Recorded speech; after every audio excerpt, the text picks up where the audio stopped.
Oh, there we go. That's probably working now. Hi! Howdy! Salutations! Good afternoon, good evening, and good night. How's everybody doing today? It's good to see you. I hope you're well. Is everyone having a reasonably good afternoon? I hope so. It has been a while, it's true. Let me get chat so I can actually see all of it. I know that YouTube chat does not appear on the screen, but you appear on my screen. Just so you know, YouTube. Don't feel like your chat is forgotten just because it's not on the screen, okay? Don't be sad. I can see you. What's up? I'm pretty good. Is there a limit to the homebrew length? All the rules are laid out very clearly in the Discord post, but basically, if your homebrew is really long, I'm probably not going to read all of it. So, like, if, for example, you submit a whole class, if there's enough to talk about, enough things that might need to be worked on, and enough for us to discuss in terms of, like, game design things within the first couple levels, we're not going to read past the first couple levels. If you submit a subclass that's 15 pages long, I'm probably not going to read the whole thing. But I will make sure to read at least enough that I feel like we are able to parse something interesting, and hopefully you are able to get something insightful. Hopefully.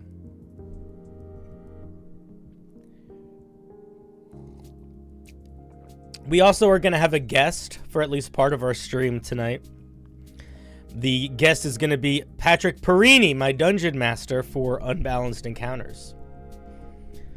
And he'll be on in a little bit. I'm going to give him a call. You can submit homebrew for the 2014 rules or the 2024 rules. I will say, I don't know as much about the 2024 rules yet. So if you send in some homebrew for the 2024 rules, I can't promise that my review feedback will be as helpful. It might be a little bit more vague and might be wrong. Or maybe not wrong, but less tuned, if that makes sense. And yeah, if you are watching on YouTube and you want to join the Discord, the link is in the video description. If you're watching on Twitch, I think you just do the command Discord. And I know it's annoying to have to join a Discord to submit the homebrew. I know that. I know. I'm very conscious of that. But this is just a much easier way for me to basically organize it from the back end. Both in terms of just not having as much work to do to get ready for stream, but also making sure people are sort of accountable for the things they're submitting, and making sure that I can kind of get a sense of what they are beforehand, potentially. Now, that doesn't mean you can't submit during the stream. You can send in homebrew right now if you want, or in an hour if you want. But I will say that if you are one of the people that sent in homebrew before stream started, I appreciate that, because it gives me the time to read it, not in depth, but skim it beforehand, so that I kind of know what I'm getting into. And I know a little bit of, like, what kind of directional feedback I think you might need. I think it makes it a smoother process. So no worries about submitting homebrew on other times, or right now, but when we do these streams in the future, if you do submit it before the stream, it does help me more confidently, I think, give you feedback. And I also think it will make it more likely that your piece will get looked at, probably.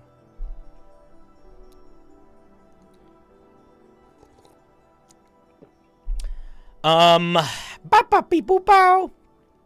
else? I'm a little sick. Not head sick, stomach stuff. So if there's a reason, if I abruptly need to leave, If I abruptly need to leave, you know why. I don't think it'll happen, but you know, just being honest. Just being honest. Was having some tummy troubles earlier today. And yeah, okay, let's cover some ground rules here before we get started. But we are going to get started pretty quickly. We haven't done a homebrew review stream in a while. So I want to make sure that everybody knows what I need to post on fucking Instagram. That's what I forgot to do. Here, quick. Watch this. I'll be anime. Anime! That's pretty good, right?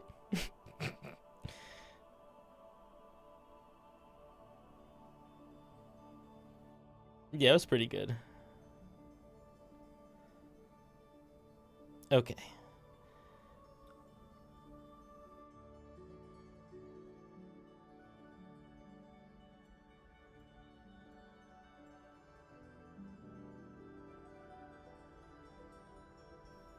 That picture actually came out amazing, by the way, just so you know. The wheel has abandoned you. Yeah, the wheel's gone. I'll tell you what, the wheel is a wonderful idea in theory if I have the ability to start every single piece of homebrew that I'm looking at from the same place. Like if I could completely reset after every piece of homebrew, both in terms of energy, mental fortitude, desire to read, I think the wheel is good. But the problem with the wheel is there's an element of random that for me felt like it was leading to me giving bad reviews. Because inevitably, so like for example, let's say 4 different people submit a monk subclass. If I review one monk subclass, most likely the feedback that I give that monk is going to be applicable to the other monk subclasses that got submitted, at least a little bit. Going through and giving the same sort of feedback 4 times in a row gets very tiring and frustrating. And the person who is the 4th one to be reviewed, they are going to have a much worse experience than the person who is the first one to get reviewed. So, and I don't want that to happen. So by them being posted just publicly where I can look at them beforehand and skim them, for example, there are, I think, 4 or 5 different classes that were submitted today.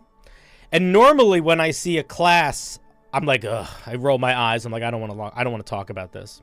I don't want to review a class because I really don't like reviewing classes most of the time. But it's because the most important part of the class, I think, is often the thing that's missing from pretty much every class.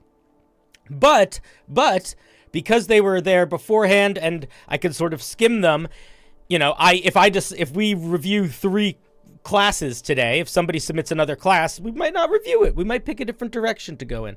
But I will also say I did skim all of the classes that everyone reviewed, and I have at least a little bit to say about all of them. I will also say that none of them feel like they are in a place where we need to talk about the whole class. Dice Admiral, thank you for the prime. Big 14. So yeah, no wheel, friends. No wheel. Ain Lanu wheel. We are doing it. I'm copying Moist Critical. Moist Critical has a stream where people request money, and they ask for an amount of money, and they say what they're spending it on, and he just picks random ones himself. And I'm like, that's what I'm gonna do. Who's messaging me? Oh, I thought it was you, Patrick. All right, I'm gonna give. Let me give Patrick a call. Let's get him on the line here. Let's see. Hello. Hey, buddy, how's it going? Can you hear? Oh, you can't hear me. You can't hear me. 1 second. I gotta turn the microphone onto the right thing. You can hear me now, I bet. I can. Yes. Cool. Could you turn your microphone up a little bit? I can. Give me 1 second. How's that? Is that any better? Yeah, it's better. All right, I am going to put you, I'm going to attempt to put you on video. Yeah. How you doing? Am I on chat yet? Yeah, they can hear you. Yeah, they can hear you. Hello. Howdy, Dice Admiral. Good Okay. to see ya. Let's do this. Let's do. You know what they say? No, I don't know what they say. I'm not familiar with language. No, but you'll figure it out. Okay. What Yeah, are you? one day. Are you a browser source probably? Ooh, yeah, that sounds like me. I'm a browser source pretty much through and through. People are saying I'm still quiet. I'll show you still quiet. Oh, you're not. How's that? Is that a little better? Yeah, that is better. You're not a browser Fantastic. source. You're something else. I think you're just a window capture. A window yeah, that actually makes more sense, you know. Window man. We all aspire to be browser sources, but There you go. all right, hello. Let me put you. Hey, I'm on the stream. I Hey, do buddy. in fact have one face. Hello. I like the live cropping. I'm gonna put you in the other corner. Yeah, 100%. Which way are you gonna be turning your head when you're looking at stuff? The way you're turning it, or the other way? Pretty much dead on. Okay. So Then I don't. this. Then I won't worry about anything. Okay. Hey, buddy. How's it going? Good. Excited to be here. I genuinely, I was talking to somebody about this morning. I feel like it's been like 6+ months since I've been on stream. Yeah, it's been a hot minute. I mean, I also have just not been doing a good job of it, but it's been a minute. Also, Ash Winter, thank you for the sub, and Bildo, thank you for the sub. 16 months and 10 months respectively. Very cool. Very cool. Enchanté. All right, so Pat, I already have. I was just gonna start grabbing some to look at, but I did have one that I thought would be a good one to start with. Because I think it's doing some things really well, and I think there's some other things that it could work on, and I feel like that's just a good mix. So we're going to start this stream by looking at a subclass. Let's do it. This My absolute favorite. This subclass is brought to us by our dear Hakase. There it is in the chat if you guys want to take a look at it yourself. The bar. Now the theme of this subclass is it's a rogue subclass and it's going for serpent stuff. Okay. I will also say Hakase is someone that has submitted Homebrew to us many times before, and they have grown a lot as a writer since they started submitting stuff to us. The main issue that they had in the Homebrew that they were sending in earlier was they had very big, bold ideas. Mm-hmm. And it often led to the subclasses being very overpowered or very bloated. Hakase sort of, I don't know if they were specifically anime subclasses, but they sort of fell into the challenge of trying to capture like an anime protagonist in D&D, which is kind of hard to do. Yeah. So I'm not. That's not making any assumptions about what will be going on with this one, but I just wanted to make clear you know that's what happened. Pat. Oh, there you go. You're back. Okay, you disappeared for a second. Ooh. Cool. Glad I'm back. Yeah. No. 100%. That's good context. And Hakase, you know, good on you for I think chipping away, right? Also, for being. I'm not going to remember to do this, but if anybody in chat wants to remember to do, maybe I'll do this afterwards. But respond to their message in the Discord, be like, your piece got reviewed, or your piece is getting reviewed. That'd be a nice thing for somebody to do. I'm going to be honest. I'm not going to read this with the same intensity that I used to read them in general. Like, we're not going to go line by line, but we'll skim and we'll get into the mechanics. So this is a so serpent we're talking rogue. game design more than we're talking you put a comma in the wrong place. Yeah, I mean, we'll still point out bad grammar when we must. But so the serpent rogues menace their foes with writhing, swarming, and slithering forms. Some trained under the tutelage of the great snake sages, while others are the twisted result of mad experiments. So basically, they just literally like lean into snake stuff. Yeah, so, snake people. So not just like hypnotic, venomous, slithery, all that kind of thing. Sure. Yeah. At third level, they get 2 features. One of them is called... Actually, here, wait. Let me do something. Can you guys hear... Is Pat loud enough, or should I make him louder? Boop, boop, boop, boop, boop, boop. I feel you're loud enough in my ear, but if you're not loud How we doing, enough... chat? Chime in, chat. Let us know. All right. Well, send a letter to... You can hear good? Okay, cool. Okay, Cool. so at second level, we have 2 serpent. This is called Slithering Swarm. We get 2 serpent points, which we regain whenever we finish a short or long rest. And the number of serpent points we have increases to 3 at level 6 and 4 at level 13. So they're, the limited time per day. This is like less than proficiency bonus times per day is sort of a good way to think about this. It's like a little bit less than proficiency bonus times per day. Like you get 3 of these per day at level 6. At level 5 is when your proficiency bonus hits 3. And then you never get past 4 of them per day. At least so far. We'll see. We'll take a look. My immediate impulse is you're reinventing the wheel for a curve that I don't think buys you all that much. Maybe just go proficiency bonus. It's not that far off. And maybe it's proficiency bonus per long rest, and you don't get them back on a short rest. Right? Yeah, the only thing that I'm thinking is they might be strong enough that they were like, we can't do it that much. We'll find out. Yeah, let's take a look at it for sure. So whenever you hit a creature with sneak attack, you can expend a serpent point to apply one of the following effects for 1 minute. So, okay, so each of these lasts a minute. I am gonna say, I don't know if that wording is. This is one of those situations. Let's just read what they do. But my gut tells me having the 1 minute duration here might actually lend these to being more confusing, even though you don't normally want to have to write it a million times. But let's just see. Okay, so you can spend a point. Sorry, before we jump in, you can only expend a serpent point if the target fails its initial saving throw. What saving throw? That is a very good point. I'll tell you what. This is what I think they were trying to do. I think they were trying to do is what the psionic rogue does, which is when they expend their psionic die, if it doesn't work, they get the die back. So my guess is what they're trying to say is like when I think what they're trying to say is like when you hit a creature with sneak attack, you can apply one of the following effects, or you can force the target to make a saving throw. On a failure, this happens. On a success, on a failure, you spend a point. On a success, you don't, or something like that. Right. Yeah, I think that's the right way. That's the at least 20. So immediately now, this is much stronger because you have this resource until it works.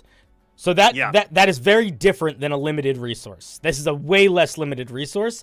And when you're talking about the psionic rogue, the thing that it is doing there is it is the only time that they get that dice back is specifically when they are rolling it to add it to a skill check, which is not a particularly mechanically powerful thing. It's not saving throw, it's a skill check.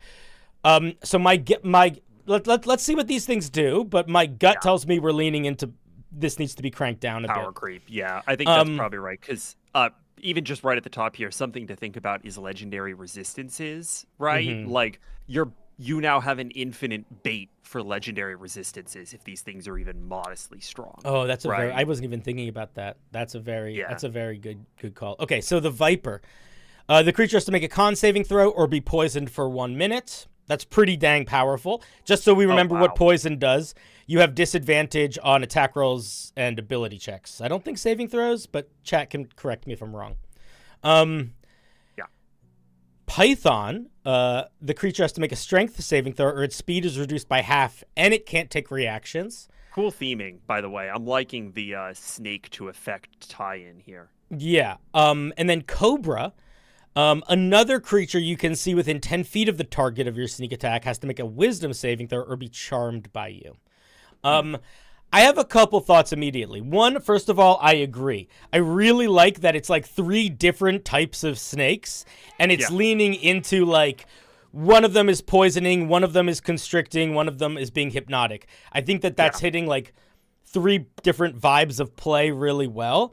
I just think it needs to be compartmentalized in a tiny, tiny bit. And here's my first thought. My first thought is, if we are reducing our speed by half, we shouldn't also can't take reactions. We should pick one of the two. I think that it's too much to have both of these. Maybe it felt like that was reasonable because being poisoned for a long time is really hectic. But I think that that already feels like we're doing a little bit too much. And then the other one is, while I understand that all of these are being tied to sneak attack, I don't think they need to be. And what I would say is, instead of this sort of convoluted one with Cobra, where you sneak attack a creature to make another creature within 10 feet of it charmed, right? I feel like you should just be able to expend a charge to, like, either impose disadvantage on a creature's insight checks against you, or to basically cast a version of Charm Person, you know? Like, basically just do that. Like, just turn it into a different thing you can do that you're still spending a charge on. I don't think we need to do the stabby stab with it. It feels a little forced. Feels a little forced. Yeah. But overall, I think the vibe is kind of cool. I think there's something to be said about tying it to sneak attack as being, like, kind of what makes this fundamentally sort of roguish. And my immediate gut is that what could you do if you wanted to not make it tie to sneak attack? It's genuinely to tie it to ability checks so that you could take advantage of things like expertise. So if you're going to take it away from sneak attack, maybe don't make it a save. Maybe make it a contested ability check. It could be like contested deception versus insight. Exactly, that kind of thing. And my intuition is telling me nerf this by not making it by not making it, you know, you have to spend the point, right? You spend the point if you attempt to do the thing. You don't automatically get it back. That's the reduction in power. And then just simplify by saying you get a proficiency bonus times per long rest, right? Yeah. So you get to do it a little bit more. It's coming back to you a little bit less, and then consider something else to proc it off of instead of sneak attack. I think ability checks are interesting. They're very roguey. Yeah, that makes sense. Pixie, you can send me a DM if you need to. Also, Sponge, 17 months. That's crazy, dude. Let's go. We get another feature at 3rd level, which I think is good. Most rogues get more than one thing at 3rd level. This I think really only works if we don't get the thing back if it fails. I think the first one. Yeah. As it stands, as it stands, Slithering Swarm is too much on its own. It's definitely too much with a ribbon feature as well. Well, I just mean like the automatically you also get the points back until it works. Yes. Yeah. I just think that's way too much here. That's too far gone. Also, at 3rd level, we get Forked Tongue. You can cast Speak with Animals at will. When you do so, you can speak only to reptiles. Dude, it's snakes. Just make it snakes. Why are you giving us all reptiles? Immediately, Hakase, I love you, but you don't know how to not squeeze in power. Like, it's little shit like that. In addition, you gain proficiency in deception skill if you don't already have it, and you get expertise in deception. We should not be getting that. That's a lot. That's too much. A lot. Yeah. Proficiency is maybe okay. Expertise feels... It's just, we literally just got expertise at level 2. Like, we don't need... Yeah. We're a rogue. It's built into the core class. We don't need to be getting another expertise. Sure. Here's what I would do. I would say you can cast Speak with Animals at will, but it only affects snakes. And I would say that... Or just say you can... Actually, don't even make it Speak with Animals. It doesn't need to be a spell. Just make it like the gnome thing or the furbolg thing where you can communicate and understand simple ideas from snakes. And if you gain proficiency in deception if you didn't already have it. I think it doesn't need to be more than that. That's enough. Yeah, I think that's enough. Yeah. Overall, I think that, like, this is a good place to be by the time that you're getting Homebrew reviewed on the stream, right? Is, like, talking about power levels and tuning versus is there an idea here? Are you executing on it well? One thing that I want to just take a second to acknowledge is, like, this is thematic as shit. And it works, right? Like, I'm feeling like this could be a lot of fun. Also, this is a little bit different, but you could very easily tie Forked Tongue into Slithering Swarm. Yeah, potentially. Like, let's say Slithering Swarm, you had, proficiency bonus times uses per day or something like that. Instead of having Forked Tongue, you could just have another use for it where, when you make a deception check, you can impose disadvantage on their insight check. That's literally. I mean, I or think like, that should or be like, what Cobra or like you could, probably is, or right? you could, or you could, you know, or you could, what's the word? Like, spend a point to gain the ability to communicate with animals for a minute or something like that. Like, but like these maybe. could all be tied to the same mechanic very easily. I'm not saying it has to, but very, very easily they could. Yeah. But overall, I think the snake vibe's really good so far. Let's take a look at Coming Coiled through. Strike. 9th level. Using your serpents as weapons, you can strike at a distance and inject deadly venom. While wielding a finesse weapon, your reach increases to 10 feet. While wielding a finesse or ranged weapon, you can replace its damage type with poison, necrotic, or acid damage. My immediate first thought is this could be written in way shorter. You could probably just say, you gain an extra 5 feet of reach with finesse melee weapons. Like, that's, I think, the way it would normally be written. That'll take, like, a third of the words. And that also will benefit creatures like what are they called? The furry guys with long arms. Bugbears. Because bugbears already have a reach of 10 feet. So this power does nothing for them. As opposed to by increasing it by 5 feet, you know? And then the other thing is this should just apply to sneak attack. When you hit a creature with sneak attack, you can choose for it to deal poison or necrotic or acid damage. I might even change it so that you can just make it do poison damage, or you could spend a slithering swarm point to make it do necrotic or acid, just because those are a little bit more special. But I don't think you need to do that. That's probably fine either way. But I would just make it just sneak attack that this applies to. It's a really it'll just feel nice on the page. Yep. We got 2 more features. Let's take a look at Second Skin. Yeah. If you start your turn under the effects of a condition, spell, or feature, you can end the effect of any number of conditions, spells, or features that are affecting you. Okay. Whoa! So what this basically means is if what they were trying to say here is if literally anything is happening to you, you can decide no, it's not. Well, there's a caveat that we're about to hit, but yeah. It does not end curses. Okay, that's fine. But literally anything else. That's too much. Immediately, I feel like I don't even necessarily know if it's too much from a power perspective, but just by the way that you worded it, like this is really poorly worded, and it's really poorly worded. Like this is a bad sentence, and I think you know that that's a bad sentence. Like if you have to write a bad sentence to express the mechanic, something's not working. Also, call attention to the fact that like D&D does not mechanically distinguish between curses vaguely and spells. This is also unless true. you're specifically trying to invoke curses as being something from a cursed magic item. Because like there are a lot of spells, including I'm pretty sure just curse, that are ongoing spell effects that are also curses. My gut tells me you just got to restrain this. Genuinely being able to end any condition that you are under other than being unconscious feels that's like enough, right? That would be poisoned, blinded, paralyzed, charmed, frightened. That's a lot of stuff. Petrified. Right? And then after that, in addition, you immediately can expend a number of hit dice equal to your proficiency bonus to regain those hit points.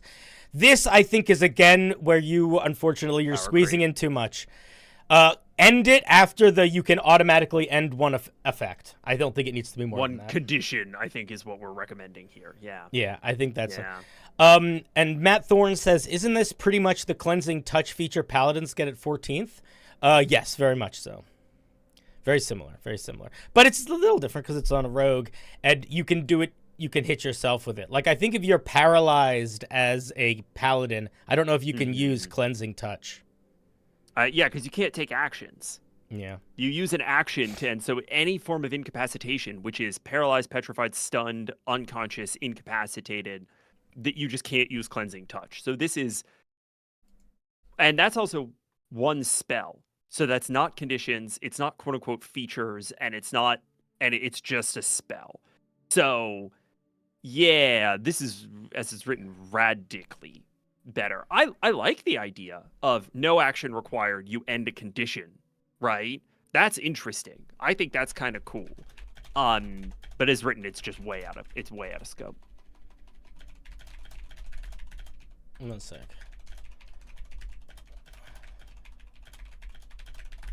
Okay. Yeah, it's just a little too strong.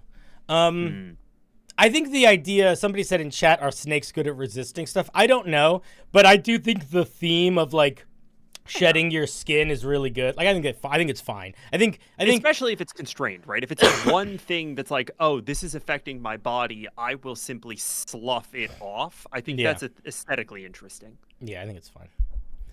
And then at 17th level, it looks like our Slithering Swarm improves. So the Viper feature, a creature has disadvantage on all attacks and ability checks for 1 minute. That's already what was happening. That is the poisoned condition. Yeah. In addition, it falls prone if it uses its full movement.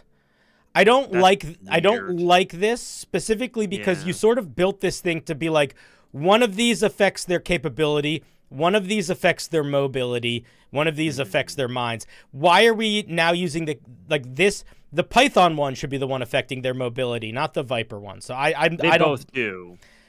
It's like, but it's double dipping. Like we don't need it. It's like extra agreed. for no reason. Agreed. A creature being restrained for 1 minute feels like it might be. Maybe it's fine. I don't know. It's 17th level, so it's a lot. But maybe it's fine. Well, no, it's not necessarily too much because they can make the save at the end of every turn. Yeah, so that's being true. restrained for a minute is actually kind of a nothing burger at 17th level. This is the first place where I'd say that's kind of not substantial. I guess, but you don't need to do anything to maintain it, though. That's why it's kind of nice. Yeah, I mean, I guess there's the concentration argument, but it's basically insofar as power is concerned, not considering concentration, it's basically like a second level spell. A second level spell that it can affect creatures of any size and any creature type. Yeah, that's fair. That's fair. Because the only thing, it's not nothing, but it's I think it's probably fine. But if I will say it doesn't feel good with the Viper also getting a movement thing. Agreed. The Viper should just be doing something else entirely because it shouldn't be affecting movement, and also it's already affecting attacks and ability checks by way of imposing disadvantage. Yeah. Cobra, a creature you can see within 10 feet of the target of your sneak attack can't target creatures of your choice. You choose the creatures for each attack, spell, or other ability. I don't understand that last sentence. That's a very poorly written sentence. I'll tell you what I think they're trying to say. Yeah, what do you think they mean? I think what they're trying to say is essentially when you hit it, when a creature fails against your wisdom saving throw, you can designate one creature that they no longer can attack.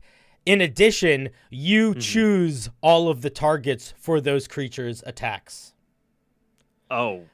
So they're sort of saying the same thing twice.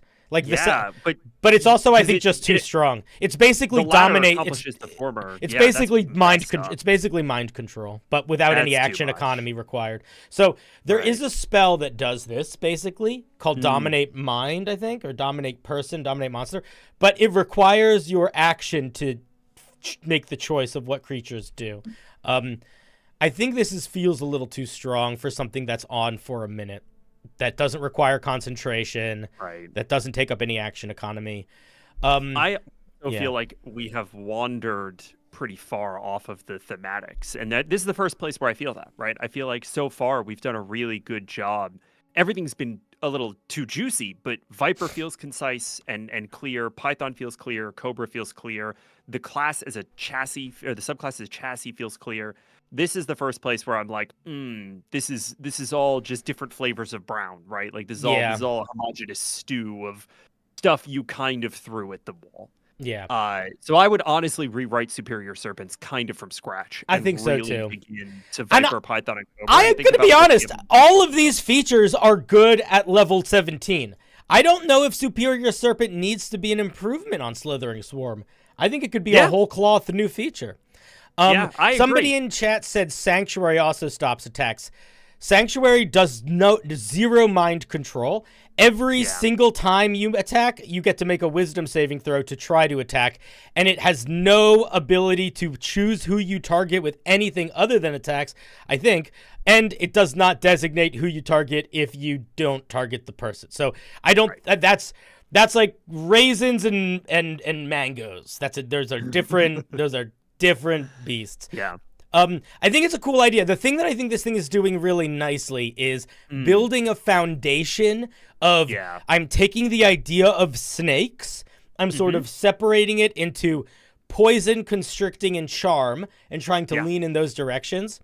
And I think that you crank the power a little too high, and which is reasonable, right? Start with a lot and work back is totally a valid way to build things. Yeah, and the other thing though is I think that you didn't take enough time or sort of maybe forced yourself to come up with what those evolved versions of those were, because that is the part that for me kind of feels like it falls flat, is the 17th level. And I think Cinder's point is valid, which is that I don't know that any of what you've done needs a power bump. They are already really good, and you're already getting the power bumps of. That was another thing we didn't talk about, is that we're effectively getting features at 6th and 13th level also, because we're getting more uses of this thing. So I honestly think Slithering Swarm is done, right? Like, it's already a little too powerful all the way through 17th level. Find some other way to capstone the 3 snakes that isn't just a juice of that of those abilities. Yeah. Okay. Cool. Anyway, thank you for sharing. That was cool from our dear Hakase. Pat, do you want to pick the next one, or do you want me to pick the next one? Is there a list that I should be looking at? It's in my Discord. It's the event homebrew page. I'll grab another one. You pick the next one, and then I will go figure out where the list is, and I will look at other things. If you go to the general chat, it's the thing. I got it. I have found the mother lode. All right. The next one we're going to be looking at is something that is a little bit different, but I think it's a really cool idea. This is going to be from our friend Tridosio. This is called Corrupting Parasite. Ooh.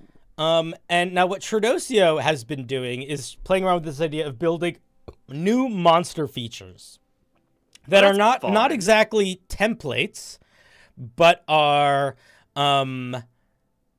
sort of like how you could take the template of a shadow monsters and put them over dragons or things like that. It's new features that creatures may be able to get if you're trying to like build out your game in a different sort of way. Let's take a look at this one. This is called Corrupting Parasite. A fleshy red mass has attached itself discreetly. Oh, by the way, this can only affect creatures that are not immune to curses or diseases. So if you're immune to curses or diseases, too bad. No corrupting parasite for you, my friend. A fleshy red mass has attached itself discreetly onto the host, making it hostile to all other creatures. If the host is reduced to 0 hit points, the parasite isn't killed. The host and the parasite isn't killed. The host returns to life after 24 hours with the number of hit points equal to half its maximum. I think this paragraph could take half the words and be much clearer. Yeah. I would probably say when a creature affected by corrupting parasite is reduced to 0 hit points, if the parasite isn't killed, they return to life with half maximum hit points in 24 hours. Something like that. That's actually almost exactly word for word what it currently says. Really? Oh, then maybe I just read it poorly. I don't know. But that felt confusing as I was reading it out loud. I think it's just a lot of comma splicing, right? If the host is reduced to 0 hit points and the parasite is killed, then the host is returned to life after 24 hours with a number of hit points equal to... Like, it's just a lot. There's a lot happening here. Yeah, so... I would pay attention to that because this is all one sentence the way that it's currently written, and maybe that's too much. Yeah. Like maybe that literally is it. Just break it up. I think it maybe needs to be broken up into a couple. The other thing is, if this is going to be doing multiple things, it might look nicer on the page to make it bullet points, because now I'm seeing it's doing other things also. I might bullet point it. The parasite is a number of hit points equal... Oh, no, this is just about the parasite. The parasite is a number of hit points equal to 5 times the host's challenge rating. Its armor class is equal to the host's AC plus 2. It shares any damage resistances, immunities, vulnerabilities with the host. The parasite and the host are considered the same creature for conditions, effects that don't deal damage. Once the parasite is killed, it's dissolved into a puddle of ichor, and the host is no longer affected by it. I am going to say that there's something really important that feels like it's missing here, which is like you give us a tiny bit of description of what this is going to look like at the beginning, but not enough. Especially if the goal here is that this thing is completely different hit points, completely different AC. Like, I need to have a strong visual of this thing, what this thing feels like connected to a creature in a way that because the way this is written, I would not have guessed that you could target this creature separately. I think there's a bigger issue here. Interesting. Because I agree with you. I agree with you that is a concern. What the hell is this thing doing? As far as I could tell, it's just a separate hit point bag that rides along with you. Do you mean what is it doing? Kind of makes you in a lich? Game? Do you mean what is it doing in game? Or what First of all, like what are its goals if as a creature? Yeah. Right, because the title, Corrupting Parasite, I'm not seeing any corruption at all. As far as I could tell, this is a little pill that you swallow that if you don't also kill the pill when you die, it returns you to life after 24 hours. It is funny to say. It is a very funny thought that you could basically take the phrase corrupting parasite and change it to like divine intervention, and it would be 99% the same. It's the same feature. I don't understand what this is. I think that's why I'm getting lost. The only corrupting thing it does is this line here that says making it hostile to all other creatures. That's the corruption. If that feels like it's not enough, which I agree. That mechanically reinforced. Yeah, that really doesn't feel like it's enough. It like this, the way that this is here, it feels like this is part of the flavor text of the feature more so than it's a mechanic of the feature. And also, hostility in D&D as a distinct thing, as a mechanical thing that exists within sort of the structure of the game, it pretty much exclusively describes creatures you can't target by some spells. Right? There's no rule that says that hostility has to manifest in a specific kind of action. There's no rule that says that you lose agency when you're hostile toward every other creature. The only way that it shows up mechanically is some spells say you cannot target hostile creatures. Mm-hmm. That's it. That's all that means. So from like a pure mechanic perspective, this corrupting parasite means I can't be targeted by spells, and also it brings me back to life, I guess? It's just not doing a lot. I think if we wanted to lean into the hostility, it would probably be advantageous to lean into something like the Berserker feature of the Flesh Golem, where after they take a certain amount of damage, they like enter into a rage state and start lashing out violently, and that's expressed pretty clearly mechanically. That is exactly right. I think that regardless of what mechanic you do, I think the takeaway here is this half a sentence descriptor is not enough. It's not enough. There's not enough corruption in this. And I would also say that some of that is definitely not like your fault, right? Like there's not shorthand in D&D for character becomes mechanically aggressive toward everyone else. That's just not a thing that the game has a built-in shorthand for. So you are going to have to spell that out for us. Yeah. There are some people in chat are saying there are other mechanics that have to do with hostile, non-hostile. Yeah. And while that is true, minor, well, right? yeah, they're like conditionally dice work a little differently. They're not like direct. Right. What they're not is directions for a dungeon master, in a way that I think is mechanically underlined enough for this to feel like a corruption as opposed to like just a benefit. Dice Admiral just brought up the spell Enemies Abound, and that might be your shorthand. While infected with this parasite, you are under the effects of Enemies Abound. You could do that if you wanted to. I think it might be a little silly. It makes it magical, which is maybe not what they're going for. Maybe not what you're going for. So that's my high level. I think the only other thing that I could think of is this is a personal design preference, right? There's nothing wrong with the way that you've sort of built this out. I'm not a huge fan of giving stuff without agency, armor class, and hit points. It's just a ton to track, and it's a pain. I never track how many hit points a door has. You either break it or you don't, right? Like, it's fine. Maybe I would challenge you, if you're up for a very subjective challenge, I would challenge you to think of a different way to manage the parasite surviving the host's death, as opposed to this thing having a separate hit point pool of 1 and an AC and all these damage immunity rules, right? Like, maybe it could be just as simple as the parasite rolls death saves alongside you and has its own. Wait. Let's pull back a little bit. I Sure. hear you, because I agree, but I disagree. Me. I agree, but I disagree. Yeah. Because the way that let's look what this parasite actually does. Okay, aside from it bringing you back to life, it assumes your AC, but a little bit better. But it also assumes all of your damage resistances, immunities, and vulnerabilities. So what I see that as is this thing is not latched. This is like a venom symbiote. It's like becoming a part of you a little bit. Like it's taking on aspects of you. So what I would say, you're right. So I would say is this is how I would do it.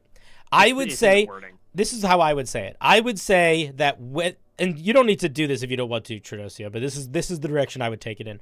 I would say that while somebody is affected with one of these parasites, they just get a flat bonus to their AC. Yep.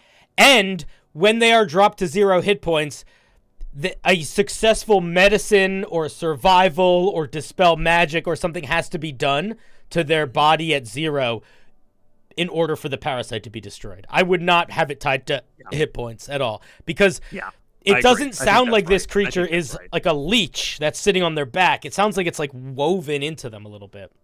Yeah. And I think I got part of why I got a little what was throwing me in both directions, actually. This was the way this was structured was confusing me, both from what does this thing do and also from how does this thing work. The parasite has a number of hit points equal to 5 times the host CR. When I go to attack the host, am I attacking the host or am I attacking the parasite? I think the intention there is target the hit points. I think the implication there is that you would say like, oh, I see that ogre has a weird polyp on its shoulder. I'm going to target that. That's what I think the intention is. But again, I do think it works better if you really lean into the parasite as like a parasite where you can't really target it. What you can do is treat it on an unconscious creature. Yeah. And then if you give rules for treating it on an unconscious creature, you're laying the groundwork for a GM to be like, oh, if somebody sees the mass and wants to like violently rip it off, they have a better sense of like, oh, that's going to be a medicine check, right? Like you're going to be, and maybe you take. And it could be a medicine check. It could be a survival check. It could be greater restoration. There's a lot of stuff that it could be. I don't think this thing should have hit points. And I do think that it should give you a +2 to AC. Yeah, I think that makes sense because it's like bolstering you. I think that if you wanted to keep it as a separate creature, I would not give it I would give it a set amount of hit points. I would give it a set AC. I would not have it share that with the host. And I probably would give it like honestly, I would give it a set AC, a set HP, and I would sort of probably treat it like an Echo from like an Echo Knight, where it's somewhat targetable, where it has like certain stats that it can be affected by, but not others. And I probably would make the thing it does more physical. Like, if it's a physical thing, I want to shine a light on that physical thing, because what I want to do is I want to create a situation where my players, without me saying, hey, that's a separate thing that you can target, my players sort of intuit that. And I think the way that they would intuit that would be like, it's not just a polyp thing growing on me. It's like a thing growing on me that has a tentacle arm that is its own independent thing. Or like it either needs to be big enough to be its own thing or small enough and not mechanically be its own thing. Right now it's sitting in kind of a nebulous space of it shares many of the attributes symbiotically or derives many of its attributes symbiotically, and it is sort of targetable, but it's also small and discrete, and you're supposed to kill the host first in order to kill the thing. It's just not committing to one course or another, I think. I think here's what I think I agree. And what it boils down to is this is a very fun idea, I think, from a story perspective, from a like world building perspective. Like you could build a whole campaign around just this. I think that what it boils down to is that we need to think about what is the like mechanical intention, what is the what is the mechanical intention of this thing in terms of how people are supposed to understand it without you explaining it. and that I think comes down to how is it targeted, how is it defeated, what does it look like, and how what it looks like physically affects things or not. It's a fun idea though. I really like it. Like I love concepts like this in general, where it's like, let me take a mechanic that I could apply to 16 different monsters, and now not only do all those monsters feel different, they sort of feel connected, you know? Yeah, I like that a lot. Yeah. So I think it's a good goal. I think it needs a little bit of work. It needs to commit a little harder to what it wants to be, which is ultimately your choice, but I think you got to pick a lane. Yeah. You can say no, Pat. I will accept. But would you be interested in looking at the first couple levels of a class? Sure. Yeah, let's go. Now, this is the very first piece that anybody submitted for this week. This is from our dear Simply Sample Text. And I looked at this thing beforehand, and I'm going to be honest, I almost know all of the feedback I'm going to say already, which is why I'm more comfortable looking at this class, and also classes in general when I have time to look at them beforehand. Because I have I see a couple things that we're going to read the beginning. And Pat, feel free to interrupt and say things. I have some pretty immediate thoughts, but I will hold them until we get through basically the first two-ish levels of this thing, okay? Let's do it. So this is the Sage. I'm going to read the entirety of the flavor text because I think that is actually incredibly important here for a lot of the feedback that I'm going to have. Cool. Sages seek to maintain the balance of natural order and are key in circulating the world's knowledge. Though often patient and kind, some sages choose to bring about change forcefully, with no regard for the chaos it brings. Every sage must choose their paths themselves.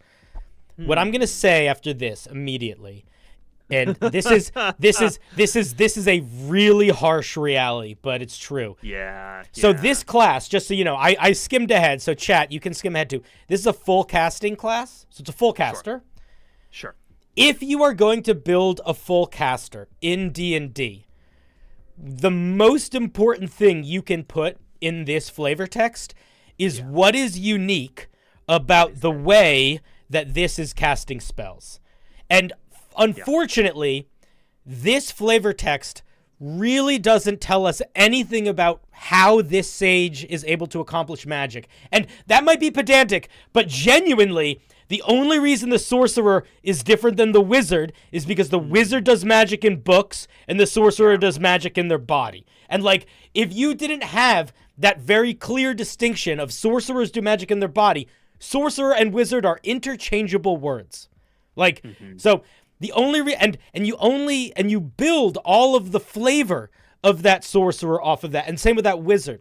So there is a lot missing in this flavor text. This is basically the flavor text. Like, you could literally take the word sage out and put druid, and it would not seem unusual, or wizard, and it would not seem unusual to me. Like, this reads like a wizard or a druid that cares about knowledge. I want to push this a little bit. I want to read this by stripping out some of the flowerier language and sort of getting it kind of what this is very specifically saying. Sure. Sages seek to maintain balance of the way that things are and are important in circulating the world's knowledge. I feel like that circulating the world's knowledge is a real phrase, but seek to maintain balance of natural order means they seek to maintain balance in the way that things are. Yes. Though often patient and kind, some sages are not patient and kind. Every sage must choose paths themselves. Yeah, there's nothing that's being said here. There's nothing that's being said here. This is three sentences that sort of vaguely feel like they might be kind of nudging towards something, but ultimately are not giving us anything concrete to tell us what a sage actually is. They're kind of suggesting this natural order and world's knowledge, again, druid and wizard, and then the rest of it is just equivocating.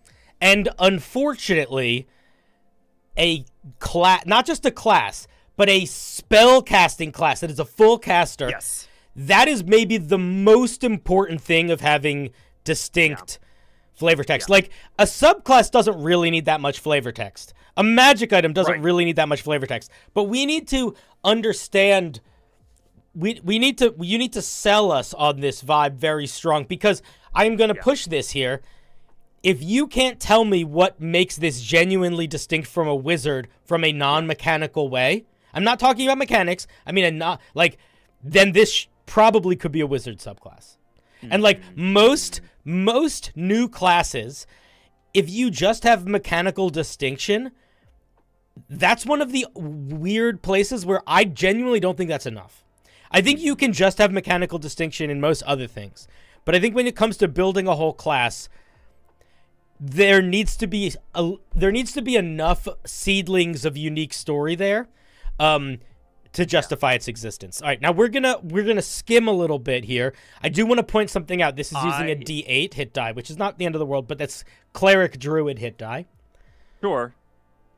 I wanted to just jump in really quickly. I did the thing that we probably shouldn't do, because we are going to constrain most of our feedback to the first couple of levels here. Your 18th level is Timeless Body. Please don't steal from monks. Right? Like, if you're trying to make a class, don't just take something from an extinct class. That's not your work. So right? That's not... I'm gonna skip around a little bit, because you will notice probably what I noticed when I first looked at this table is deeply confusing. There's not a lot of detail to it. Well, let me just say, no one is going to know that CK means cantrips known and SK means spells known. These just confuse the hell out of me. And the other thing that is confusing, and we are gonna, and this might be a mistake of the writer, and if I misinterpreted it, let's talk about it, but notice that we have a max spell level in sort of the same way that a warlock does, and then we have sage points. We do not have spells. We do not have spell slots. Yeah. Okay. So the way that I would so the way that I would interpret that is that sage points are essentially spell slots, right? They're sort of interchangeable. Like, I am going to... They're mana points of some kind, right? Like, they're a way to cast spells. Yeah, but they are... exactly. They are the resource we use to cast spells. Yeah, okay. Yeah, 100%. 100%. When we read how spellcasting works... Where is it? I'm just going to read this.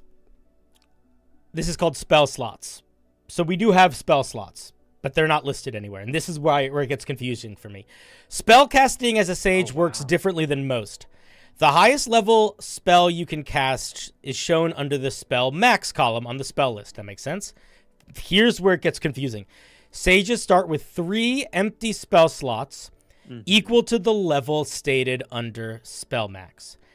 You gain 3 new spell slots of that level when unlocking higher spell levels as you progress. So, if I am reading that, I will clarify, because again, I read this a little bit beforehand.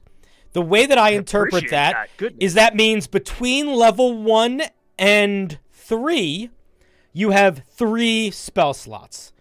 When you get to level 4, and level 4 through 6, you have 6 spell slots.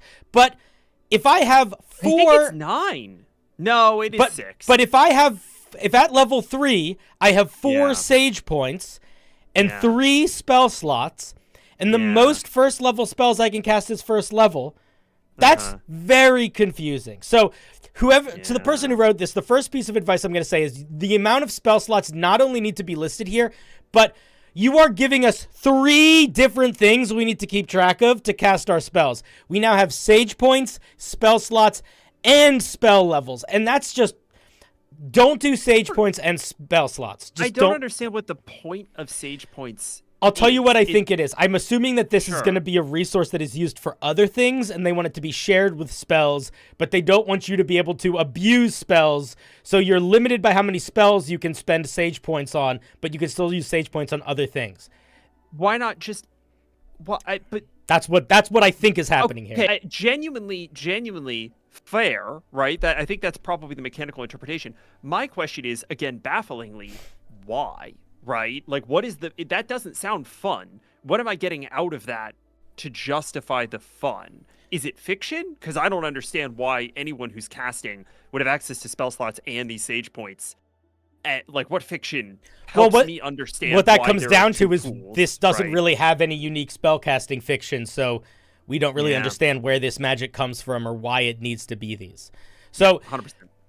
I don't want to do a deep dive into this spell system, but I do want to make very clear to anybody that's watching, when you are making a full spellcaster, if you are choosing to go a different route than traditional spell slots, first of all, that's fine. But there are two things that you really need to do, and they are so important, and if you don't do both of them, genuinely it completely falls apart. The first is it needs to be really easy to understand and keep track of. And that is going to be partially the system itself, but also partially how the system is listed on the page. I think not having spell slots on this list here is a huge mistake. But I think even if you did have spell slots, having sage points be the mana for spells and then the mana for something else, it just genuinely is confusing. Like, there's no way that, like, that's a little... And that mechanic, like, you want to have intention behind that mechanic. I don't know what the intention is. I don't know what feeling that evokes other than confusing. So that's the first thing. It's like, you need your mechanic to be easily understandable mechanically and also sort of like directionally in terms of how it feels to play. But then the other is we need to understand why it is that way from a story perspective. Like, if you are going to go out of your way to use a different spell system, we need to really understand that. And I'll give an example. I'll give an example here. Part of why, to me, it makes sense that wizards learn 2 new spells every level and can learn spells in books and have to prepare spells by looking at their book is because their spells come from their knowledge and their studies, as opposed to a cleric who chooses new spells from the full list every day because their spells are essentially gifts of magic from their gods. So they don't need to study for it, and it doesn't need to be the same thing every day. It's just whatever they are given by their gods that day. I think you could, sorcerers. I've seen a lot of sorcerers use sorcery spell points instead of spell slots to sort of manifest that feeling of you're like using your life vitality. Yeah. But there needs to be a logic behind this, and it needs to be much more clear. I also want to say, all of what Cinder just said is absolutely true.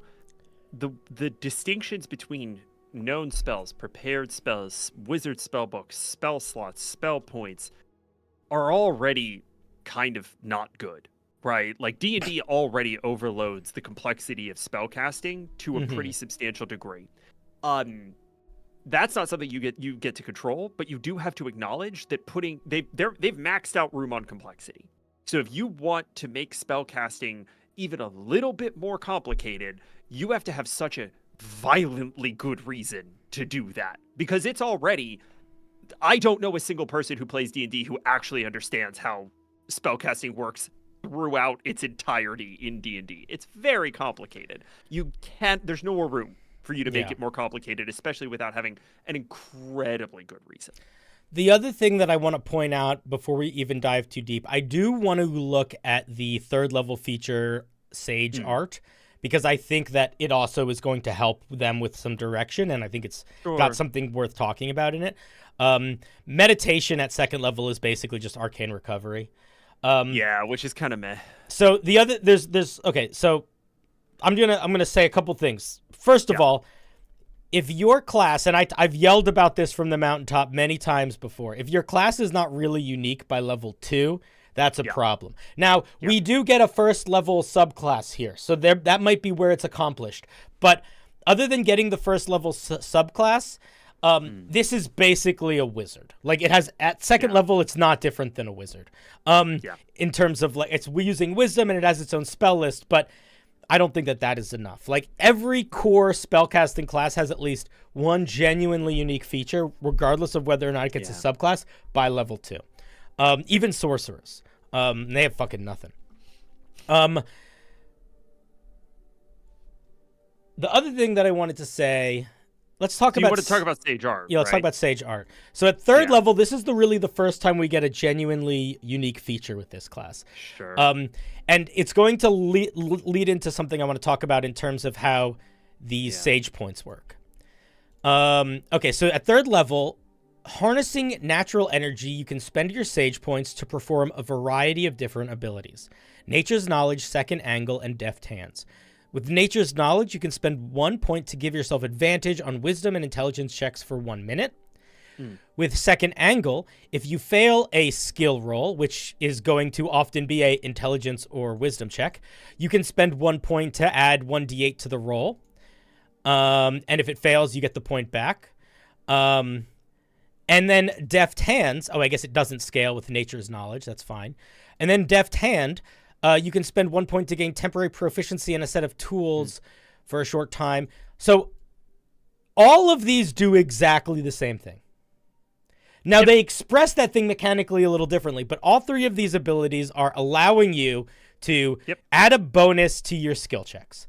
I don't think we need 3 completely different features that, like, the difference between giving ourselves advantage for a minute versus we getting to retroactively add a D8, like, that's not, that difference is sort of nothing. It feels, it's very repetitive feeling. If I was going to make a feature like this, and I would maybe look to, like, the Artificer, because they get a feature called Flash of Genius.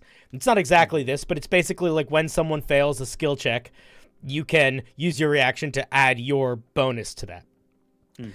This doesn't need to be more than something like that. This basically could just be, you can use a point to give yourself advantage on a skill check. Or you could use a point to add your proficiency bonus to a check you are not proficient with. Or you could use a point to add 1d8 to a skill check roll. I think any of those cover basically all of this. And this feels like it's just... These features, they're using slightly different paths, but they are all going to the exact same place, which is doing slightly better on skill check. Cinder. Yes. I agree with you. Have you read the rest of the class? None of the subclasses. I haven't read those either. But No. Have you read the rest of the class? No. I need to underscore your point by informing you that within the core class, this is the only thing that sage points do. They also later give you the ability to upcast, which for some reason you lose in 1st level. For some reason, sages can't spend higher level spell slots to upcast spells they know. That's not explained. It's just a restraint that is put on the class at 1st level. So maybe it's put on so it can be taken off later. I guess that's what the 7th, 11th, and 15th level features all do, is they facilitate upcasting by way of spell points. And those are the only 2 things that spell points do in the entire core class. Everything else is about getting sage points back. Yeah, so the other thing that I would push on there, because that's just exacerbating my point. Yeah. If I am level 10 and I have 17 sage points, I always am adding crazy bonuses to my skill checks, because using one of a resource that I have 17 of that I recover half of on a short rest just means that all of these powers are being used basically constantly. Whenever you also at 6th level can get a number equal to your wisdom modifier back as an action. Yeah, so you just have infinite sage points. Yeah, so if you are going to be giving us a resource system that requires us to have a lot of that resource, you really cannot give us features that are super cheap in that resource and usable for long periods of time all the time. Like, that works sort of with 1st level spells and full spellcasters. Right? Like, a high-level wizard can cast shield 1 billion times. Sure. But that is not nearly as egregious as it starts to get in here. And in a lot of ways, that is why... Shield doesn't last for a minute, right? Shield lasts for 1 round. Well, lasts a round. But even that beyond that, it's like you still are eating bigger resources. Like, it's not like I have 35 1st-level spell slots. I have 6 or 5 or 4. If I use all of those, then I need to use bigger ones, and that's a bigger cost. So even though I can still use it a lot, the resource system sort of eats itself And that is a big part of balancing that power. So yeah, you're doing a lot of work to build a new mechanic here, which I think some people in the chat, I see Matt Thorne mentioned. It's very similar to sorcery points. But there's spell points, not spell points, excuse me. But there's not a lot of reason why. We don't see it why in the mechanics, and we don't see it why in the flavor. So moving forward with this class, what I would say to you is before you spend any more work building out any mechanics, this is what I would do. I would sit down and I would decide very concretely where sage magic comes from, what makes it distinct from a wizard versus a sorcerer versus a cleric versus a druid versus a warlock. Like, where is the unique space that they fill up? And then, once you know that, use that insight to decide what unique extra thing they get or things they get and determine whether you even need this system. If you don't need this system, it's going to be so much easier to make this class. Like, if this could just be a full caster, literally a third of the work you're doing and probably 2/3 of the work you'd have to do later is just work you don't need to do. Yeah, 100%. I am going to throw out something that occurred to me that is purely just me and my designer brain going, hey, there's something interesting on this page and it connects for me and maybe it's something worth pulling. I scrolled down, I got to the 6th level, natural draw. And I immediately went to card draw as draw, right? That's where my brain went. And when we're talking about building something that is sufficiently concrete in the fiction, what if sages got all of their magic from a deck of tarot cards? That could be cool. That's a fiction honestly, that you could build. It literally could be anything. It could literally be anything. Like, I've come up with something. It just needs to be. It needs to just be. Concrete, it just needs to be something. Yeah. And once you have that, then you can start building. What does that mean? And I think you'll find once you have that in place, you've got that sort of central pillar. You could start figuring out what might be a divergent way of casting spells, if that's something you're independently interested in, that is also fun and narratively satisfying, as opposed to exists simply for its own sake. Yeah. I don't really have much more to say about this. The reason why I wanted to talk about this piece in particular is because, A, it's very clear to me that the person who made this put a lot of work in.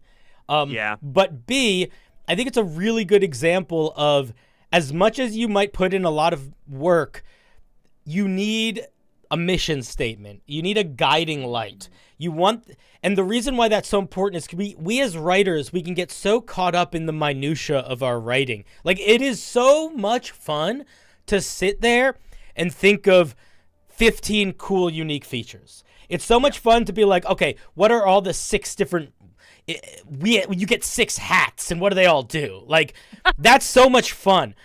Sure. That you can kind of forget the goal. You know, you can get sort of lost in the sauce, especially for bigger projects like a class. If you have a solid, concrete idea of, like, where the core is, it does so much subtle work that you don't realize it's doing to help keep you on course of making your homebrew the way you want it to be. And like for example, like the wizard, the core of the wizard is they are a studious spellcaster. The core of the druid is they are like a nature wielding spellcaster. The core of the cleric is they are a god spell. Like, it doesn't need to be complicated, but you need that guiding light. And I think that will help a lot, both in terms of like making unique features and figuring out which of these things you actually need. Yeah. Let's take a big left turn, unless you have, genuinely no pressure, Pat, but if you spot any you want to look at, let me know. I'm down to clown. Whatever you want to put on deck. We're going to go from very long to very short. This is from our dear Sponge. Sponge is doing a project where they are creating class-specific feats, which I think is a very fun thing to do. Let me move you a little bit. And I love class-specific feats. I like class-specific anything a lot, partially because there isn't a lot of it. There isn't really enough of it. Like, there's some class-specific magic items and spells, I guess, but there's really not a lot of like class-specific special things. And class-specific special things are such a fucking easy way of making players feel special in a way that you don't need to like hope the person that you intended the magic item to have has it. You know what I mean? Like you can just add it to your thing. Okay, so this is a feat and it's called Art of Rain. It doesn't have any flavor text, which I think is an issue, but I also think that we can just it's short enough that we can figure out what it means. But even this, I think, is worth having flavor text. Even if the flavor text is just like, you know, your inspiration has you can now inspire in a way that makes people feel nice or whatever. But so this is what it does. Bard, it's for bards only. Give us a sentence of flavor text. We don't need more than that. Just a sentence. Just make it the lyrics to Toto, Africa by Toto. Yeah, actually, that would maybe be perfect. Cleansing Rain. When you give a creature bardic inspiration, you can choose to instead remove the poisoned condition from them. Okay, that's it does two things. That's the first thing. Second thing, knowledge of the flood. You gain proficiency with water vehicles and your choice of survival or nature. I have a couple thoughts immediately. The first thought is, I think that proficiency with water vehicles is lame. A little bit. I would give it. I would make it. I would ever use that. I would make it a swim speed, probably. Yeah. If we really want to lean into this being water related. Also, I think that the water side of knowledge of the flood really does make me feel like this needs flavor text. And I think that cleansing rain, similar to the thing that we talked about with Hakase's piece, I think it should maybe have more options. I could see it. I was actually thinking about going in a slightly different direction, but I think the divergence between your first thought and mine are bound up in what's probably more worth talking about, which is like, what is this? Are you using bardic inspiration to literally call rain? I think so. And or in a vibe way. Can we get that sort of, I don't know, like drawn out a little bit, right? Like I don't know. I'm getting a little bit of water off of both of these to a degree, but I feel like it's so abstract that the titles are doing so much work to be like, here are two features that are kind of largely unrelated, and we're tying them together by the water themes of their titles, right? Like if you get rid of all of the fluff of this, what it is bonus action remove the poison condition, and you gain proficiency with water vehicles and survival. Yeah, if you take the names out, it doesn't make any sense. It's confusing. Right. And so I think there's an element of like, don't get me wrong, names are a part of it and they should be useful to tying things together. But I think there's an element of like, I don't know if I could give a really good recommendation as to how I would improve this without trying to better understand the intent. Because right now it just feels like the intent is I had these two ideas and I wanted to stretch some theming over them. Yeah, I could pretty... This is what I would do if I was going to make this feature. Don't listen to me if you don't want to. I agree with what Tradosio said. I would change Cleansing Rain to you can expend a use of Bardic Inspiration to cast Lesser Restoration. Oh, that's fun. And then I would make Knowledge of the Flood. I would make it like, I would just call it Knowledge of Wholeness or Knowledge of the Soul. And I would just give you proficiency in medicine. Really doesn't have anything to do with rains, but I think it's more consistent. No, but I'm talking about just from a mechanical perspective. It's like we're cleansing, we're curing. You know, we're yeah. I would change the title of Art of the Rains then to be something about cleansing. But yeah, again, that's a mechanical through line that I think you could absolutely pursue, and that feels cool. Medicine and Lesser Restoration and that's the kind of thing where it's like, oh, I'm taking that feature, right? That's the kind of thing, because right now it's just like, I don't know. I guess I would take this feature if I really needed water vehicle proficiency. Maybe it's a biblical reference? I don't know. I mean, distantly, I guess. Yeah. Right. There's not enough theming here to build a through line, and I think a through line is helpful, right? And I think that is what... Because when you think about whether or not somebody's going to pick this up, you've got to consider that they're looking at all feats and they're thinking about what's going to be the most advantageous from a mechanical and a narrative perspective. And if I'm a bard, what kind of bard do I need to be for Art of the Rains to make sense to me in this moment, right? Like that just feels. To me, I see it as sort of like it's like you're. I almost see it as like a soothsayer sailor is I think what maybe it's going for, but that's really stretching. That's really stretching. Yeah. I mean, that's me reaching for it. Who did you say? You said this was Sponge? Sponge. Okay, well, Fluffcopter in the chat here is saying it's an origin feat. You take it as part of your background. Am I to assume that that's a 2024 rules thing? I think it is.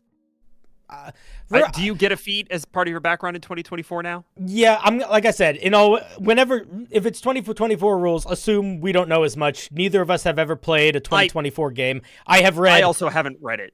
I have read some of the player's handbook and most of the monster manuals. So the sacrifice you must make if you're sending a 2024 thing is we might be a little uninformed. So just keep whatever we're saying, say it with a grain of salt. I think the power level, I'm not super worried. I mean, they were talking about the lesser restoration idea. Oh, if that's too strong, then maybe it could be like you just pull some of the mechanics from lesser restoration. It's not the totality of it. Sure. But yeah, my gut right now is I really like the idea of giving us the ability to expend bardic inspiration to do some sort of cleansing. I like that a lot. Yeah. The dissonance between these two is a chasm. Yeah. It's a chasm. And I think when you're putting something in front of anyone who's not you that has so little on the page, that is sort of all we can go off of, right? It's like neither of these things feel like they're mechanically broken. You didn't misspell anything. So all we can kind of look for is like, does it feel whole? And I would say, maybe not. Yeah, anyway, thank you for sharing, Sponge. This is one of those mechanics also that like I genuinely don't there needs to be something tethering these two, but I also think that even if there wasn't, like I could very easily see a bard wanting to take this. Like I think the strength of the first feature, even though I do think it should maybe do a little bit more, I think the strength of the first feature is enough that like I could very easily see someone wanting to take this and like trying to like make it a part of their character, which I think is pretty cool. Potentially, yeah. All right, Pat, I'm going to give you some options here. Hit me. Would you rather look at a magic item, another class, another subclass, or a monster? I feel like, all right, hear me out. I feel like monster is the correct energy for where we want to go next. I think we should look at a monster. We haven't done that yet. Okay. That said, I am actually not excited about looking at more classes. So maybe monster, and then we'll dip our toe back in and see if we can get something out of a second class. Okay, let's grab. I don't want to do too many classes like right up front. You know, we've only had like a little amuse-bouche. If the feedback feels like it needs to be exactly the same, then I think it's worth not doing it. But for sure. But let's take a look at that monster. All right, we're gonna grab this one. This is called the Mechanical Wyvern. That is a sick fucking monster concept. I'm sold. What investment are you seeking? You're seeking 10,000? Check signed. Done.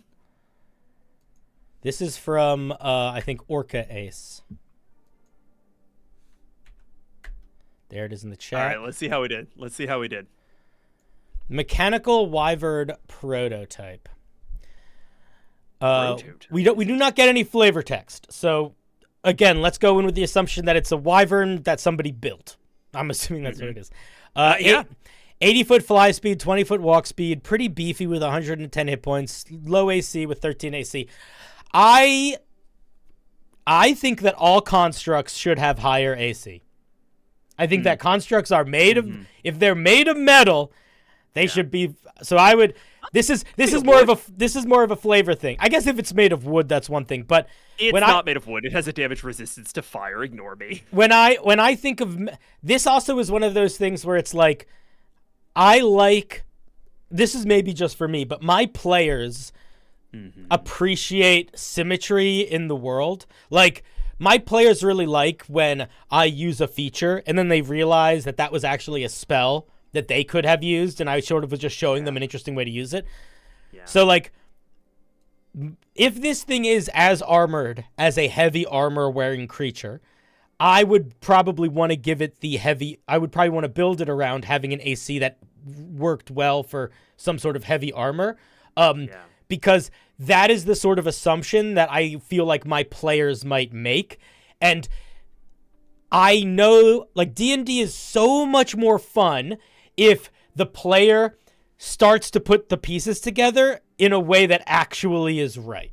Do you know what I mean? Like, even if it meant giving it less hit points or whatever. What CR is it? It's CR7. This could probably have more hit points. Chonky, yeah, wow. This is sort of statted like a CR4 monster with these things.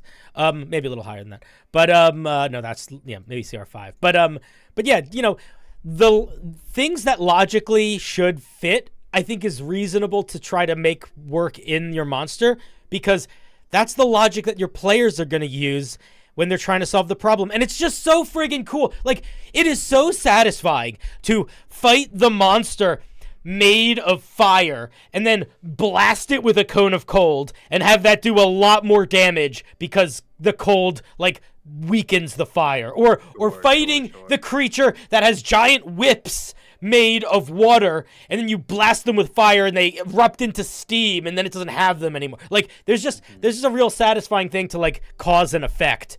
And I know that AC is not something that really matters all as much when compared to that, but I don't know. I think it's worth thinking about. Yeah, absolutely. I think that's it understands Dwarvish. That's great. So there's a little bit of flavor hidden in here. This is made by dwarves, I'm assuming. Yeah. Okay, dive. Also, I think the 13 is probably based off of the wyvern. I'm checking that now, and that is its AC. So that's probably where they got that. So yeah, but I'd juice it. Give it a little tweak. Yeah. Let's see. It's got all the condition immunities of basically constructs.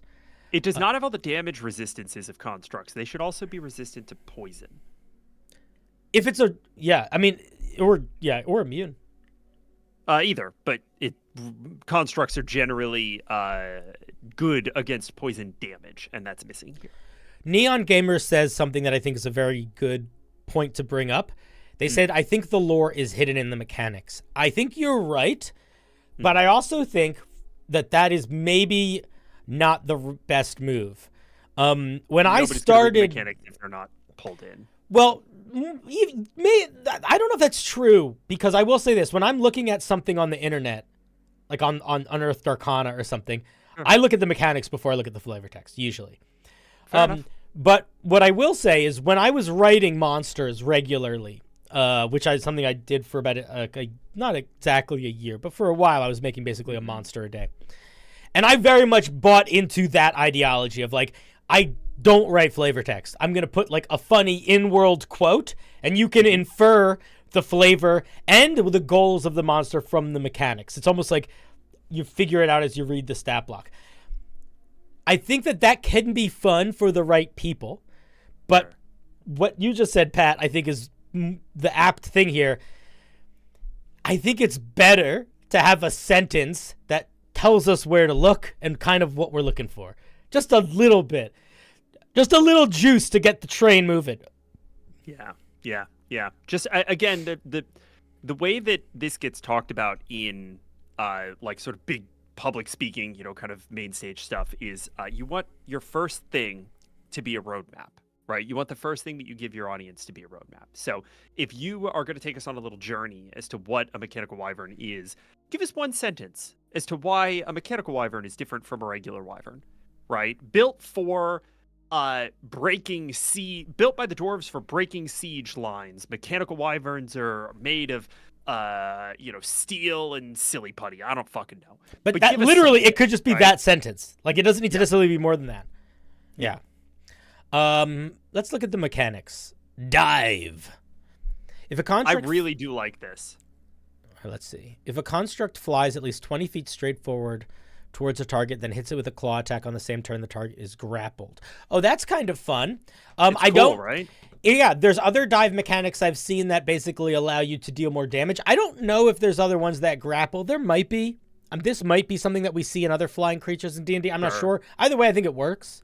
I really like it because there's an implication of that. What's their fly speed? Their fly speed's 80, so there's an implication of catching on the wing, right? 20-foot attack, grapple. You've got 60-foot of movement to get them up into the sky. That's pretty chunky. Technically, if you're carrying something else, then they would have 40 feet of movement. 30 foot of movement. Okay, fine, but still. But yeah. It's cool. I like it so far. I think one of the most evocative things you can do in a D&D game with a flying creature is have it pick up one of the party members. Yeah, that's really good. People freak out when they experience that for the first time. Yeah. Let's see. It's got a claw attack. It makes 2 claw attacks or 1 claw and 1 fire lob. The claw does some good damage. The fire lob does fire damage. I might... This is so nitpicky. I might change the fire lob instead of it being single target to be a really small AoE. Yeah, I do a small AoE, frankly. I know there's a tendency in the new monsters to try to give everything a ranged weapon attack. I think that's oversimplifying. I'm not a huge fan of that decision. I think ranged damage is a good thing for everyone to have, but I think it could be an AoE. I think that's a reasonable thing to do. Also, the phrase lob makes me feel like it's a poof.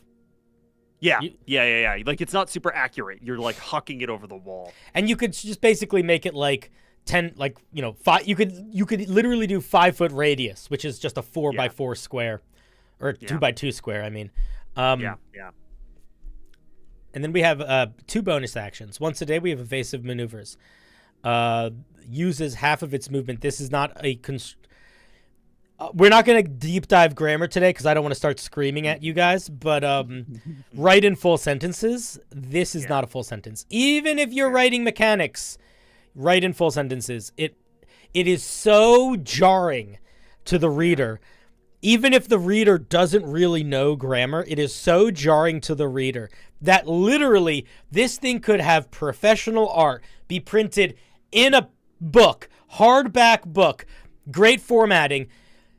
If I saw this sentence in that book, I would feel like this was a deeply unprofessional piece. Like, and that's not saying this doesn't work. That is no way me trying to, like, undermine the quality that you've put in here. But what I'm saying is the lizard brain notices that kind of stuff. And the lizard brain doesn't give a shit about anything other than what it's used to. And what it's used to when it's reading D&D rules is full sentences. Yeah, and it's not that hard. You do it elsewhere. The construct uses half of its movement to twist and turn in the air. It's like, it's such a small thing you can do, but it will have, and it will have no impact on your game mechanically or your design mechanically, but it will have a great deal of impact on the way people perceive your work and how seriously they take it. I hear that. I agree with that. I'm looking at the mechanics of this feature. I'm gonna say my only piece of feedback is I don't think this needs to be once a day. Let me see what I think it does. I think a +2 AC depends on how much you juice the AC per Cinder's earlier feedback. Decide to do that at all, but I think a +2 AC, basically a little mini shield spell, as a bonus action, and in exchange for half of its movement, give or take, is a totally fine thing to do whenever it wants. Let me read it. Yeah. Uses half its movement to twist and turn in the air. It gains +2 to its AC until the end of its next turn. Additionally, any creature riding or grappling construct has to make a strength saving throw to be knocked off. I also agree. I think that that either way, this needs to be a little bit changed. I don't think this works as a bonus action if it costs half your movement. I think the way that you make it work, if it costs half your movement, is you have to choose to activate it at the start of the creature's turn. Because what happens, like, like how, you know what I mean? Like, because they could have used some of their movement. Does this not function if they've used half their movement? If I've used 40 feet of movement and I have 40 feet left, does this use 20 feet? Like, I think that most 99% of movement features that work like this, they activate at the start of a creature's turn. I think it just makes more sense. So what I would say is, at the start of the mechanical wyvern's turn, it can choose to use evasive maneuvers. Its movement speed is halved until the end of its turn, and it gains bonuses. Yeah. The other thing that I would say is I don't think the AC bonus makes sense here, especially if we crank the AC here. I would make this a bonus to dexterity checks and saving throws. Well, they're using it kind of as the dexterity component of AC, right? It's like harder to hit because you're shooting this like twisting, turning. Yeah, but target. It's not affecting any dexterity saving throws, which is like what it would be better at for sure. That's literally what it's doing. Is it's using like evasive is a feature that affects dexterity like already in the game. Sure. Yeah. So I would. Dex saves. I mean, if you wanted to keep the AC, that's fine. But I think honestly, this adding to their dexterity is probably more good. I think there's something to be said here about evasive maneuvers basically just being evasion, where you get, you take half damage or no damage depending on whether or not you fail or succeed, and tacking on the bit about anyone riding or grappling the creature must make a DC 15 strength check. So just whenever they make a dex save, they do this. I think this could potentially work as just a fully passive feature if you're going to go the dex save route. Yeah, I think it could too.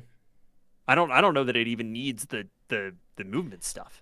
I think that there is a little bit of benefit to it having like a shift where it becomes like the fight changes a little bit because of using it. Yeah, sure. That might be fun. Like the idea that it's harder to hit but slower, I think is interesting. Like an interesting dynamic to play with. There's something there for sure. Yeah. Let's see. It has breath charge also. The construct's throat glows and sparks out of its mouth as it prepares to unleash a powerful fire attack on its next. I think you want the word turn in here. It must use its action to make 4 glob attacks or take. This is a tediously overcomplicated feature. Yeah, that's messy. This feature should just be, as a bonus action, they can make 2 extra fire lob attacks on that turn. That should just be that. And that's a once per day. And that's a once per day thing. Yeah, that's what you should do. This is tedious. This is tedium. Yeah. This is just more work for the dungeon master. The real oomph that's happening here is they're making extra fire breath attacks. That's it.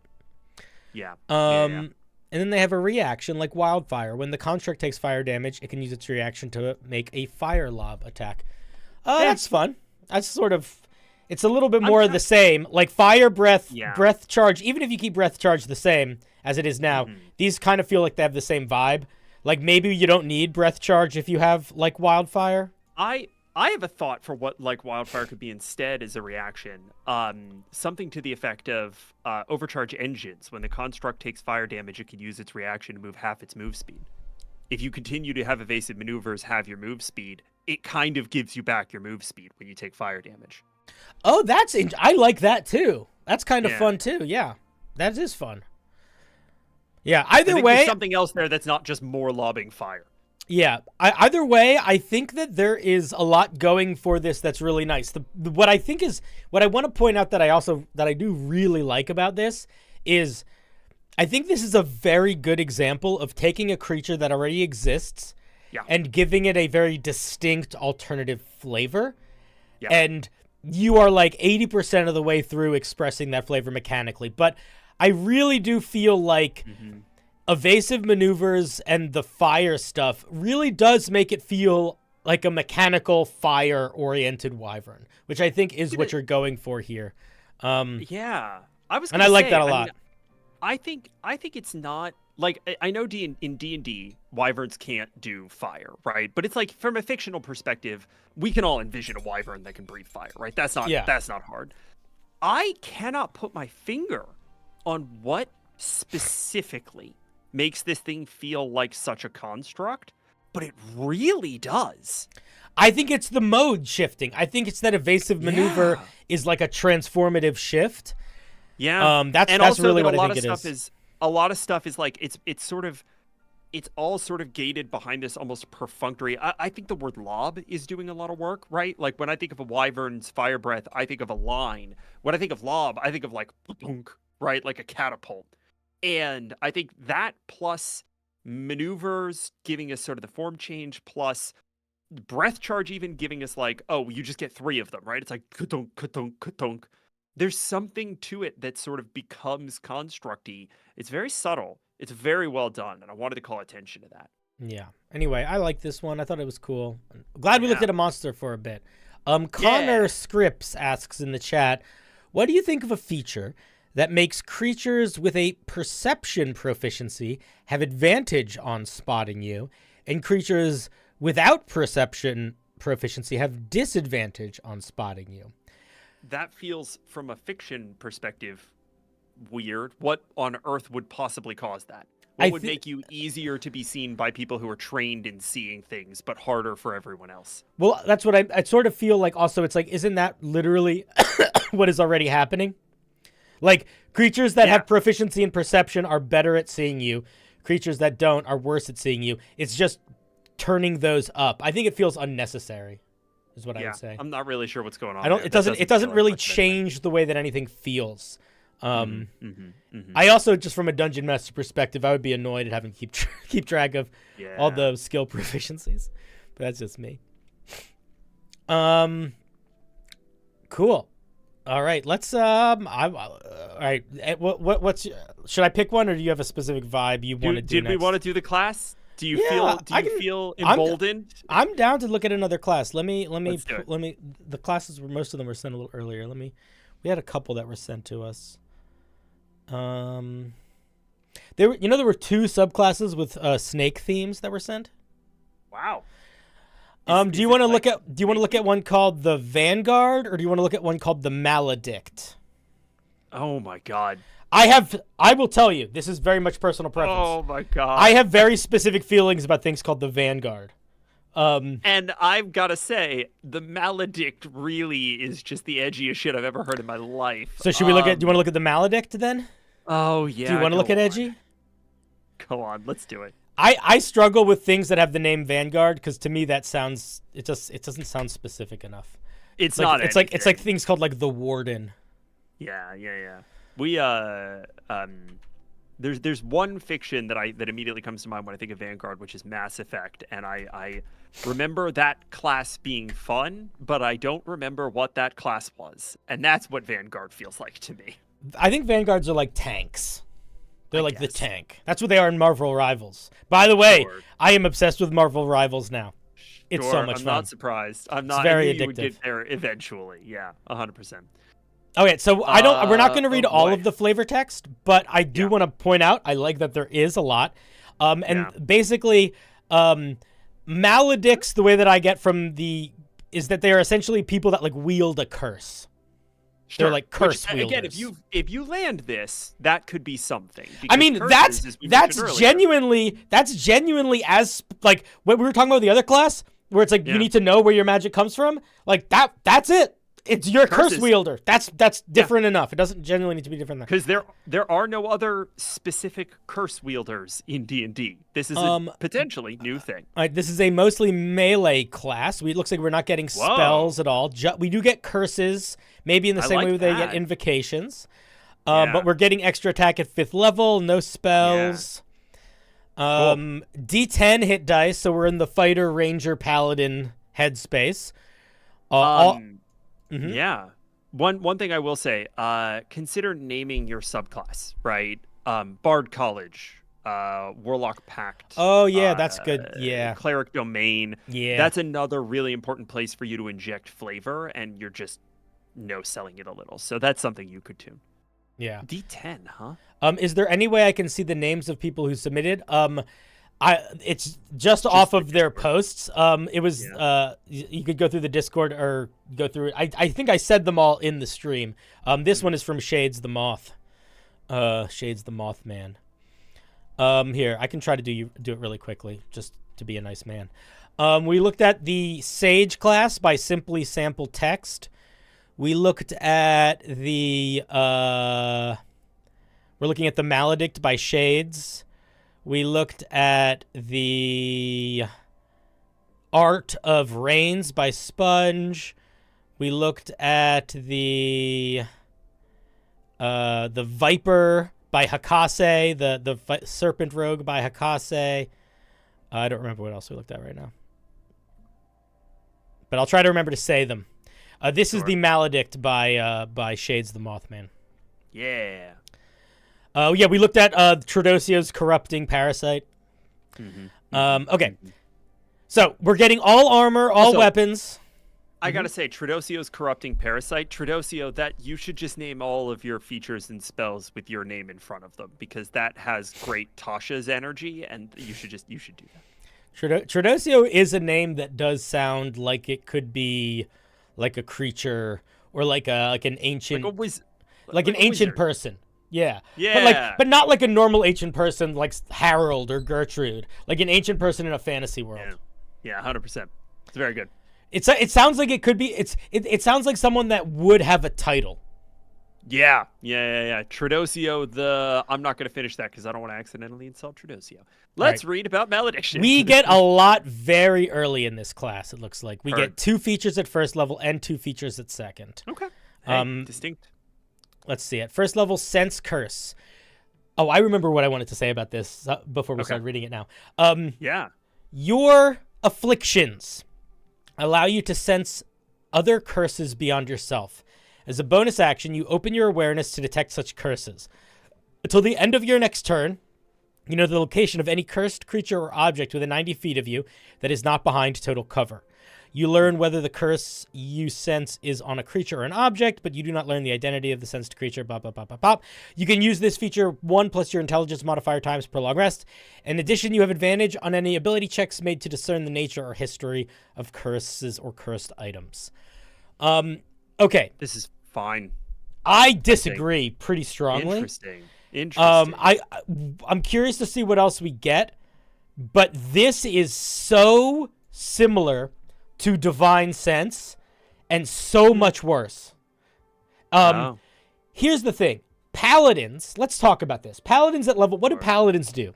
Paladins fight against the unholy. So at first level, they get the ability to heal you with their touch and the ability to sense sort of the nature of creatures. But what does that literally do? It tells you their creature type. So while, yes, it does tie into the flavor of a paladin, it is hyper usable. How many times is a level 1 adventurer encountering a cursed item or a cursed creature? I'm going to be honest, if you get to cursed creatures, kind of all the time. But okay. All right, you're invalidating full cover. Wait, where's cursed creatures? What are you talking about? Your next feature, you can weave dark magic to debilitate foes. On your turn, you can place a dark curse on a creature within 30 feet of you, which is then just cursed. So you know the location of them within 90 feet of you. Oh, sorry, is not behind total cover. I'm wrong about that. But you get to follow that cursed creature. You learn a bunch of stuff you already know because you put the curse on it. Okay, this doesn't synergize as well as I thought, but I just think that okay, if the goal is to synergize these two, they should just be the same feature. I think because if your sense, like, I don't think there's a logic, because this is too specific a thing to get a level 1. What I would say is, if I was going to give you a feature like this, and the point of this feature was to be like, if the goal of this is to synergize, this feature will only be good in the context of this feature 99% of the time. That's not enough. Right. I think that's accurate. So what I would do here, and this is the feedback that I wanted to give you, Shades, and this is what I'm remembering, is that I think you're starting this with a very strong direction, but you don't want to tunnel vision. Yeah. So let's think about this mechanically. Remember, because whoever is playing your class is going to use it in way more times and much broader experiences than you have. The likelihood of someone playing a game where a dungeon master doesn't use any curses, doesn't use any cursed objects, doesn't use any curses is especially high. At level 1 is high. Even level 5 is high. Yeah. Sure. So, but what is this actually doing? What this is doing is this is not telling you if a creature is cursed. This is because what is cursed in D&D outside of objects? Cursed in D&D outside of objects is creatures being debuffed through magic. So what I would say is this should not detect curses. This should detect magical afflictions. So what I would say is when you, instead of this being like you can sense any curses, they should be like you can sense magic affecting creatures or spells affecting creatures. A little bit of detect magic, I think, is probably the appropriate way. But almost more, like a little bit more focused. Like I think we keep it to creatures and objects. That way, the person who's wielding this, they could synergize it with Anathema, but it doesn't require the dungeon master to start pumping curses into the game super early, you know? Like, it'll still be really... In the same way that Divine Sense is valuable whether or not you're using demons and undead. Because it senses more than just demons and undead, even though that's traditionally what paladins are, like, fighting. Like, it still senses Fae, it still senses Celestials, it still senses Elementals. Like, you want to broaden it enough so that it's generally usable. Yep. Let's look at Anathema. I do want to say, even before we read this, put this one first. For the love of God, put this one first. Even alphabetically, it makes sense. Yep. You can weave dark magic to debilitate your foes. Once on your turn, you can place a dark curse on a creature within 30 feet of you. You can either place this curse when you hit that creature with a weapon attack, no action required. I don't love that. Make it a bonus action. Just make it a bonus action. I'm going to tell you right now, I don't even care what it does. Make it a bonus action. The amount of unless there is some key mechanical element going on that is like foundational to this thing, this is letting you do an extra damage every round on an attack. Make it a bonus action. Yeah, make it and honestly, if you make it, that was Cinder. If you make it a bonus action, you could shorten this sentence by a bunch, right? Like, yeah. As a bonus action, you can target a creature you can see within 30 feet of you. They are cursed. While a creature is cursed in this way, once per round, when you hit it on your turn, it takes extra damage or something. I think that's fine, actually. I agree. It's basically just Hunter's Mark. So it's exactly Hunter's Mark. Yeah. Except Cinder. Oh no. What? What's wrong? It's just Hunter's Mark. It's just Hunter's Mark. Oh, is that enough? You know what? I actually think that maybe is an issue now. Yeah, because Hunter's Mark is part of the core Ranger, both in the 2014 rules and the 2024 rules. Yeah, it's actually just worse Hunter's Mark because you don't know where they are or their location. You can't track them indefinitely and forever. Well, yeah. It's true. You might want to make this different. Thematics are good. That's a good Thematics point. are good. Straight up just 1d6 extra damage maybe isn't the move. Yeah, I don't know. Maybe make it do different stuff. Yeah, I didn't even think about that. It's Hunter's. It doesn't require concentration, which makes it which is a little bit better than Hunter's Mark, but in some ways. But I'm also glancing ahead because in chat Shade said that second level is a big deal, and maybe we'll get there. I will say your second level option is a fighting style. Well, we get two. It's a little bloated. Sure. To be, I'm just saying we're really Ranger focused so far. Yeah. Really Ranger focused so far. Yeah. So I think yeah. Yeah. In a way that I actually think between Anathema and fighting style, it needs to be addressed. I don't think Empowered Hex is going to solve us from that problem. Yeah. Let's see what Empowered Hex does, though. Your curses erupt with might at your command. As a bonus action on your turn. So sorry, Cinder. I did want to call out one interesting thing about Anathema that I think is worth calling attention to is that you seem to be able to target any number of creatures, and it only goes away if you remove if they're targeted by a remove curse spell. That might be a little too chonky. Oh yeah, this should last a minute, and it should end if you lose concentration. I mean, it basically should be Hunter's Mark if you want it to be Hunter's Mark. I disagree with the concentration thing, but I think you need to limit it a little bit. It only lasts one round? Where does it say really that? Limited. Once per turn is bonus action. Oh, until the end of your next turn. There it is. My bad. Okay. So they could theoretically burn or remove curse to not wait 6 seconds. Yeah. That would be crazy, but valid. I don't actually think that's that good then. That's not enough. Right. That's too much in the other direction. That's okay. one Honestly, round of an extra D6 is no. not I mean, really well, here's the anything. thing. Here's the thing. Yeah. The only reason why Hunter's Mark works as a thing is because it's ongoing. If it wasn't ongoing, it should just be when you hit a creature, you can use a bonus action to deal extra damage to them. And 1d6 is definitely not enough. But no, like, I just think, yeah, I just don't think it only this is lasting quite a landed. round feels off. Yeah, I agree. Yeah. Let's look at Empowered Hex. Let's go. Let's your go. curses erupt with might at your command. As a bonus action on your turn, you can target a creature you can see that bears the curses of your anathema and empower that curse. You actually can't do that if you bonus action use it. You shouldn't build the features so they can't stack. I know that you can use an attack to do this or a bonus action, but the fact that you even have the as or a bonus action is like an issue. Like I don't I'm going to tell you right now, probably whatever empowered curse is should probably just be what anathema is going to be my guess. Yeah, but let's take a look. I think so. You can also empower a curse as part of placing it on a target. You're using too many words, dude. Pick a fucking lane. Like, just you're trying to make both this and this a bonus action or an attack. Don't do that. Mm-hmm. When you empower a curse, the duration of that curse increases to 1 minute. Mm-hmm. The curse also gains one additional effect that you choose from the list below. You gain additional... Oh, okay. This is Cinder's right. This is anathema. Get rid of anathema, move this up, leave second level as just a fighting style. This is what you should be doing. These are the things that are not just Hunter's Mark. Yeah, so let's see what they are. Weakening. The cursed creature must make a charisma saving throw on a failure. The first time the creature makes an attack or roll ability check, it must roll a d4 and subtract it. Cool. Terror, wisdom saving throw. Creature has to becomes frightened of you.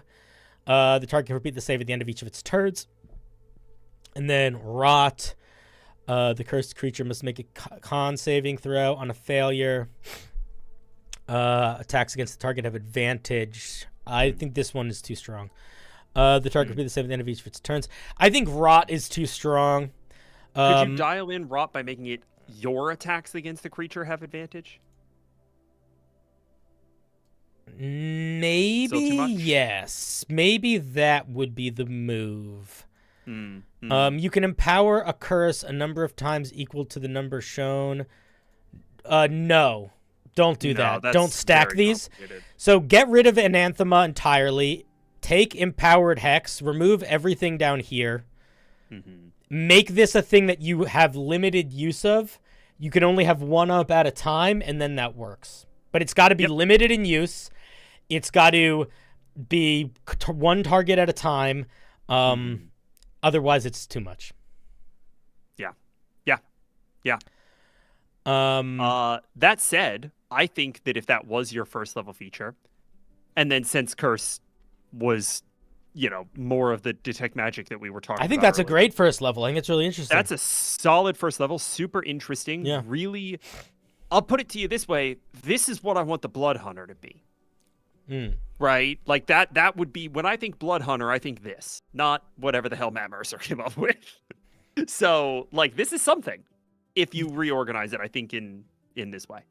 You don't have 10 rounds. You don't have 10 rounds of advantage because the creature can repeat the saving throw at the end of each of its turns.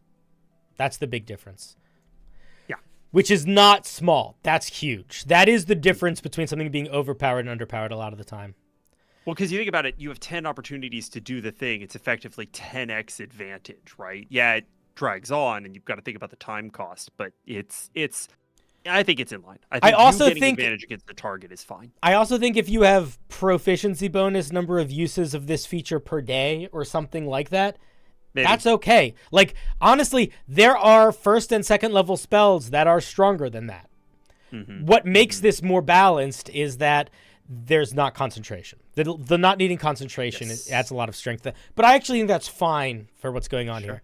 I agree. And I think a limit the number of times you could use this per day. It also gives us a power scaling vector, right? So if it is proficiency bonus times per long rest, or maybe half prof per short rest, or something to that effect, that scales. And it's going to get better over time, which I think is something that, gives you a little bit of power scale you don't have to work for.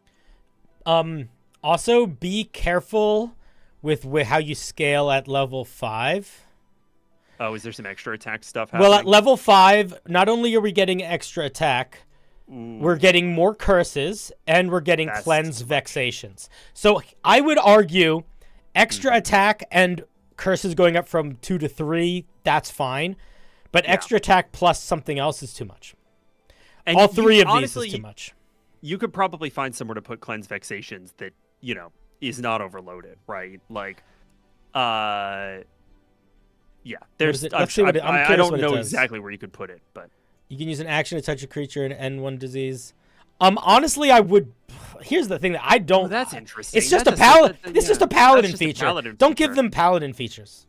Yeah, this isn't a paladin. That's the opposite of what they should be. This is just lay on hands. Don't or whatever. Yeah. Just don't. Yeah. I would just drop this. Yeah.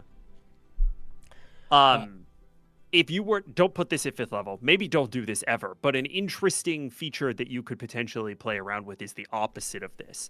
You use your action to touch a creature and return one curse that had affected it at some point in its life. I don't know how that would work mechanically, but there's something there. If you're trying to play with the philosophy that you think all martials should get another minor feature at level 5, it can't be as powerful as cleansing vexations. Also, do all martials get something at level 5? No, they just get extra attack. They get or damage boost. And that's not true. Rogues are different. Anyone that gets extra attack, that's what they get.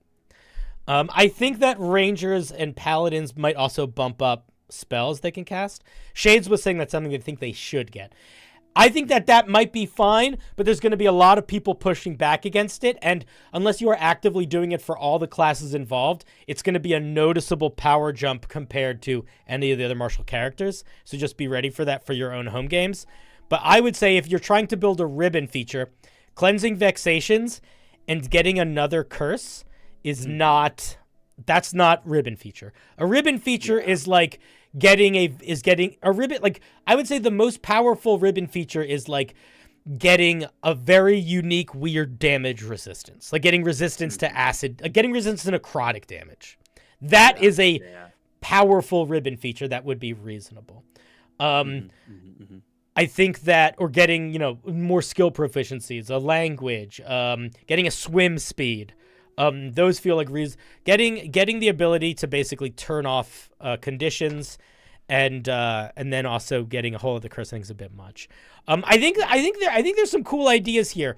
Honestly, dude, lean away from the stuff that echoes other classes and lean into the stuff that doesn't. Sense curse is really cool. You just need to broaden it. And what is it? Empowered Hex is pretty cool too. I think that Anathema and fighting styles are just sort of whatevers. I see we got another fighting style. Let me just see what it is. Oh, I wouldn't do that. I wouldn't give them a weird special fighting style. Just do fight. Either give them like 3 fighting styles that are all genuinely unique, or give them the traditional fighting styles. That's what I would say. Yeah, and definitely don't do both. But lean into this kind of stuff. Lean into them being less of a striker and more of a disabler. I will also say things that you've done right here. You have taken a class that is fairly edgy, that feels like it could very easily become a caster, that feels like it could be a place for some pretty incredible power creep. And you've not done any of those. You've given us a genuinely novel take on a martial class, and one that I feel like by level 2 is not just a fighter, right? I could maybe shoehorn this into being a fighter, but something would be lost in the doing. That's good. That's impressive. Shades, that's just not true. Every class gets a fighting style, gets a unique one. That's just not true. Some classes might not get all fighting styles available to them, but that's just not true, Shades. That's just blatantly not true. I love you to death, but that's just, I don't need to look it up. That's just wrong. There is no unique fighting style. There is no unique paladin. I guess the paladin and the ranger get the spellcasting ones. But but that's not really a fighting style. That's just getting more cantrips. The other thing is, for this specific one, there is literally nothing I've read anywhere in here that makes me feel like we should be building an intelligence fighter. So it feels really out of left field. Feels your really. Curse save is intelligence. Yeah, but that's not enough, man. But that's not enough. You get that feature twice a day. That's not. It's nothing. I agree. Yeah. Intelligence is definitely secondary for this guy, and I think giving me the ability to build a single stat boy is not actually good here. I want my intelligence to be secondary. Yeah, it doesn't like mechanically it really doesn't land. And your argument for why every class should get a unique one, I flat out disagree with. Fighters get access to all of the fighting styles. So they're not getting unique fighter-only ones. They're just getting all of them. Every other class gets access to some of them. And more recently, the half-casters got a new fighting style that literally isn't a fighting style. It's just the ability to cast 2 cantrips. So it's not really even a fighting style. It's just, it is what it is. So I pretty strongly disagree with that. I think that there's an argument for saying completely drop all the ordinary fighting styles and give them 3 unique ones. Yeah, I don't think that's a bad thing. I am looking at the fighting styles in the base rules for 2014, not including Tasha's. And ranger, archery, defense, dueling, 2-weapon. Fighter, archery, defense, dueling, great weapon, protection, 2-weapon. Paladin, defense, dueling, great weapon, protection.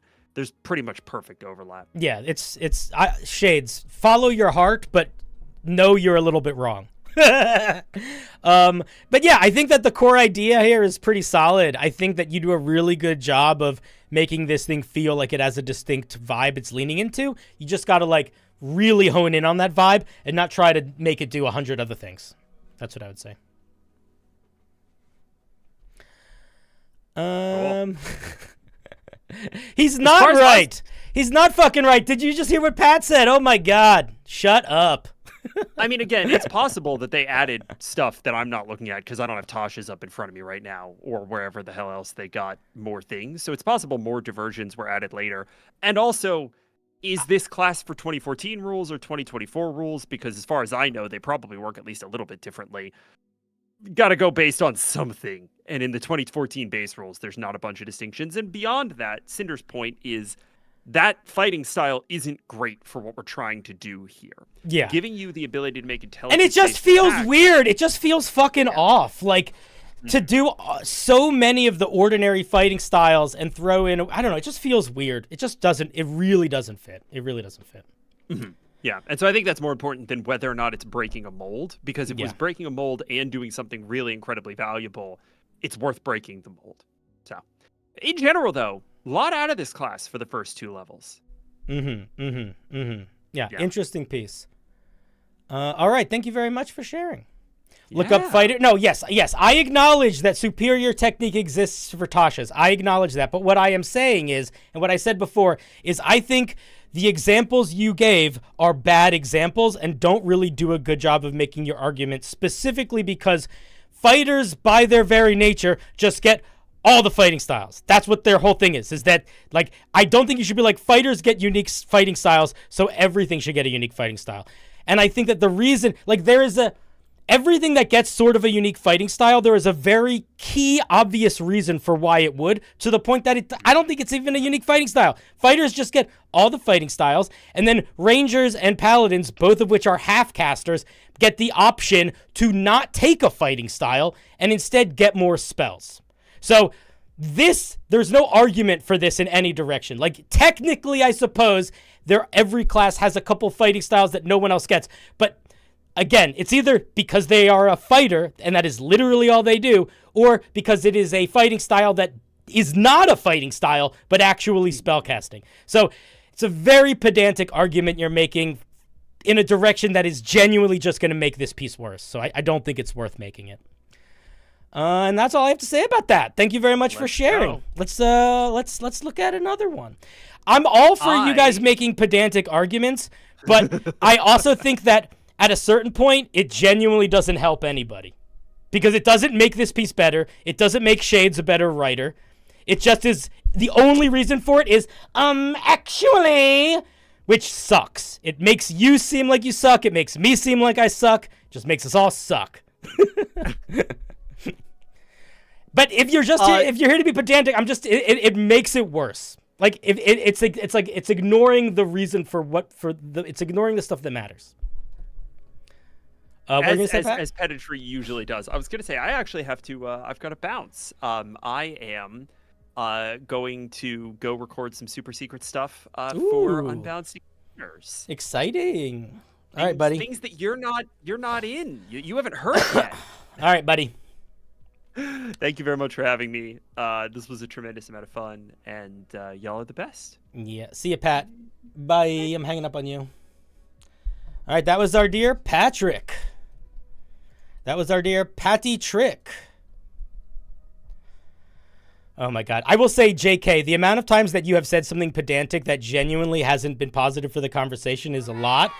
But also, you do say a lot of stuff that is positive for the conversation. But there have been more than a few times where I've seen you say something and I'm like, I want to mute them for a couple minutes because they're just being annoying. But I haven't. I haven't done that yet. Because you do had some positive things too. But I think that for the purposes of this stuff, a lot of the time it doesn't really help. All right. Thank you for sharing, Shades. I think this is a really good start, by the way, for a class. I think you just got to find your focus a little bit more. Not your focus. I think you have your focus. I think you need to lean into your focus a little bit more. All right, that was a class. Let's take a look at, we haven't looked at any of the races that people submitted yet. Let's take a look at one of the new D&D races. Let's see here.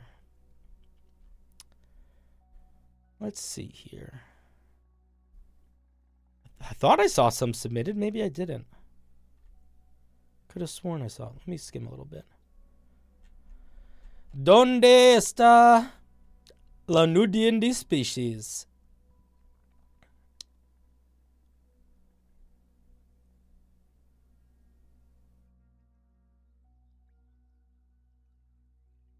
Oh, here we go. This one's called the Velrix.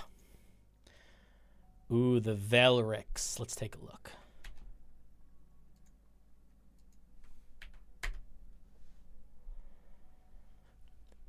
Let me grab it if you guys want to give her a gander in the chat. Pasta, thank you for the prime.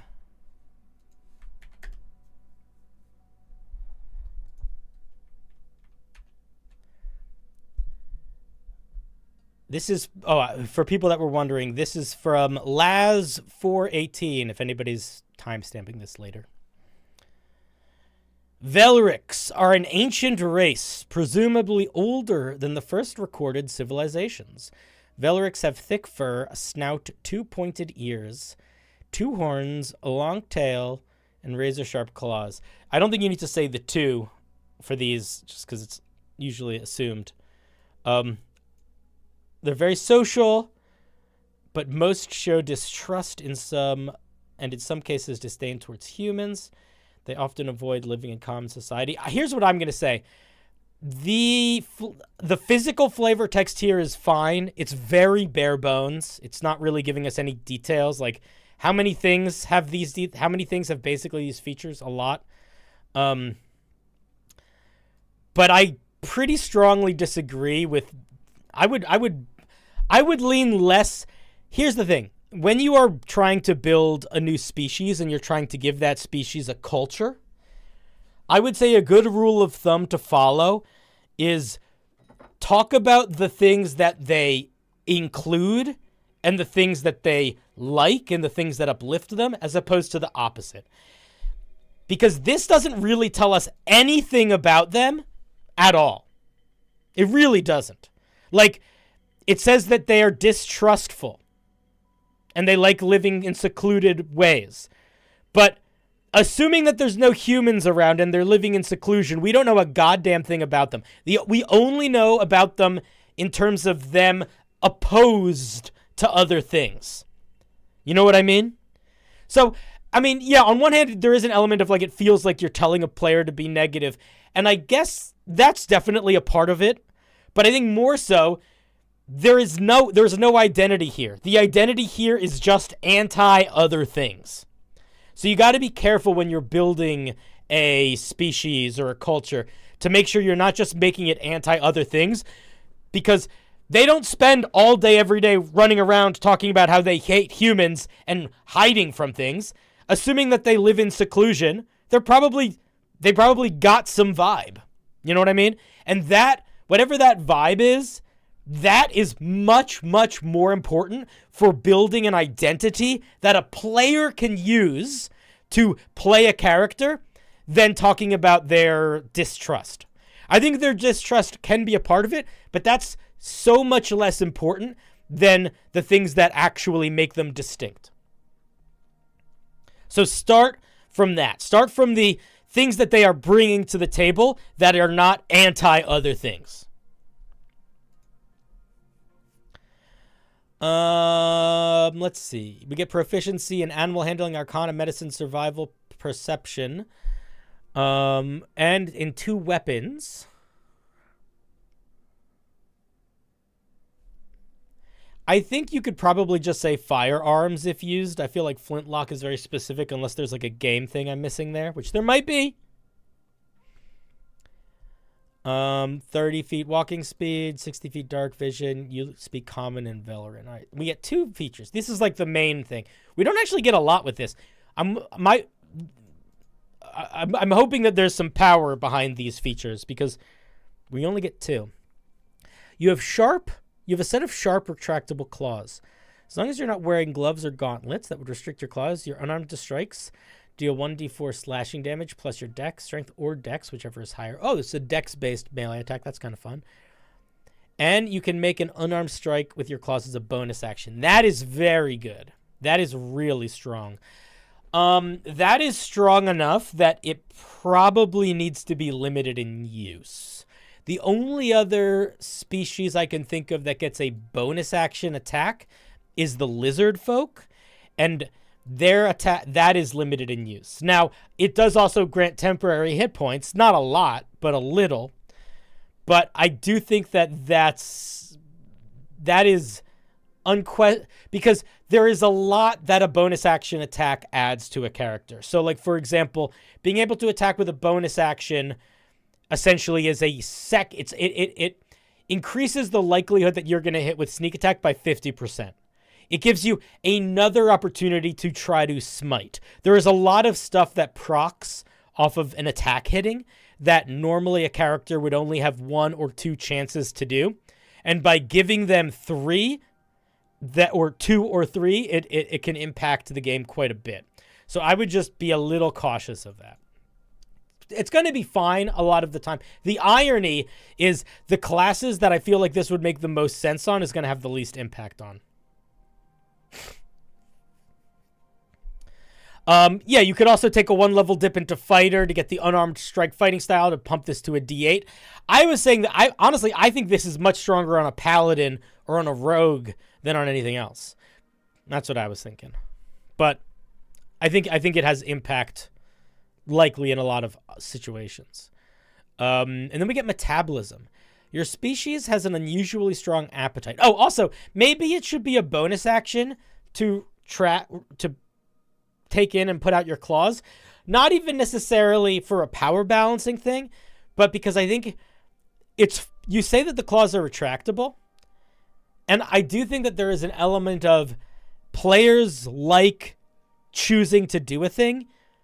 And sometimes when you put something into the action economy, it like makes the players remember that they can choose to do it. Again, I don't actually think this is great from a power balance perspective, but I do think that if you were to have it so you could bonus action take out your claws, then it's almost like I could see a player being like, all right, I'm going to try to intimidate him and then use my bonus action to take my claws out. Like, I sort of feel like that would happen more. Maybe that's just my players, but we're thinking about. Let's look at metabolism. Your species has an unusually strong appetite. During a short or long rest, you can choose to consume twice as many rations as a regular human to increase your strength score by 1 for 1 day or until the end of your short or long rest. I don't like this at all. I think this is not a good feature.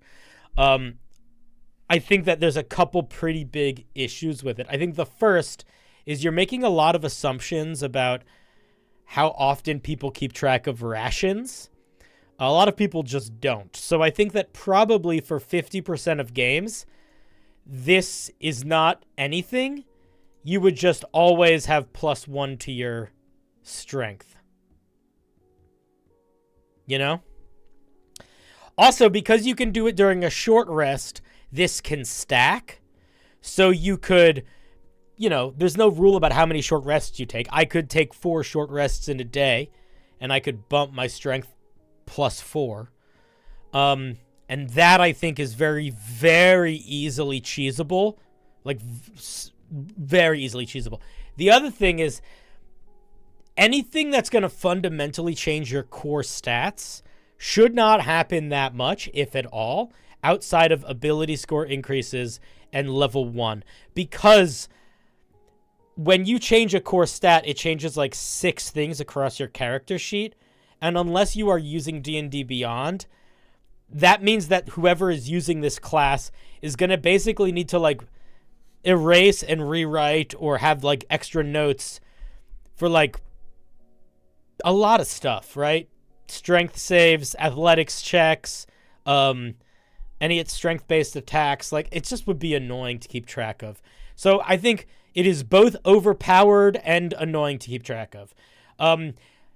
I think that if your goal here is to create situations where this thing can be hyper strong, I think that that is doable, but I think you got to do it in a different way than this. You could say, for example, over the course of a long rest, if your character, eats enough something, then actually, I don't even like that. I would probably make it almost like a mini rage mechanic.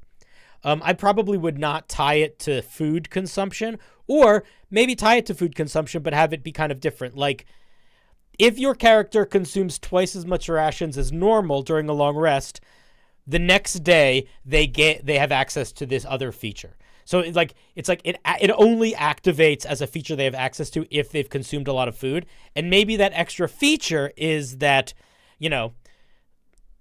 proficiency bonus times per day when they make a strength-based attack, saving throw, or skill check, they can expend a use of this to make that with advantage. Something like that. Because it would basically still be oomping their strength, but it would be way more mechanically succinct, and they wouldn't have to be doing a lot of translating from your feature to how it affects the game. It would just be the part that's how it affects the game. A couple people in chat are suggesting maybe granting temporary hit points. You could do that, but then it's also very similar to the, what's it called? What's like the Beastman species called? I forget what it's called, but the one, shifters. All shifters basically get that. So shifters get the ability to like, they shift mode and get temporary hit points and stuff. So I think the claws are fine for the most. I think the idea needs some work, is what I think. I think this is not that unique compared to like a shifter or a couple other of the meaty, beefy, beastie species. I think oomping our strength is definitely a possible thing, and oomping our beast claws are definitely a possible thing. But I think in its current iteration, beast claws is a bit too strong, and metabolism is both too strong and there's too many in between steps for it to be used in a way that's gonna like feel smooth and good. Those be my thoughts. Admittedly, double rations part is probably because the system I originally made this race for has a lot of focus on rationing. Yeah, could be. Maybe they could get a bonus during combat, but they have to eat more within a certain time period. I mean, I think that the bonus, if it's just making your strength score go up by 1, I think it's not unreasonable to make it affect things that would use your strength score, which is literally just athletics, like strength-based attacks, grapples, and strength-based saving throws. And that's pretty much it. So it doesn't, you don't, it's It's not like it doesn't need to be shockingly broad. It can kind of fit into little nuggets. I can't see the +1 being too useful though. Yeah, that's the other thing, is that if you have like a 18 in strength, this does nothing because your ability scores don't impact your stats unless they're going from an odd number to an even number.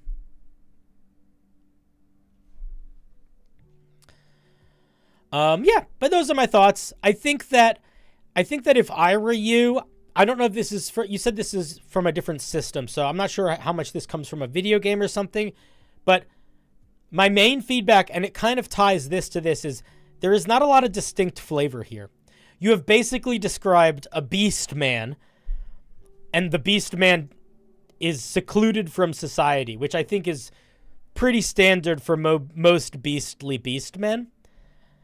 So I would maybe try to figure out what else makes these guys genuinely unique and distinct, and then based on that, figure out what sort of extra mechanics we want them to have access to, you know? Let the story drive the features here. I think some circumstances that's more important than others. But for species, I think it's pretty important.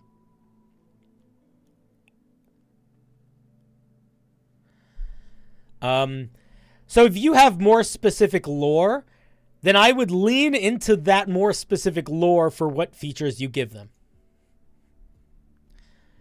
Thank you very much for sharing. We appreciate it. All right, chat, what do we want? Do we want to look at a magic item next? Do we want to look at a spell? I don't know if anyone sent in any spells. What do we want to look at next? A magic item? Do we want to look at... You have to go? All right, buddy. See ya. Subclass? Magic item, subclass? Another race?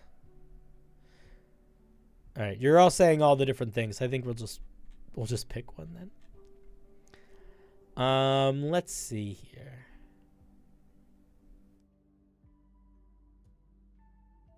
We'll look at another race first.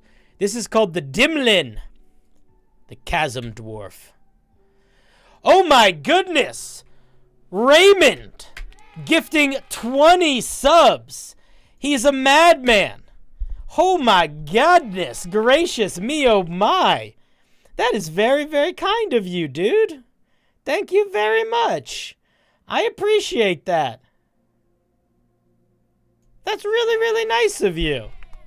You're crazy. You're out of control. You've lost your mind. Well, all nice things. That's very nice of you, dude. I appreciate that. Wait, I have to set the... One thing that I really don't like about Homebrewery, and this has nothing to do with you as creators, but look at this. Look at this. Do you see how like all of this is nicely formatted, right? If I mess with the zoom, it changes it. Do you see that? And it puts some of it behind here. So the zoom of the document affects the layout. Isn't that crazy? Why does it do that? Like, who? Because Homebrewery, people still work on Homebrewery. You know what I mean? Well, Raymond, I appreciate you just sharing the love, man. That's very, very kind of you. You're a real champion, and I appreciate the support. Also, I don't know how you guys feel about this, but I like this format more than the wheel because it allows me to have a little bit more safety control of the things that people post, but also like a little bit more preparatory mind. I hope that that's reasonable for you. But like, why the Homebrewery? What are you doing? Why does the format change when the size changes? Come on. There's got to be like an asterisk you can put somewhere in the text here that's going to make that not happen anymore. Like, there's got to be. There's got to be, right? Surely. You know what I mean?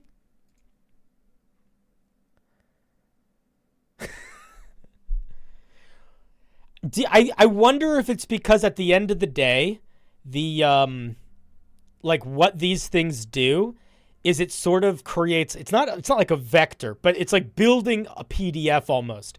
So I wonder if there's like an element of like distinction Like there's something in the programming that makes it, I don't know, whatever. It doesn't matter. I'm not going to read all this flavor text. I think this is Pokeniner. Yeah, this is Pokeniner. I'll read some of it, though. Here it is in the chat. Dimlin are dwarves of the sea, particularly ones near the greatest depths. You could... Here. Oh, God. I'm turning to the... Every now and then I want to just be an English teacher again, so I'm going to do that for a second here. Instead of saying Dimlin are dwarves of the sea, particularly ones near the greatest depths, why not say Dimlin are dwarves that herald from the greatest depths of the sea? Particularly ones, this phrase, there are certain phrases that we use in our regular vernacular, and I think even in our writing a lot of the time, that really, they work, and they do, to a certain extent, add clarity, but sometimes at the cost of artistry and the cost of, like, not professionalism, but what's the word I'm looking for?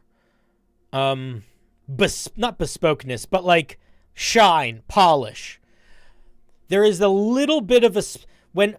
The eloquency, yes. When we're writing for D&D, we are doing, or any TTRPG, we're doing a very unusual thing. And specifically flavor text. With mechanics, it gets a little bit more crunchy. But with the flavor text, and I guess the mechanics, you are writing in this way that you are needing to, you have literal information you need to convey. So there is an element that I think makes us want to write in the same way that we would write if we were making an essay or writing like a college paper. Because there is literal information we need to get across. But there is another side of it, which is the more creative writing side of it, where as much as there is information we need to get across, we are also trying to be evocative. We want to make the writing compel the reader to think in certain ways. And that really is creative writing. Like, when you boil creative writing down to its core components, it is using writing to evoke feelings. That's really all creative writing is. And sometimes, I'm really talking about this a lot, but it's because it's such a ingrained thing that we all do. Language like this. Language like particularly. Little words that we add when we are trying to add emphasis in the way that we talk or the way that we communicate when we're writing like an essay often actually detract from the writing from a flow, evocative sort of poetry perspective. And they don't necessarily lose enough information that it matters when we take them out. Sometimes they do, but they don't always, you know? So, we're not going to read all the flavor text, but I want all of us to think about that as we're doing our writing. When our writing when we start to lean into the habits that we have formed through needing to write based on word limits for school and making sure we have enough words in there, it's important to try to acknowledge those habits and break them. This is great background noise for Guild Wars 2. I think that at the end of the day, these sorts of streams, I really have two goals for them. One is people that... I have three goals for them. One is that people that are actively putting energy in to be writers and write D&D can get some attention and can get some feedback. Because I think there's so many people that put so much work into their writing and they don't get attention and they don't get feedback. And that's something that we talk about sometimes in the stream in terms of how you write. We actually haven't done this in a while, but one of the things that I used to talk about on stream a lot is like your layout of the page. So I'll talk about this here a little bit. Like, this is a pretty good page layout. They've got a unique color for the text. They've got some art. They're using Homebrew, so it kind of looks like it's a D&D page. They've got watermarks. That helps make something more readable. But a lot of people will put a great deal of work in and not format their piece, and just don't get attention. So that's one of the reasons why we do these streams, is I want to give attention to people that are writing and trying to become better writers. 2 is I want people that have thought about writing to try it, And then 3, I want it to be good background noise for people that are playing video games. Those are the 3 things that I want it to be. Let's take a look at what this guy does. What is it called? A dimlin? A dimlin. Oh, I was right. I remembered. I'm so smart. Why is the lifespan written like that? I don't know. You're a dwarf. You're a humanoid. You're medium. 25-foot walk speed. But we also have a swim speed equal to our walk speed. We can breathe air and water. We get superior dark vision. It's very similar to the what's the Underdark? Not the Dorgar, the Underdark gnome. Snifnarblin? Don't they get superior dark vision? I don't know. Has dulled your senses to the point of being colorblind to shades of red, orange, and yellow. Red, orange, and yellow. Who made this piece again? Who sent this one in? Was this Pokey? Pokey, are you colorblind in real life?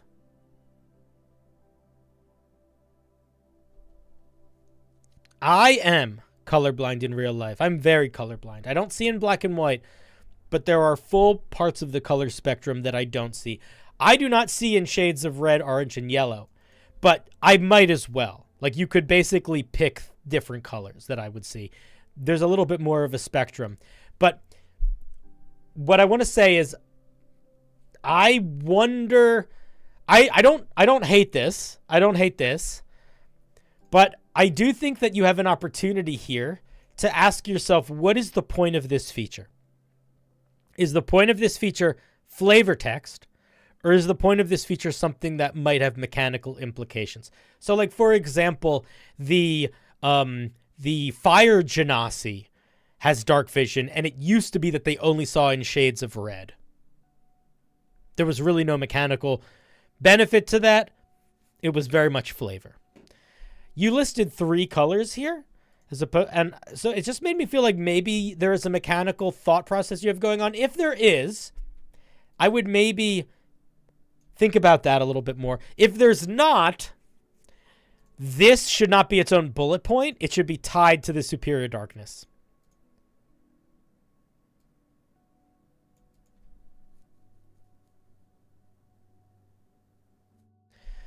So if it's while you are in darkness, you can see greens, blue, and purples, but not yellows, reds, and orange, that should all be one bullet. It should all be in the same bullet. But also, it's it's a little bit too annoying to keep track of for it to not have mechanical... It's a little bit too annoying to keep track of to not have a mechanical benefit. Or mechanical implications. Because here's... even if I wasn't colorblind, I think I would never remember that I see in greens, blues, and purples, but not reds, orange, and yellows. I would just... I don't know how much that would impact the way I play my character or imagine my character. So it feels like I like flavor text like this, but it almost feels too complicated. I might simplify it a little bit. For example, normally the way that dark vision works is that you basically see in black and white in dark vision. And that's easy to imagine. Or you pick a color. If you want to make this more distinct, if I was going to do this, I would try to make that distinct in as simple a way as possible. And I would probably say something like, you do see in color in your, when you're in darkness, you see in color, but when you're in bright light, you see in black and white. I would just flip it. You don't need to listen to any of this, by the way. This is fine. Genuinely, if you just put these bullets together and don't make this take up as much space, this is totally fine. I just think that if you're going to take the time to put in the details of what specific colors you see and don't see, it's worth facing the reality that that is very hard for people to visualize regularly in a way that is going to impact their characters. And I don't know how much you care or that matters, but I do think it's worth thinking about. Let's see what else we get. We get enhanced dwarven resilience. You have advantage on saving throws you make to avoid or end the poisoned condition on yourself. And you also have resistance to acid and poison damage. So it's just dwarven. It's just regular dwarven resistance, but better. I don't know why we get this. I don't know how this connects to us being a underwater dwarf. Seems a little out of left field. Sunken Soul. You can sink yourself to the bottom of any body of water so long as you are incapacitated. You sink at a rate of 60 feet per round. That's fun. So basically, if you're underwater, regardless of your movement speed, you have a movement speed of 60 in water if you're going down. I like that a lot. That's super fun and funny. Poison fish. But dwarves are already resistant to poison. Like, the thing that's added here is the acid, I think.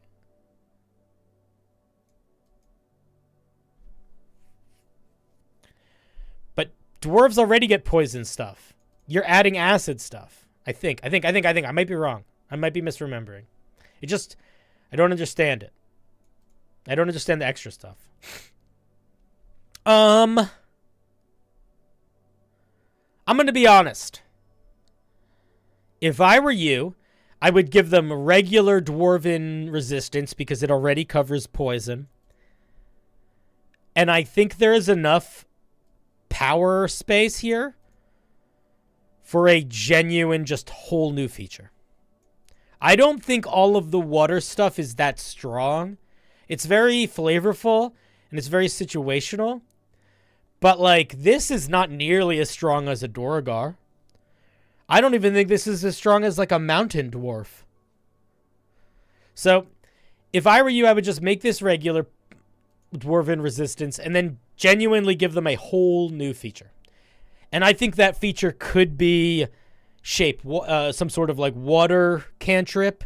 I think that feature could be some sort of ability to communicate with fish. I think that feature could be a lot of different stuff. But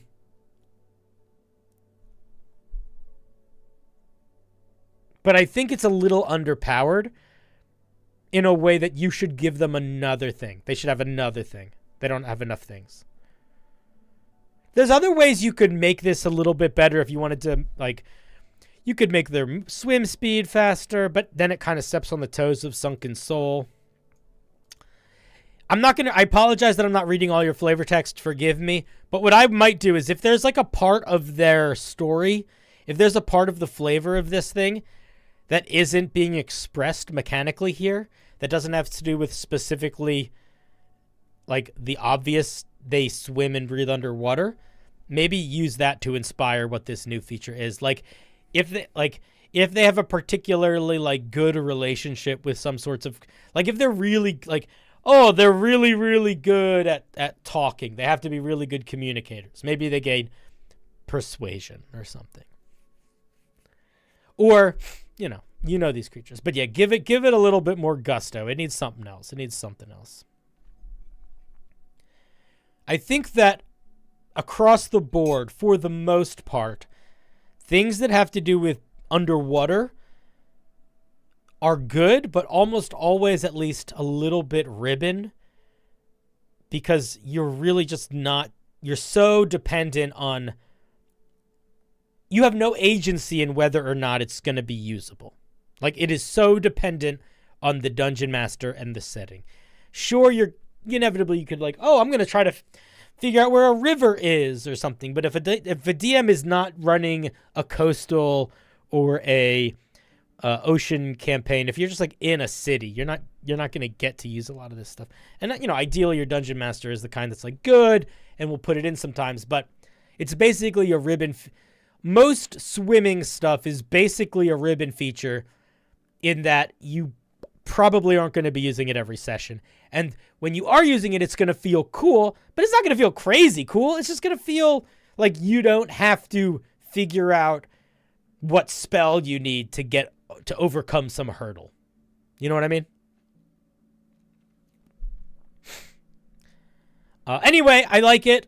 Look at this cute little guy. Pick his nose, pick his toes. Yeah. Whenever we're making D&D species, the that balance between what's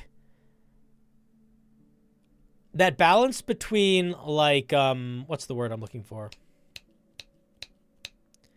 That balance between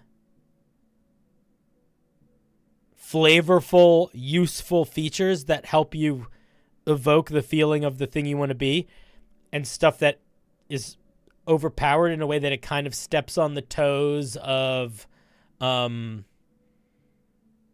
like class features and stuff, it's a very fine line. What's up, super writer Andy? How's it going, buddy? This is the issue with all water-based creatures. This is true. Which is why I think you have to sort of treat water features as a ribbon feature. Like in the Fathomless Warlock is a great example of that. The Fathomless Warlock has an amazing first level feature where they can summon these tentacles that can affect creatures' movement and deal damage, but then they also can breathe and swim underwater. But it's like a ribbon feature. Like, if they didn't have the breathe and swim underwater, the summoning tentacles as their only first level feature would basically be fine.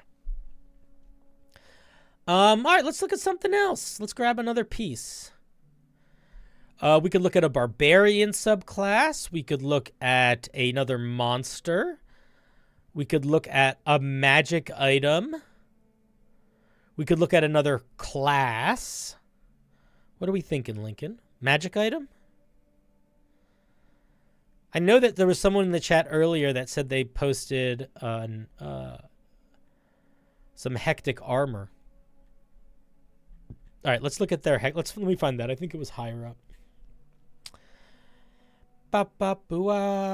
Armor of Tiamat. I think that was Neon Gamer. Yeah, it was. Armor of Tiamat. This is an artifact. So whenever you're making an artifact, the thing that you have to keep in mind is that artifacts usually are very story items. Like, they are items that can and maybe should affect the plot of your world. Whether they are a MacGuffin in that they're a thing that the villain has that you need to get, or they're gonna whatever. But like they probably should be powerful enough that they could fundamentally change your game or your game world. That is not unreasonable for an artifact. The other thing about artifacts, they should all, this is my opinion, they should have a story. It doesn't need to be a long story, but there should be an element of history to them. And that's a really good way to like do environmental world building for your campaign. But then the other thing is that if you have a feature you want to give a magic item and it is too powerful, you can make that item an artifact and then it just works. This was a Neon Gamer. This is from Neon Gamer, who I think was in the chat earlier, but I don't see them now, but that's fine. This is the Armor of Tiamat. I think I posted it so you can all see it. Armor of Tiamat. This rainbow armor, it requires attunement from a chromatic dragonborn. Interesting. So it has to not just be a dragonborn, a chromatic dragonborn. This rainbow armor is crafted with the shedded scales. I think you should just say scales. Shedded is a weird word here. It doesn't fit good.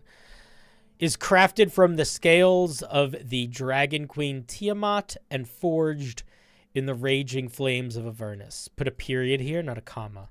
This armor was made for her most elite warriors. This whole thing is written in the passive voice.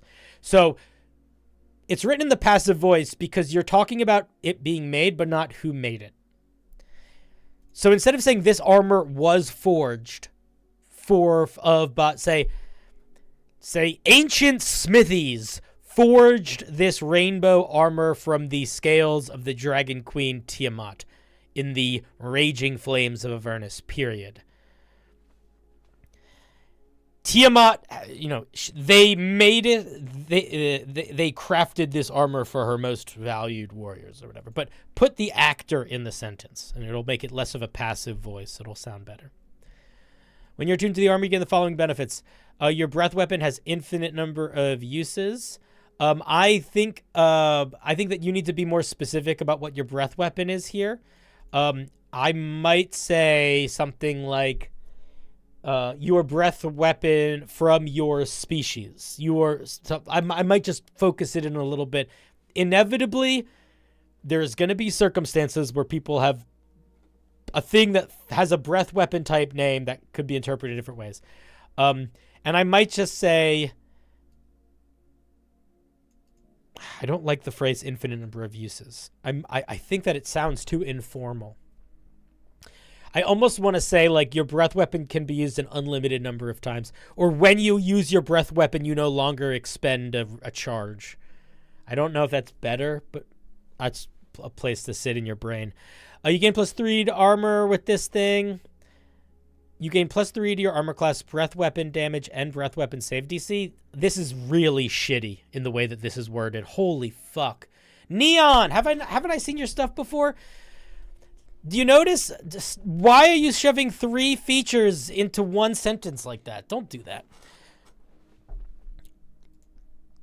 First of all, if you want this to work in a way that doesn't feel super fucking awkward, cut out the breath weapon damage. We don't add flat numbers to breath weapons ever. It's always just dice. So if you want your breath weapon to do more damage, give it another feature where it adds extra dice. But adding +3 to our breath weapon attack is genuinely just awkward. So get rid of that. You gain a +3 bonus to your armor class and your breath weapon save DC. That's a lovely sentence, and it's smooth and makes sense and feels good. This makes it feel genuinely awkward. You add your constitution modifier. Stop adding modifiers to the breath weapon damage. None of that works. You gain resistance to, don't say all, just say, you don't need this, acid, cold, fire, lightning, and poison damage. Okay, I'm going to stop here for a second. This alone is almost too much. This is almost too strong right now. We are getting 1, 2, 3, 4 damage resistances, +3 to our AC, +3 to our breath weapon save DC, infinite use of our breath weapon, and a fly speed. So I am going to push you, and I am going to say, if you want all of this to be active all the time, then I think that this is the end of the item, and you literally cut everything else out. Straight up. I think if you want this item to do other things, then you take the fly speed, the damage resistance, and the infinite breath, and essentially make it a mode you can enter. So keep the +3 stuff. This is just on all the time. That's fine. Take the breath, infinite use, and all this other stuff, and make it that as a bonus action or as an action, you activate Dragon Mode. And Dragon Mode lasts for 10 minutes. And while it's on, you gain all these damage resistances and infinite breath and a fly speed. Maybe it should only be on for 1 minute. And then you could do that once a day. That, I think, is a lot more reasonable. Otherwise, this has too much stuff going on. I think it maybe even has too much stuff going on, even if you make this infinite and cut the rest out. Back from a new channel. It's been a bit since I've been able to make a stream. Well, welcome, Etherean Forge.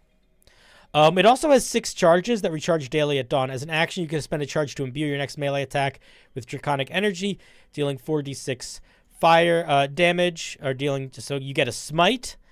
And then as a bonus action, you can expend 2 charges to pluck a scale and send it to a creature within 30 feet of you, giving it resistance to a damage type. And then as an action, you can spend 3 charges to use your breath weapon. You're given, okay, yeah, this is just, it's just doing too much. So here's what I think. Honestly, I think I would just cut all this stuff out. I think all the secondary stuff really doesn't. Artifacts are supposed to be overpowered, but there's a difference between overpowered and bloated. And there's also a difference between overpowered and overpowered to the point that it's not, that it is detracting from the dungeon master's ability to make the game fun for everyone and run the game regularly. I think the way that you make things ridiculously overpowered is they do one thing, or they do something in a very limited amount of time, or the thing they do is really overpowered but so specific that it ends up being kind of niche. But a lot of the time, an overpowered, for example, might be like whenever you cast a spell, it automatically is cast at a higher level. That's really overpowered, but it's also not game-breakingly overpowered. This is game-breakingly overpowered. Whoever wields this armor is not going to be fun to play with. And they basically like, yeah, it's just, I just think it's too much. I think it's all too much. I think that you got to tone this down. What I would probably do is maybe this thing has 6 charges that recharge daily at dawn. You can use 3 charges to activate dragon mode, where you get this whole thing. You can use 1 charge to do this. You could use 1 charge to do this. And maybe just cut this entirely and just keep it like that. That's what I would say. It's a cool idea for an item, and I think that you capture the idea of Tiamat pretty well. But it's just a little too much in too many directions. So if you cut it and trim it, I think it'll be pretty solid. Yeah, it's got main character problem. Overpowered versus unreasonable. Exactly. Make this 3 artifacts? I don't think it needs to be 3 artifacts. Are you also looking through D&D Beyond? I'm looking at what people submit in my Discord. So if I'm looking at Homebrew that people send to me. That was from Neon Gamer. Thank you, Neon. It was an item. What should we look at next? Should we look at another class? Should we look at a subclass? Let's see. We could look at...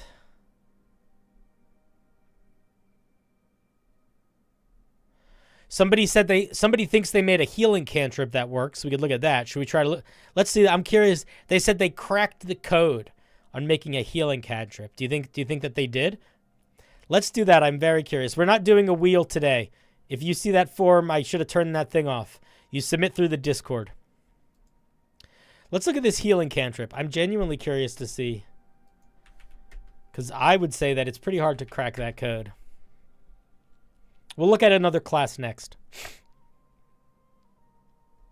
I'll want to look at Arcane Vigor for this one.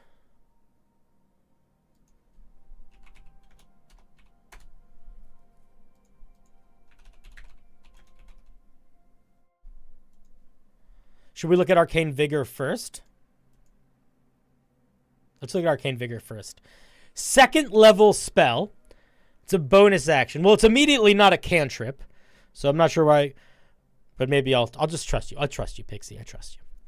You tap into your life force to heal yourself. Roll 1 or 2 of your unexpended hit die and regain the number of hit points equal to the roll plus your spellcasting modifier. Okay, that's cool. Makes sense. All right, let's see this cantrip. Cleric or wizard. Touch. You heal a willing creature using one of its hit dice. The hit die is consumed when using this spell. The creature must be conscious and have enough hit die available or the spell fails. I think by the very nature of Arcane Vigor existing, this cantrip doesn't work. Because what is this cantrip doing? This cantrip is literally just doing what Arcane Vigor does. Except better, because you can give it to other people. This you can only use on yourself, and it doesn't add your Constitution modifier. It adds your Spellcasting modifier, and it requires a spell slot. This is infinite use, and they are rolling 2 hit die by 11th level, and it can be any creature, and you can use it infinitely. So unfortunately, my dear friend, I do not think you have cracked the code. I think that the code is still forever uncracked. But I wish you well in your journey. Scaling doesn't... Also, somebody pointed something out. Scaling literally means nothing for this because you could just do it twice. That's a good point. I also don't generally like wizards getting healing spells. I do feel like it's a nice thing to differentiate them. If somebody really is going to do it, I'll just ignore it for my own games, but yeah, there's a lot of things that I think genuinely just don't work and people like to try them. Let's see. You guys want to take a look at another class? Somebody sent in, this is from Arkamos. Arkamos sent in a witch-themed class. Let's take a look at the witch. Here it is in the chat.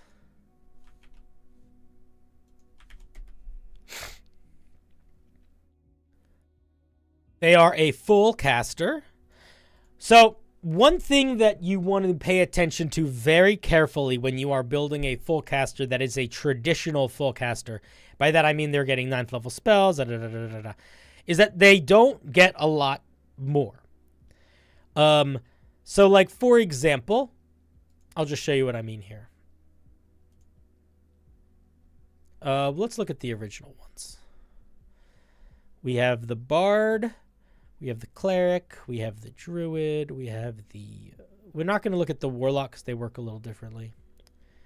But if we look at any of these things, the Bard gets a lot of features for a full spellcaster. Look at all the features they get. They get features at a lot of levels. But even then, a lot of those features are just dice changing.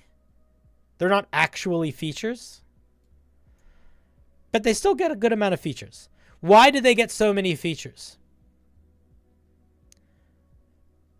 Why do we think they get so many features? What is different about the Bardic spell list than any other spell list? What do you think? That's true. I think that Jacob hit the nail on the head. Bards have they're very versatile in their spellcasting, but they're also very limited. They do not get almost any damage dealing spells, which is a huge part of spellcasting. So they're getting a lot of features, but those features are often one feature growing in very incremental ways. And by that, I mean, literally, it's like the number goes up by a tiny amount, like by like 0.5%, like by 0.5, basically, by having something go from 10 to 12 or things like that. Cleric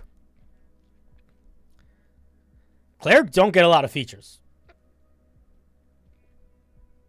Almost all their features is just, you get your divine intervention more. You get your channel divinity more. That's pretty much it. Druids get almost nothing. They get wild shape and wild shape improvement. That's almost it until 18th level. Sorcerers get meta magic and literally nothing else. Wizards, literally just spells, nothing else. The reason why I say that is when we're building a full spellcasting class, it's important to think about how much power we put into those core features, into this part here. This part is key. They are a D6 caster, so they're a squishy little guy. Their spellcasting is intelligence, so we're basically comparing these to wizards. We were ritual casters, hexes. At first level, you gain the ability to use hexes, words of power that can ripple or charm your foes. You learn 2 hexes of your choice, which are detailed at the end of this class. You gain 1 additional one at 6, 14, blah, blah, blah, blah, blah. As a bonus action on your turn, you can attempt to hex a creature within 30 feet of you. Don't say may, say can. It sounds better. You can only have 1 hex active at a time, and the hex automatically ends if the creature moves more than 60 feet away from you. You can use your hex twice at first level and gain additional hexes as you level up, as shown in the hex column. Once you have used all your hexes, you must complete a short or long rest. So it's basically wild shape. You can use it wild shape a number of times. You get 2 per long rest. I do want to quickly see what they are. Load.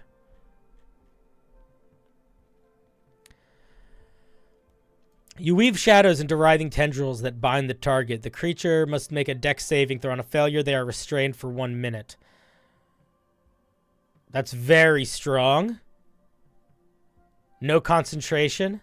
No limit to creature size or type. Deprive. You utter a terrible incantation, inflicting a curse upon the target's senses. The creature must make a con saving throw. On a failure, they're blinded and deafened for 1 minute. These are really strong.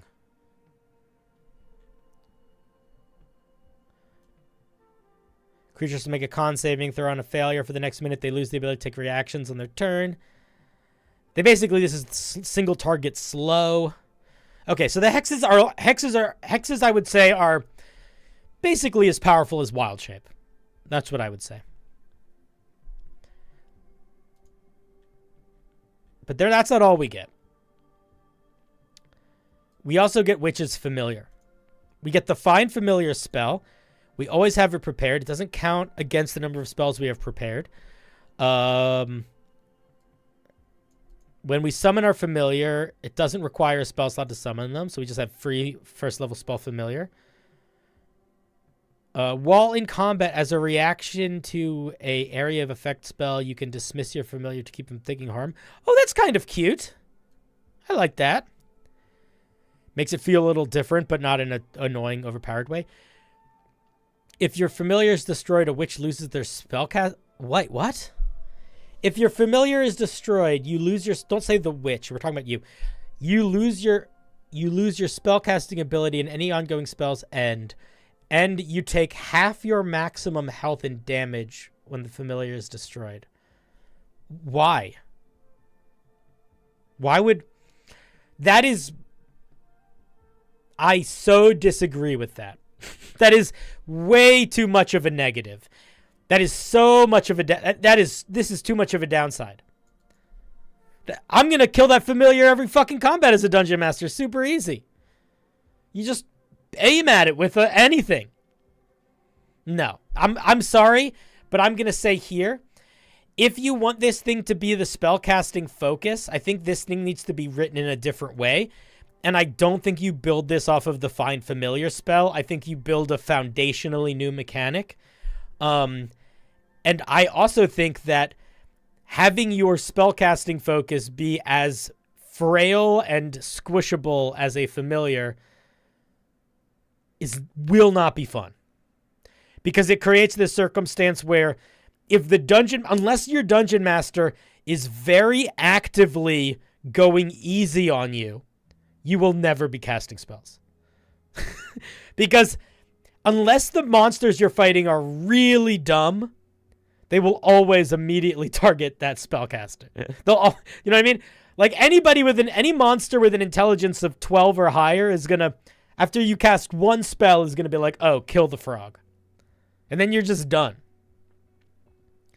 And there's a lot of ways to fuck with a creature that have nothing to do with an AoE damage feature. Does it get extra life or something? No. Yeah, I don't know, man. I get what you're doing. Like, the flavor of that is fine. But I think mechanically that won't work. And I also think that this downside does not make up for Hex being really powerful. Keep reading. I mean, I will keep reading, but I will say I don't have to, because Witch's Familiar needs to work at level 1. If this really doesn't make sense until we get to our level 2 features, then this is a failure as a feature. Because you're not going to be level 2. Like, this needs to work as a class at every single level, which means this needs to work as a class at level 1. So, correct me if I'm wrong, but unless I missed something in the mechanics here, I think that this class, in some ways, is maybe a little too strong at level 1 because we're getting hexes that are essentially the equivalent of, like, second-level spells or higher. And then in other ways, it's way too bad because of all the downsides of Witch's Familiar. So it's very swingy. Like, I don't think it's like you're mixing cold water with hot water to make lukewarm water. I think it's like you gave me a cup of hot water and a cup of cold water.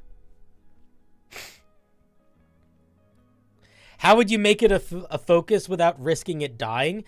I think you could risk it dying, but I think that this specific system that they've created here doesn't work. Like, I think that if you want to build your class around you have a special little creature that you cast spells through, I think that could be fine. I might not make it like a traditional spellcaster in that case, though. I might try to build a spellcasting. Like, I might make it more like a warlock, where, like, warlocks are spellcasters, but they have a whole side of their kit that isn't spellcasting, right? They have their pact boon, they have their invocations, they have a lot of stuff that if they don't have access to their spells, they can still kind of do other stuff. This is like, you have your hexes and that's it. And the hexes, I didn't read all of them, but all the ones that I read felt like they basically functioned as spells. Let's read. We're gonna read a little bit more. Expertise. Choose 2 of your skill proficiencies or 1 skill proficiency, and and you gain. We get expertise. I don't love this getting expertise. I think that if I was gonna give this expertise, I would give it less expertise than I would give a bard. And I would probably give it less expertise than I would. Yeah. Like, this feature is way too similar. This is just give them. I would just give them expertise in alchemy, herbalism stuff. Maybe let them pick, like, nature medicine, and they get expertise in one of those, and then alchemy, herbalism. But, like, just giving them expertise feels. It's not particularly flavorful. It doesn't really sell the idea of a hag or a witch. It kind of just feels like we're getting expertise. We also get this feature called Witch's Craft, which I want to talk about because I actually read this whole feature earlier. Basically, basically the way that it works is at 3rd level, you get essentially a pact boon. In a lot of ways, this is very similar to a warlock, except we get hexes instead of invocations, and we get Witch's Craft instead of a pact boon, which I think might be worth thinking about. I wouldn't be surprised. Maybe that's what you did as a designer, but I think that this should feel more different than a warlock. Also, I think that this thing getting a full spellcasting list compared to the warlocks very specifically don't get full casting for like a reason because of how much other stuff they get. So I would just think about that. This is getting a lot of other stuff compared to the druid, compared to the sorcerer, compared to the wizard, compared to the cleric. Like, this is getting more stuff than any other full spellcaster, even by level 3.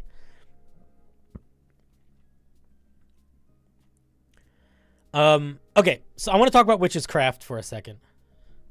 The original design inspiration was Pathfinder 1's Witch. I'm not super familiar with Pathfinder 1st edition.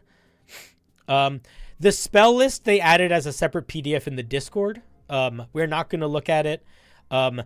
Mostly because I think the feedback that I have here is important. I think them having literally whatever spells are on their spell list will not, I think, change most of the feedback that I gave so far. I think there's still some fundamental issues that are going on. I will say, I think the idea that you do all of your spellcasting through a familiar is really cool. Like, conceptually in my brain, I love the concept. I just don't think it works on the page right now. But the vibe is really strong. But basically, let me just explain how this works and why I think it needs a little bit of a second glance. Basically, at third level, it's like Pact Boon. You pick a object. The object has an AC of 20, and it can be broken and rebuilt, etc. And then what your object is, it changes. Whatever object you picked does something different. So if you picked the amulet, you get a +1 to your AC. If you pick the heirloom, you get a magic weapon that you could summon that uses intelligence. It's basically a Pact of the Blade. My first thought is, this is literally Pact of the Blade from Baldur's Gate 3. This thing is so wink and a nod close to a warlock already, I would not give them a feature that is just a warlock feature. This is just too close to warlocks, I think, compared to how similar a lot of the rest of this structure feels like to warlocks. There's also a feature where you get some skill proficiencies. There's also a feature where your spell attack and spell save DC go up by 1. There is also a feature where you get to learn some new languages. So,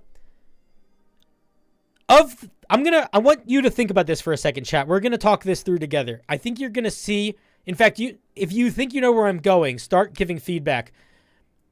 I'm going to say all of this again. I want you to tell me if you think if this feels good, okay?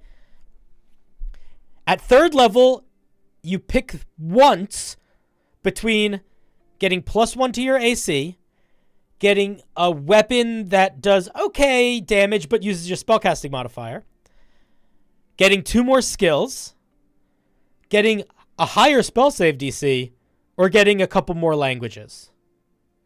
How we feeling? Sponge hit the nail on the head immediately, but it actually goes deeper than that. So what Sponge said is, focus is better. It's just better. Why is it just better?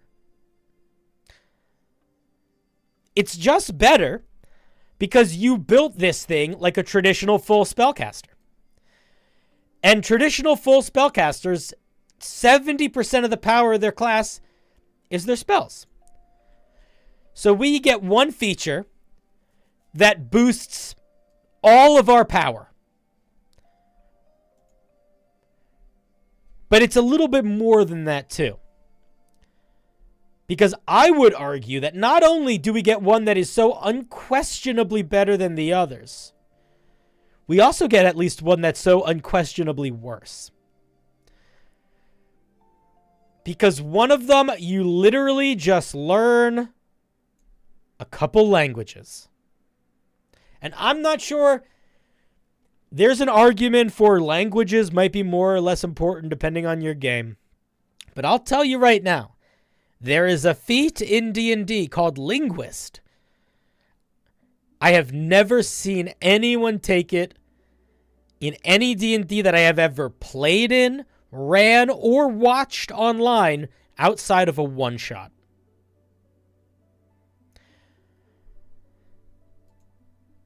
And when you create a situation where you're making a choice between a variety of things, and one of those things is so fundamentally stronger, so it's tied to the intrinsic power of your class, it creates a situation where it feels like you're doing something wrong.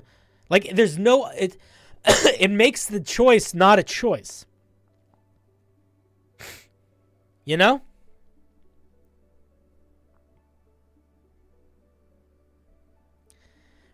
Keep in mind, you don't get to switch. You just pick one once. So I feel like if you want to do this, I almost want to encourage you to actually completely remove this feature and come up with something else. Because this is so similar to Warlocks. But if you want to keep this, where you essentially get like a special packed item, I think these things need to feel really different. I think that not only do they need to feel really different, I think they need to feel really different from anything a Warlock gets. And they need to really be balanced against each other. Like, really balanced against each other. I don't think any of these current witchcraft items work. I think all of them none of them really have a lot of flavor to them. Like when we compare this to like the pact items, Pact of the Chain is so flavorful, you know? Even Pact of the Blade is so flavorful. Pact of the Tome is so, like, they are all so flavorful. So I think that we need to build this thing. You need to build these to have a bit more witchy flavor, not just in the names or whatever, but in terms of what they actually are doing. So I think that there's a couple things that you have going well for you with this class so far, but I do feel like you kind of shot yourself in the foot by this thing being so close to a warlock, but using a full spellcasting spell list. Sponge says something that's better put than I said. Sponge said, it should give actual unique features rather than just skill proficiencies and numbers go up. Yeah, I'm sure. I agree. I don't know if this was stated, but I'm sure this is a conversion of the Pathfinder Witch. Yeah, Jacob said that already. Regardless of whether or not regardless of what it comes from, what it feels like right now is a half-baked wizard version of a warlock. And maybe that's because the Pathfinder Witch and the warlock are a little bit similar in their design, but for better or worse, I don't think this functions as is currently in D&D. I think that if you want this thing to be, if this thing is trying to be similar to the Pathfinder Witch, I think it still needs to differentiate itself and be consistently balanced compared to the other spellcasters, and also consistently fun compared to the other spellcasters in D&D. Regardless of what it's being inspired, like, its inspiration doesn't really matter if it doesn't succeed in the execution. Maybe this feels very unique and balanced in Pathfinder, but in 5e, I don't think it works right now.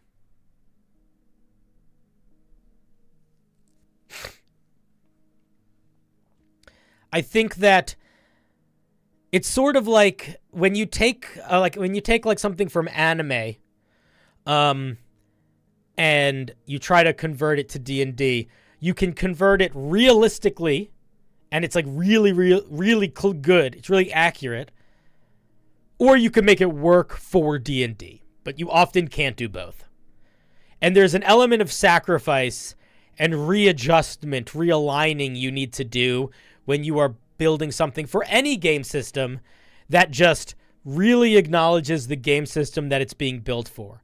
And that means how it sits mechanically, not just like against monsters, but compared to the other things that already exist in that game. Like the classes and stuff. Jacob, did you send your druid subclass in? I don't think I'm... By the way, guys, correct me if I'm wrong. Some of you have been watching my streams for a long time. Some of you, maybe this is your first time watching. I feel like I am not tearing anything apart this stream. I feel like I'm also, like, pretty mellow right now. This doesn't feel like it's being extreme.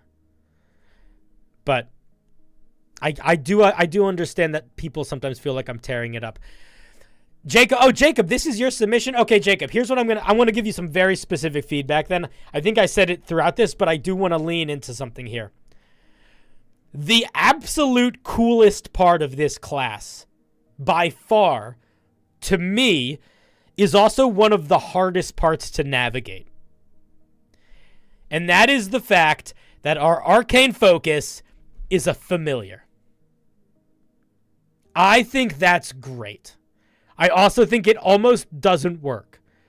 And I don't know how to navigate that path exactly, but the biggest feedback I would give you in terms of like what here is, I think deserves the most thinking about, I think it's this feature.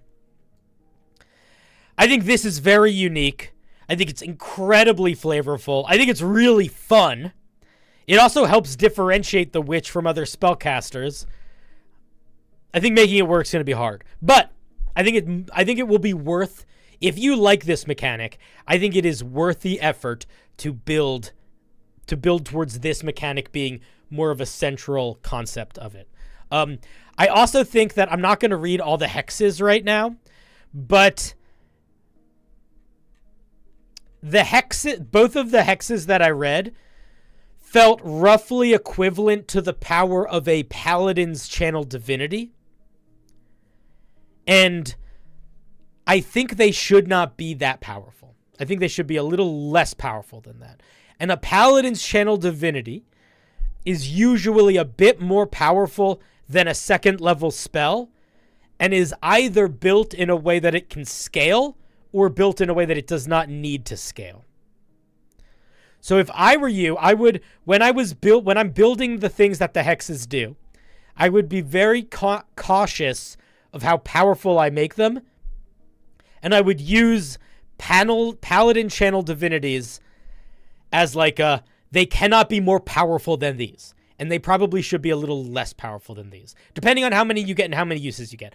I'm acknowledging that not seeing all the details. But paladins get basically a channel divinity. I forget if it's a couple times a day or once a short rest. But seems like it's a similar amount to what we get for the hexes here. But either way, I think it's a really fun... I've seen a lot of witch-type classes before. 9 times out of 10... my feedback when people make a witch class is to just play a druid. I think that people really underestimate how good a druid is at embodying the feeling of a witch, especially with the Tasha's rules now that you can like use a wild shape to cast Find Familiar and stuff like that. But again, the reason why I'm harping in on this is I think that this Witch's Familiar, the second part, which is the part that I think makes it not work, I think is also the best part. Like, that's what makes it feel really unique. There is a class in D&D. It's not a real class. It's a homebrew one. I wish I remembered what it was called. It's not called the Summoner, but there's a class that was kicking around that was very popular on the Unearthed Arcana that was essentially a minion class, where the whole class was built around... you are very weak, but you have a minion that is like fighting for you, basically. And it's like taking like the Beastmaster Ranger and expanding it to a whole class. And every subclass was like a different type of monster that you got access to. No, it had a weird name. Like it had a name. Its name was like the Elaton. The name was like a Latin word that had the Eidolon Summoner. Yes. I don't know where that word came from, but that was a class that was entirely built around an unusual mechanic, which like was that you kind of suck if you don't have your pet. And they built a lot of mechanics around making that work in a balanced sort of way in a game where normally you need to kind of hold the survivability within you. And it might be worthwhile to see if you can find that or a version of that. Or if there's a summoner in Pathfinder. I'm not really familiar with Pathfinder. But if there's a summoner in Pathfinder, maybe there are some safety nets or some unusual ways they express being able to keep yourself having a creature or having some value when your creature is dead, that you could kind of like not copy, but take inspiration from. Pathfinder 2 is your jam. I would love to play Pathfinder 2. I played in a like 2 sessions of a campaign with my friend Scarlet64. 3 or 4. I played like a couple sessions over the summer last year, but then my schedule got really messed up and I couldn't play with them anymore. But I've only played a tiny bit of Pathfinder. It seems very fun. I also feel like Pathfinder is one of those things where you have to really decide to work together to not make your game really cartoony. It's very easy in Pathfinder to be like, okay, I'm a talking lion that uses sun magic. Cool. I'm a doll that was brought to life by a demon and my mouth is in my belly. It's like, cool. I'm a cat girl that can turn into a fox girl. You know what I mean? Like everything that I have seen in Pathfinder 2 at least seems very fun, but is so easy to make a wacky cartoon that unless you actively decide, guys, let's make it work within this specific setting, it just becomes a wacky cartoon, which might be fine. Might be fine. But it's a thing that I was thinking about a lot. It's like you really can just you can hit silly hard, which is and it's not good or bad. It just is what it is. Guys, I really need to pee, so I'm gonna go do that. But I'm gonna be back in like 2 to 3 minutes. I'm also gonna get another drink. But in the meantime, if you want to send some homebrew, the way that you do it is through the Discord. So basically, in my Discord, in the general section, just under the general chat, there is a thing that says Event Homebrew. Just make sure you read the pinned comment to understand what you're getting into, and you can post something there. You also just check the announcements page. I will be back in like 2 seconds. I'll also make the music a little bit more exciting while I'm away because it's very mellow, and I need you guys to be pumped while I'm away. Oh, God, I guess I won't just yet. Fine, we'll stay a little longer. Okay, chat. Prepare for watching me become the man who will not go pee just yet. At least until I sell a couple people from Diana's audience on hanging out. What's up, nerds? How's it going? Welcome to the show. My name's CinderBlocksally. I run streams where we review homebrew, talk about D&D and game design, and live life in the fast lane. Diana, how you doing, my darling? You have a good stream? I hope so. Today we are looking at D&D homebrew that people submitted. We just finished looking at a witch class. And I think we're going to look at something else. What should we look at next? Should we look at a magic item? Should we look at a species? Should we look at another subclass? You only got a little scared in Subnautica? I'm jealous. Not jealous of playing Subnautica. I'm jealous of only getting a little scared. Hit him with the funny cameras? I don't have that many funny cameras right now. Where are my funny cameras? Ah! Ah! I have to rebuild my stream setup. Unfortunately, I moved some stuff around. We just got mostly regular cameras. All right, what are we looking at next? Magic item, another subclass. What do you guys think? What you thinking, nerds? I am thinking there's also a spell. Should we look at a spell? Ain't looked at a spell yet. An item? All right, we can do an item. Where are you pulling these from? There is a tab in my Discord called Event Homebrew, where people submit their homebrew. We'll do a spell and an, we'll do a spell and an item. We haven't actually done a spell yet, and I saw somebody sent in a spell. Let's take a look at this first. I think it's a pretty short spell too, so we'll fly through it. This spell is called Bestow Life. Here it is in the chat if you want to take a look at it yourself. It's a 7th level enchantment spell. Ooh, enchantment. Okay. It's casting time an hour, range touch. You need 2,000 gold worth of platinum thread every time you cast it. You distill the essence of life. And infuse it into an object of medium size or smaller. When you cast this spell, roll a d6. The target transforms permanently into the corresponding creature from the table below. The new creature remembers its entire existence as an object and is charmed by you for 10 days. Or until you or your companions do anything to harm it. Whoa! Weird spell, Baba. This is from Baba Ganoush, by the way. Okay. I have a couple thoughts. First of all, this is not enchantment. In D&D, enchantment is not enchantment in most other games. In most other things, enchantment is like, I enchant my object with power. Enchantment, very specifically in D&D, is beguilement of the mind. So this would be like a transmutation spell.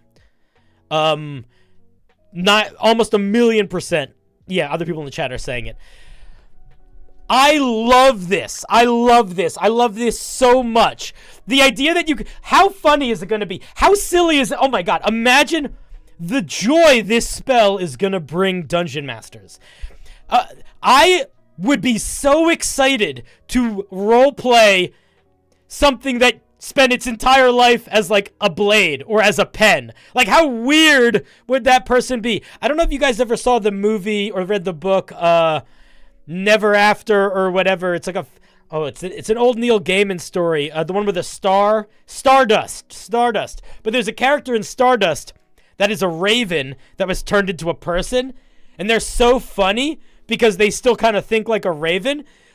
Having people think like an object would be crazy. But there's a couple things here that I don't love that I think you should maybe think about. One, this is a 7th level spell. It does cost 200 gold, or 2,000 gold every single time we cast it. So it's not a small expense. Because of that, I understand you doing a random table here to add a little bit of flavor and to try to balance out essentially getting a knight is like a CR3 minion that you would have for 10 days. That's a lot. That's a lot. But is it that much? Or CR2 or whatever a knight is. They might actually be CR2 or CR1. I don't remember.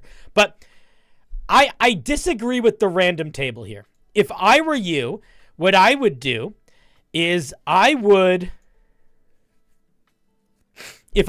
you, what I would do is drop the random table. I would make a stat block. I would take, in the same way that summon, undead, I don't know if you noticed this, Bob, I'm sure you did. All of the old summoning spells used to be like, you summon 1 to 5 CR monster, like, you summon 2 CR2 celestials or whatever. But now every single summoning spell comes specifically with a stat block. All of them do. And the reason they do is because it's easier to keep track of. The player can sort of think about it for it. They don't have to look stuff up. There's a million reasons. But one of the things that they often do is a spell like Summon Undead. You're not just summoning undead. You're sort of picking. Am I summoning a ghost or a zombie or like a putrid slime thing? And the stat block will be like, in the stat block, I can actually just show you. It's easier to show you.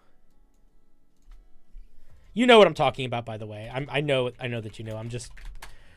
Undead! I spelled it wrong because I'm so smart. So, like, if we look at Summon Undead, it's one stat block. And we pick. We're summoning a skeleton, a ghost, or a putrid. And if it's putrid, it gets the festering aura. It gets the rotting claw. It changes a little bit depending on which one we pick. I would do that here, man. And I would basically make it like... I'd probably have a warrior type. I'd probably have a talking type, like maybe like a knight, a noble, and like a tinkerer. So you'd have one that was good with like tools, and one that was good with like social encounters, and one that was like a little better at fighting.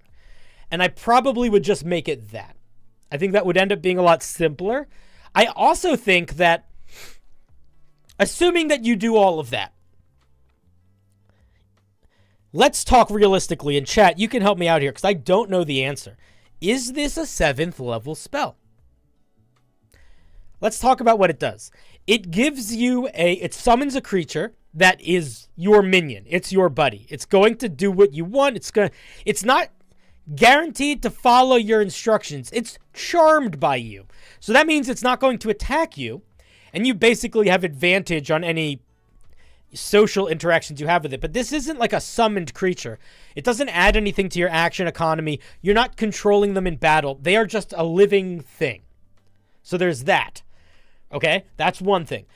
The other thing, though, equally important, I think, is that this doesn't require concentration, and it lasts for 10 days. With all of that in mind, do we think this is a 7th level spell? I think it's almost not. Like, it's really on the cusp of being a 6th level spell, to me. And partially, I think that's because there's a big difference between, like, a knight and a commoner. But if we really aren't controlling this guy, we're basically just our friend. We could still fail a persuasion check against this thing. You know what I mean? Like, that still could happen.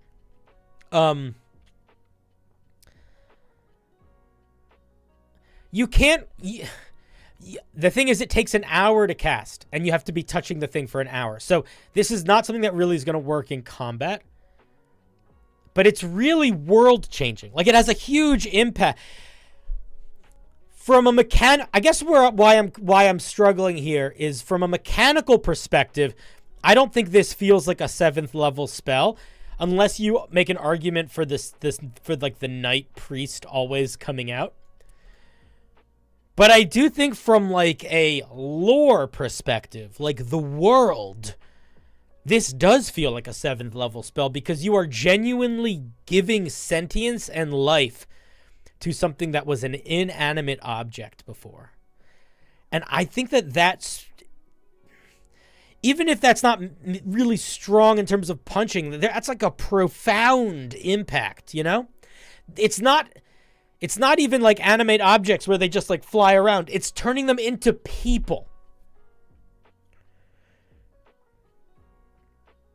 So maybe 6th level. I don't know. I don't think it's barely 7th if it's 7th at all. I do think it's really fun though. I think it's a really interesting spell for sure. I don't really have more thoughts. It feels underwhelming mechanically, but kind of perfect from a flavor perspective. True Polymorph can also do this. But True Polymorph is permanent if you maintain concentration on it. And it's instant. Happens in a second.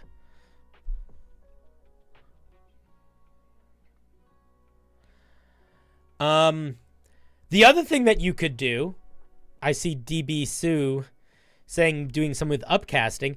That's another thing is maybe whatever the base level for it is it's not quite 10 days. And as you upcast it, the amount of time the creature stays alive gets longer. So like what if you cast it at 5th level, it's 24 hours. At 6th level, it is a week. At 7th, or, you know, at 7th, like, blah, blah. And if you cast it at 9th level, it's until dispelled, you know?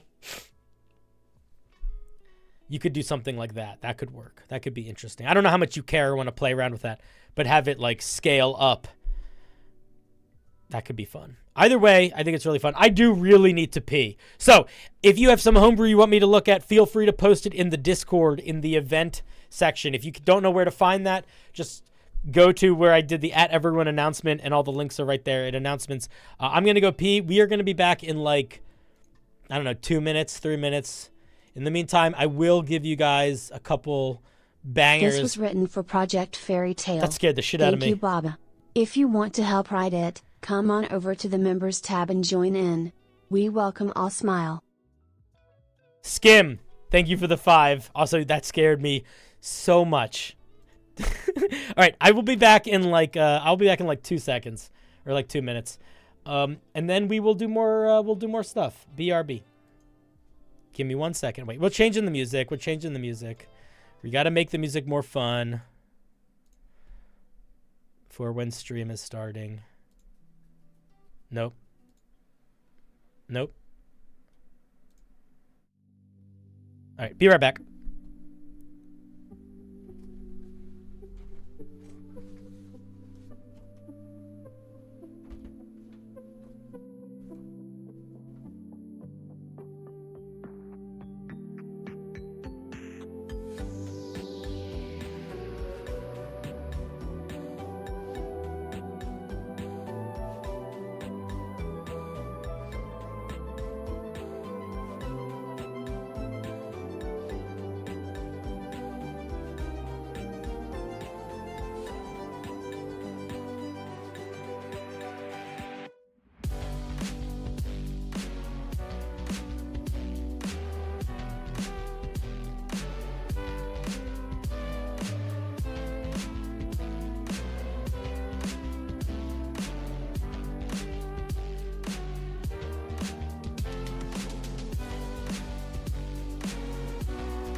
made it.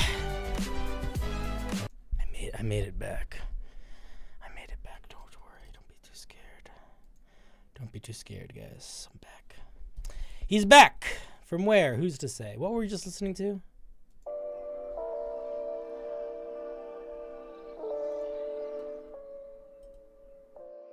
Okay. Whew. Hi.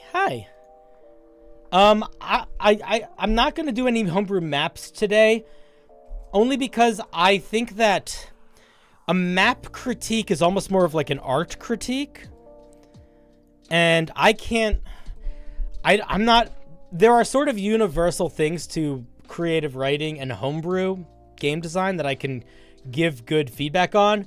That has a little bit to do with my opinion, but more to do with like I can be more objective. I think if I'm looking at like your map, it's very much just my opinion, and I don't know, like it doesn't really matter if I think their map looks cool or not. We do sometimes do like art critiques, but I would save a map for one of those.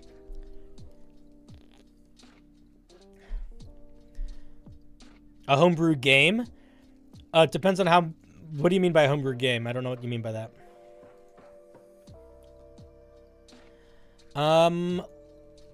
If by homebrew game, do you mean like a homebrew, like campaign that you're running?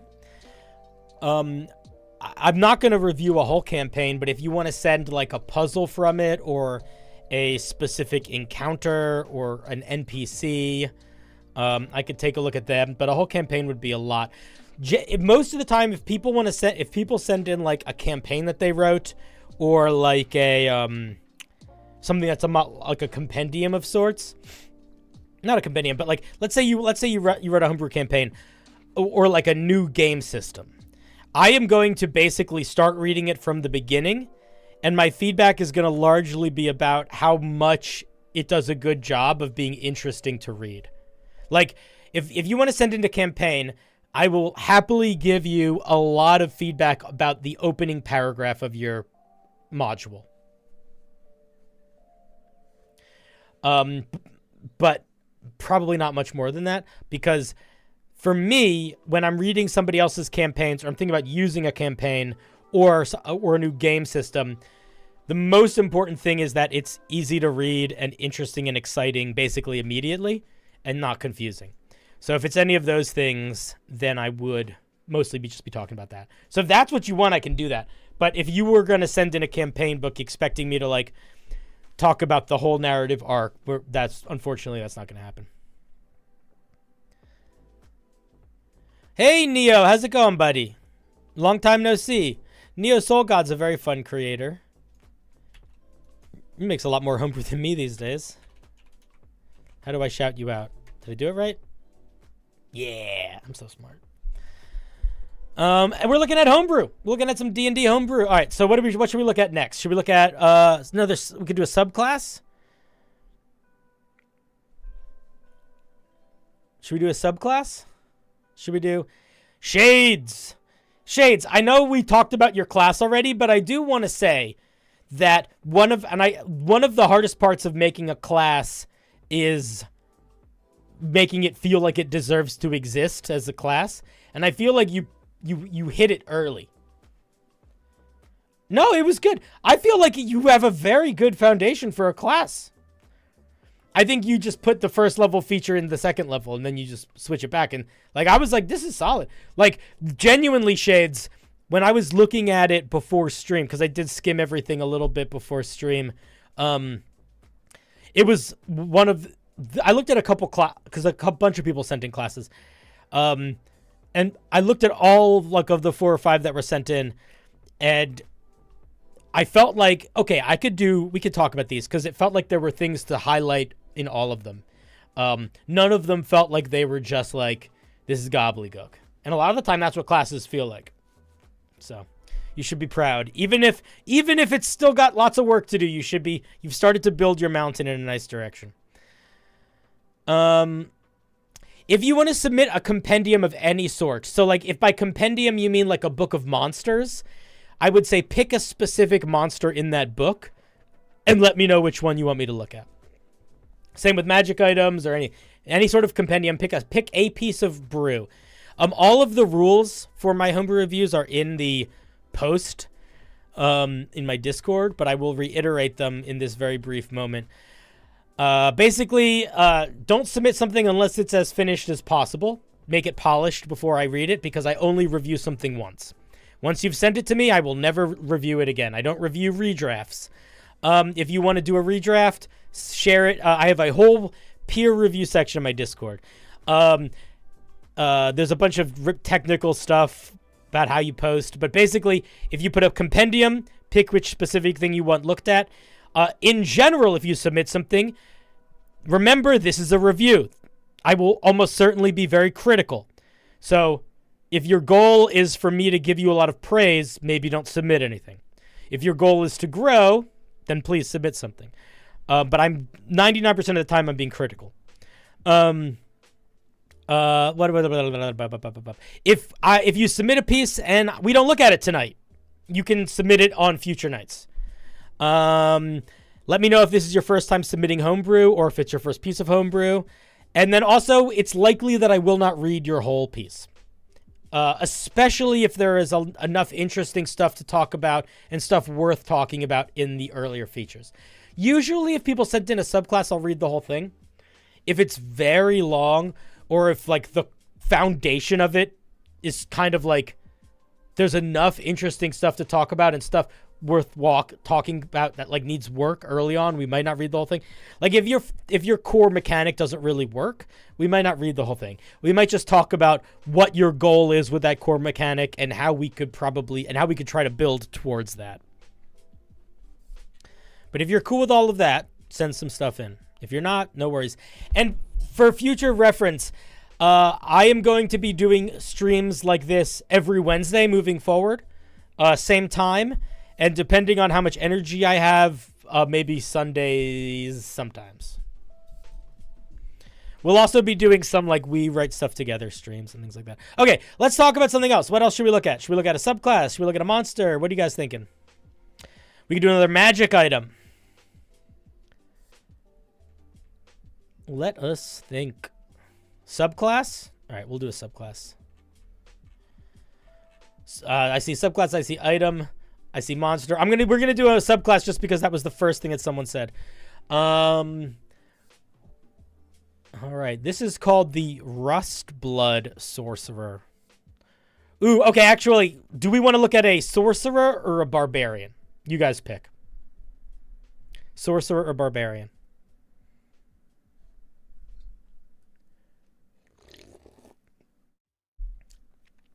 I see 2 for sorcerer.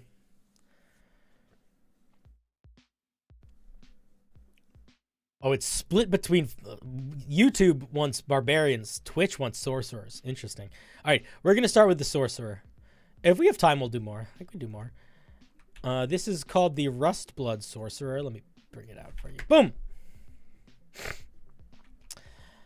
Okay. This is also a template that I have on my Discord if you want a good template for writing homebrew that looks kind of nice. Cool. Rustblood Sorcerers. Let's share this with the class. So if you submit something, you need to submit it next stream again, or is this submission permanent? Anytime submissions don't carry over. I don't keep track. I don't have like a resource that I keep track of them. The reason for that being, if you submit something today and I review it in 3 weeks, how are you going to know I reviewed it in 3 weeks? I would rather you know that you submitted something so it might get reviewed on this stream. We don't put stuff into the ether. Also, it would just make there be way too many pieces and we wouldn't get to anything. So yeah, basically if you want something looked at and I'm streaming, submit it for that stream. And I will basically, you'll see it on my Discord, I basically have like a big banner thing that's like, if you want to be reviewed on this day, send your homebrew. And I post that.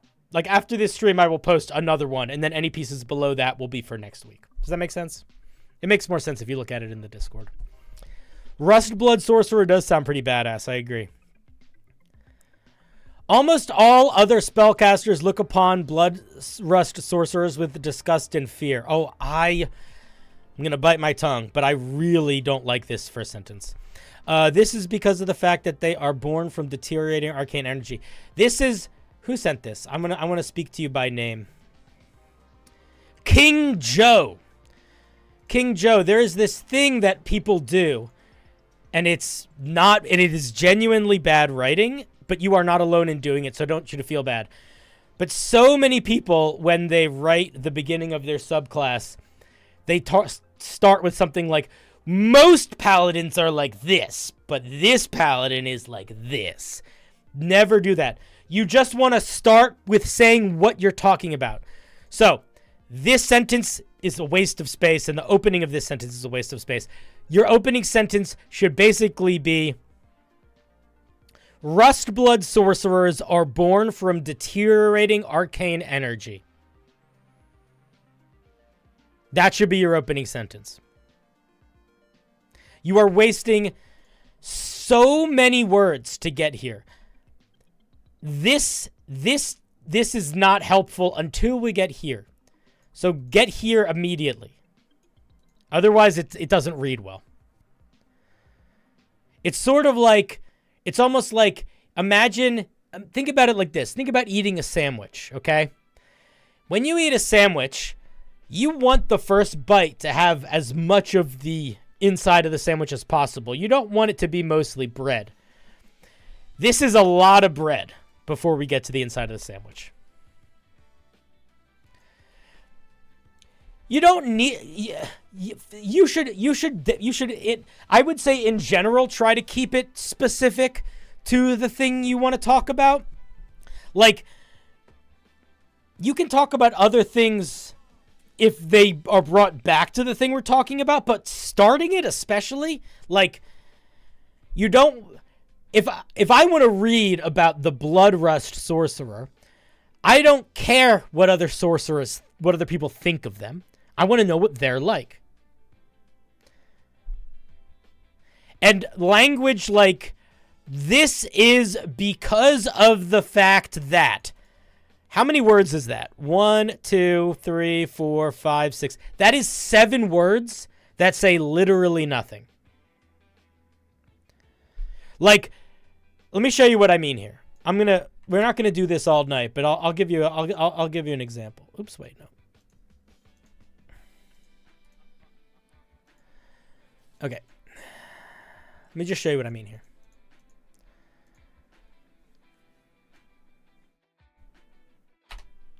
So this is your sentence.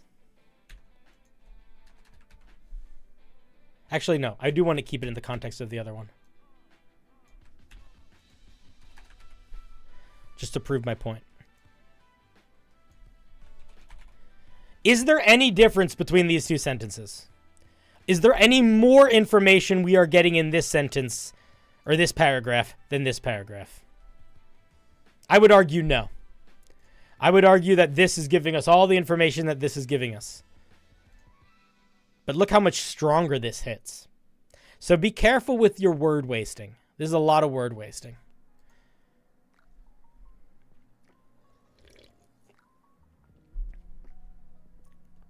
Does that make sense? You picking up what I'm putting down, chat?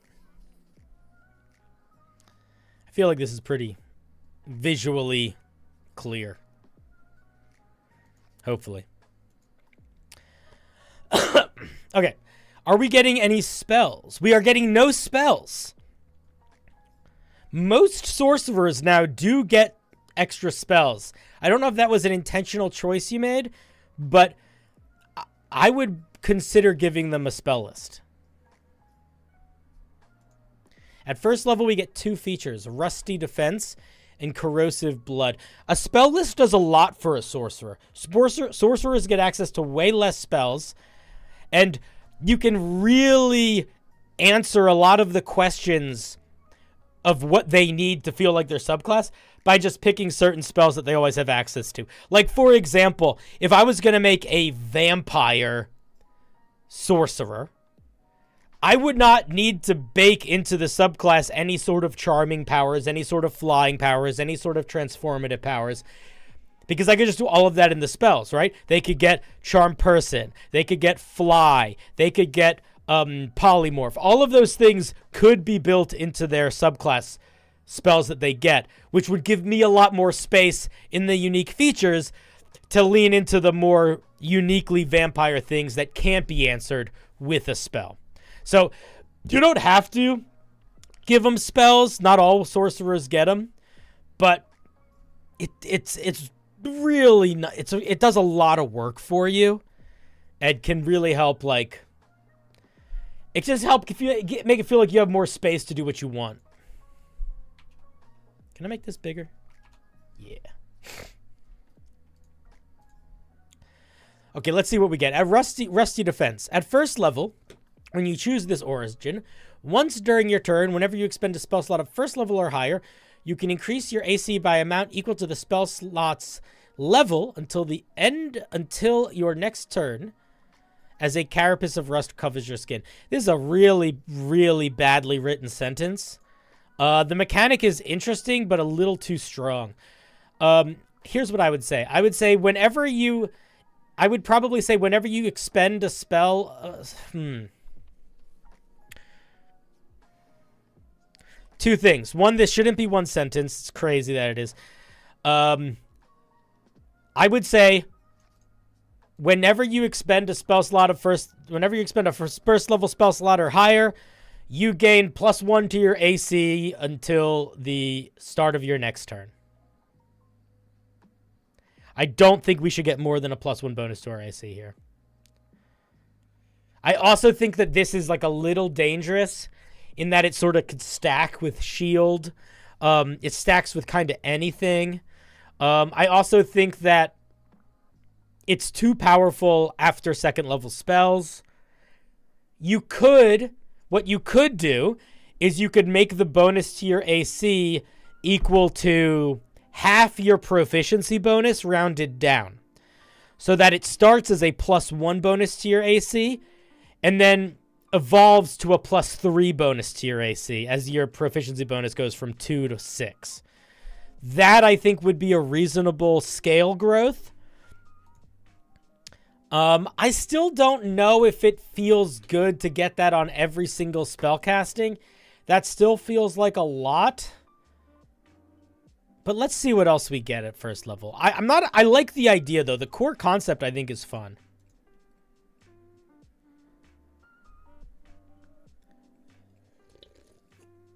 Yeah, Rev, exactly. I cast something as a 9th level spell, my AC is 39. Yeah, there's a lot of reasons why. I just think numbers go up too much is an easily breakable system.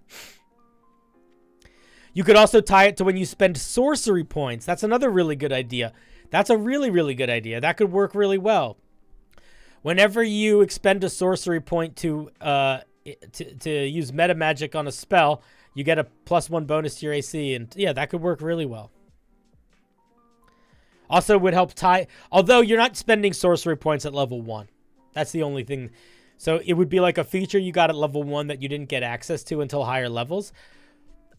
I will say, though, it could work as a 6th level feature. We'll see what happens when we get there, but this could work really well as a 6th level feature too. But yeah, don't make the numbers can't go up that much. We also get corrosive blood. Whenever you get hit with a melee weapon attack, the creature that hit you must make a con saving throw against your spell save DC or take acid damage equal to half your sorcerer level. Whenever? This is just on forever? This is too strong if it's on forever. So I'm gonna kind of rain on your parade here a little bit. There's a couple things going on that I think needs some work here. The first is that this is way too strong for this to be on forever. If this is limited in use and requires your reaction, or some combination of those two. This needs limiters on it, for sure. That's the first thing. The second thing is these two features work against each other, which does not feel good from a mechanical perspective. I don't like that. We are getting one feature that makes it harder for things to hit it, and then we are getting one feature that does nothing unless we are hit. So if you really want both of these features to be in this subclass, I think the way that you make that work is that these are not both first level features.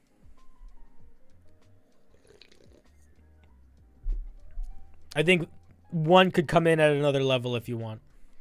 But I don't think this works. I don't think either of these work as written. I think they both scale way too strongly. This is infinite in use, which is fucking crazy. Doesn't require any action economy on your part. Tone this back. Make it limited in use. Tone it back. Some combination of the two. This could work. If you make this AC bonus equal to half your proficiency bonus rounded down, I think this works fine. They're not proactive at all. Yeah. Everything is...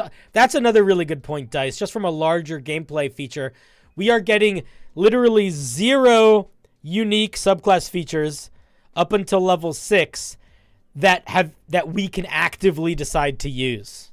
That like actively impact outside of... That don't require something to hit us to have an impact. Or to target us.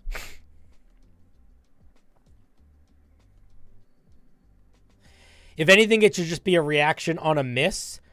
The more rust is protecting you, the more likely you are to damage the attacker. That could work too. That's a really interesting idea. Yeah, if this was tied to a miss, not a hit, that could work. Let's see what we get at 6th level. Maybe 6th level will give us some way to be a little bit more proactive here. At 6th level, while your rusty defense feature is active, which is this one, you have resistance to acid and poison damage. I don't love that. When you deal damage to a creature with a spell, you can spend 2 sorcery points to deal acid damage to that creature equal to half your... You're losing the plot hard here, man. I think that, unfortunately, you have lost the plot. I would say we can keep looking, but I think this really doesn't work. We are using a lot of sorcery points to do pretty bad acid damage. And we're destroying a medium or small non-magical item. Does that mean I can destroy a creature's armor? I think that's... I don't like that. I don't think that works, man. I really don't think that works. Here's how I would make this 6th level feature if I was going to make this 6th level feature. I would be like, at 6th level, you gain resistance to acid damage, not poison damage. I have no fucking idea why poison is on this. Take it off. You get resistance to poison damage.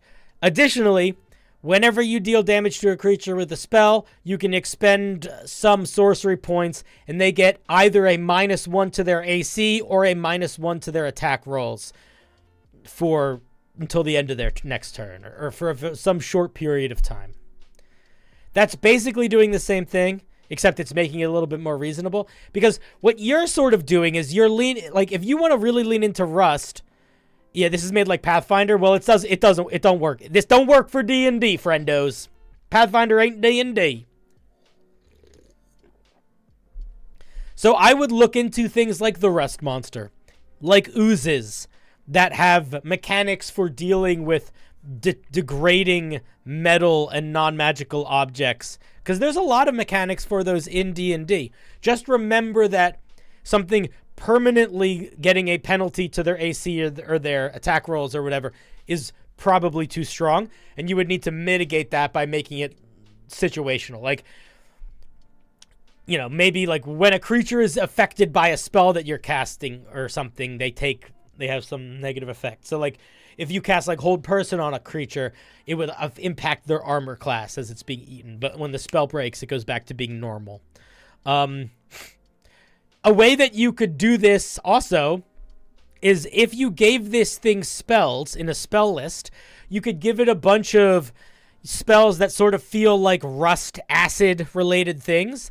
And then you could say, with Festering Arcana, you could sort of treat it like the Aberrant Mind Sorcerer. The Aberrant Mind Sorcerer, their 6th level feature is they can spend sorcery points in place of spell slots, I think, when they cast spells from their spell list.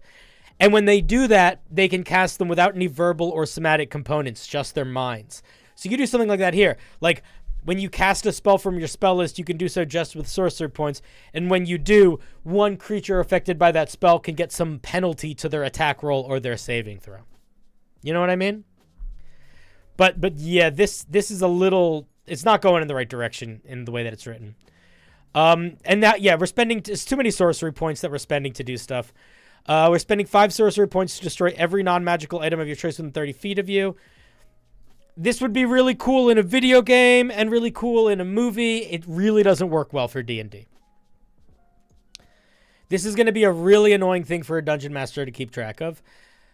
If I am making you guys, because here's what I'm thinking. If you're using this character, I want to create the situation where you get to use this in a really impactful way, which means there's going to be situations where you're fighting monsters and creatures and people that are wearing armor or using metal objects to fight with.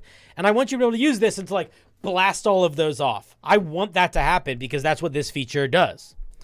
That means that I need to either beforehand or in session recalculate all of those creatures' armor classes and all of those creatures' attack rolls without their armor, without their weapons. And that's going to be annoying. Like just straight up annoying. I think going to be too annoying to do, which is why I think the -1 penalty, -2 penalty, etc. is a lot easier actually to run at the game.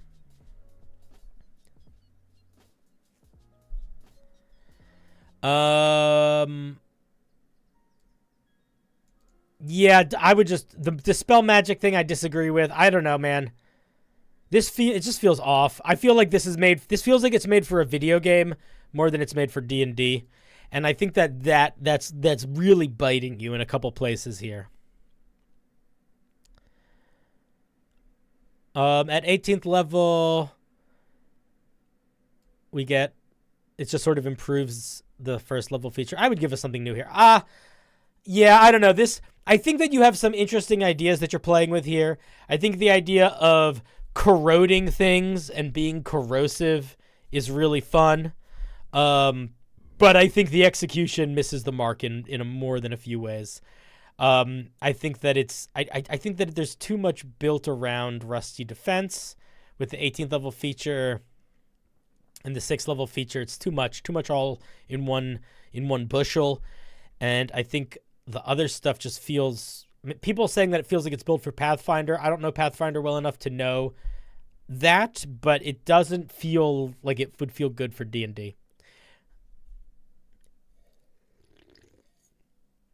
I think the flavor is really interesting. I think the core idea is really interesting.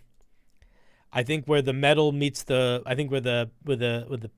rubber meets the road, there's a little bit of work to make this thing actually feel like it works in D&D, usable, fun to use, action oriented, agency giving, etc. Have I heard of a biomancer? Where the acid meets the metal, exactly. Oh, that's true. Yeah. Also, you would unintentionally be fucking with all of your party's stuff. I didn't even think about that. I've heard of what's that game? I've heard of Bioshock. I've heard of biomancer as like a word of types of things and other things, but I don't know if that's like a D&D reference. No. All right, who sent this piece in? This was from King Joe. King Joe, thank you for sharing. Do you guys want to look at another subclass, or should we switch it to something else next? What we thinking? I'm happy to do another subclass. You want to do the barbarian subclass? All right. There was a barbarian subclass I saw. I think I saw at least one. Yeah, here's one. This is called Path of the Magic Mauler.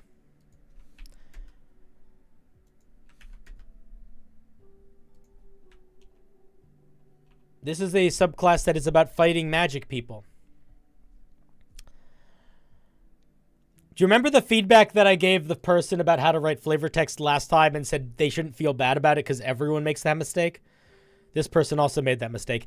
By the way, this barbarian is from Cinnamon, S-Y-N-A-M, Cinnamon. Cinnamon, don't start your flavor text by talking about other barbarians. Holy shit, I didn't even read this sentence.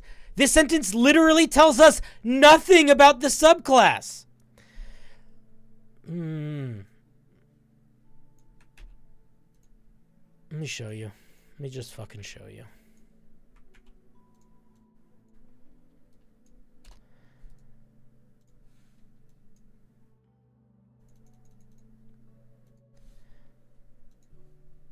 What are these called?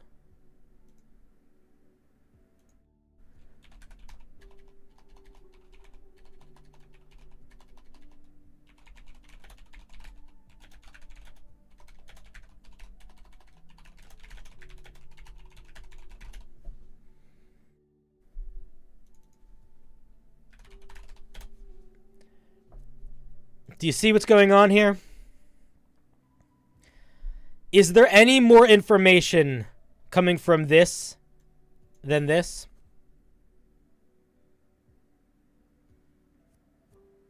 I would argue that this is the same amount of information we're getting. That's not good. So you don't want sentences that don't give information.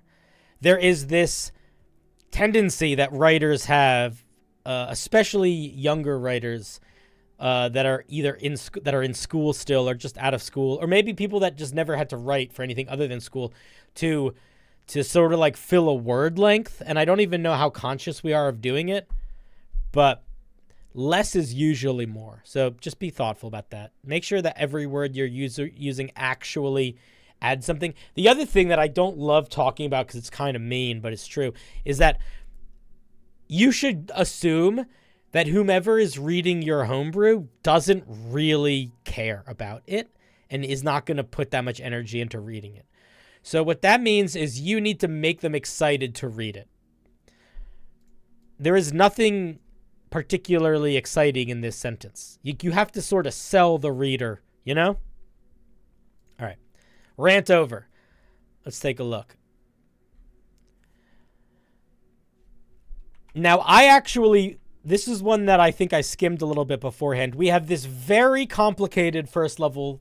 At third level, we get Arcane Rage. Starting when you choose this path at third level, by the way, this is I didn't read the rest of the flavor text. Basically, we're a barbarian that hates spellcasters. You just suck at writing. We all suck at writing. That's the thing about writing. Everybody sucks at it. It's not an easy thing to be good at. The amount of people that are naturally good at writing is very, very few and far between. It takes a lot of work to become a writer, and it takes sucking at writing a long time. What is it? Is it an Adventure Zone? Not Adventure Zone. Adventure Time, where they talk about you got to suck at something until you become okay at it? Is that an Adventure Time quote? I feel like it is. All right, let's read Arcane Rage. When you choose this path at third level, you enter a whole new level of anger when targeted by a spell from an arcane spellcaster. You can use your reaction to go into an Arcane Rage. Okay, so again, your grammar sucks. Fix it. This should be its own sentence. How about this? When you are targeted by a spell, you can use your reaction to enter an Arcane Rage. Got it? While Arcane Raging, you gain the following benefits, detriments if you're not wearing heavy armor. So this is completely separate from an ordinary rage. Advantage on melee attack rolls against spellcasters, but disadvantage on attacks against everyone else. This feature... Okay. I'm trying to decide how I want to do this feedback. Do we want to give feedback as we read it, or do we want to do feedback after we read the whole feature? Because there's going to be a lot of feedback to give for this thing here. I think it might make more sense to actually give the feedback when we're done reading the whole feature, because I think all the individual stuff, some of it's not going to be relevant compared to the bigger stuff. So let's look at the whole thing first. When you make a melee weapon attack with strength against casters, you gain a bonus to the damage roll. That increases as you gain levels in Barbarian. It shows in the range damage, blah, blah, blah. This is basically you add rage damage when you're hitting arcane casters. That's what this says. Specifically arcane casters, not divine or melee fighters. We get resistance to all damage from arcane sources, except for these 1, 2, 3, 4. We're not able to cast spells. It only lasts for 30 seconds.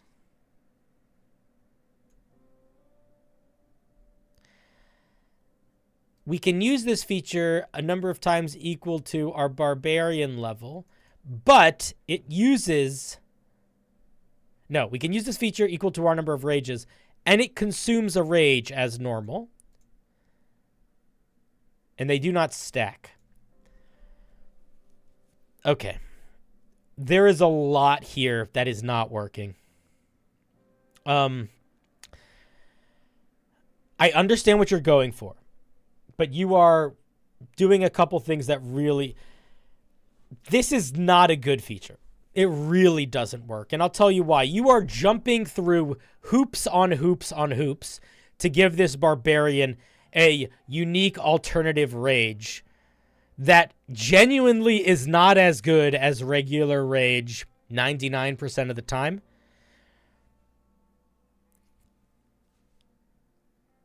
If you look at any other barbarian subclass in all of D&D, none of them get an alternative rage. All of them get a way that their rage is enhanced. If I were you, I would completely remove this whole feature, the whole thing. And I would say, while raging, you gain resistance to fire, cold, acid, lightning, list the damage types. Fire, cold, acid, lightning, blah, blah, blah, from magical sources, from spells and magical sources. I think the entirety of this feature could be boiled down to just that. This feature of alternative advantage, disadvantage doesn't work because as a barbarian at second level, we have reckless attack. So we really cannot be doing any subclass features that impact advantage, disadvantage, because we can already very much manipulate advantage, disadvantage just with reckless attack. So this is just a no-go. And then all of this extra stuff is just a very, very convoluted way of saying you get resistance to damage from spells. So to me, the way that you make this work is you literally get rid of this whole feature and just replace it with you have resistance to whatever elemental damage types you want from spells. Just keep it at that. The second feature we get is magical awareness. Why does this not work? There's a reason why this doesn't work either. Immediately. Can anybody tell me what it is? I'll count to 3. It's an obvious reason if you've been watching my stream for some time, but it's probably not obvious if you haven't. 1, 2, 3. So the main reason why this feature doesn't work is that it is one of the main features of another barbarian. The wild magic barbarian gets 2 features at 3rd level. They get one that lets them do something weird when they rage, and then they get another feature that isn't exactly this, but it's detect magic. And this is basically detect magic. And while I do think it is okay to take a feature from one class's subclass and put it in another class's subclass, like if there's something that the Phantom Rogue gets that would make sense on the Undead Fighter subclass, I think that's reasonable. But it really takes the wind out of the sails of a subclass to make it get something that another subclass of the same class gets.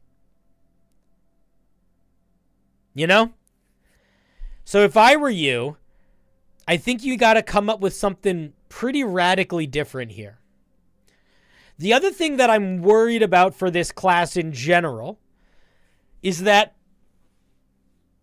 what makes this subclass feel special when you are not fighting a spellcaster?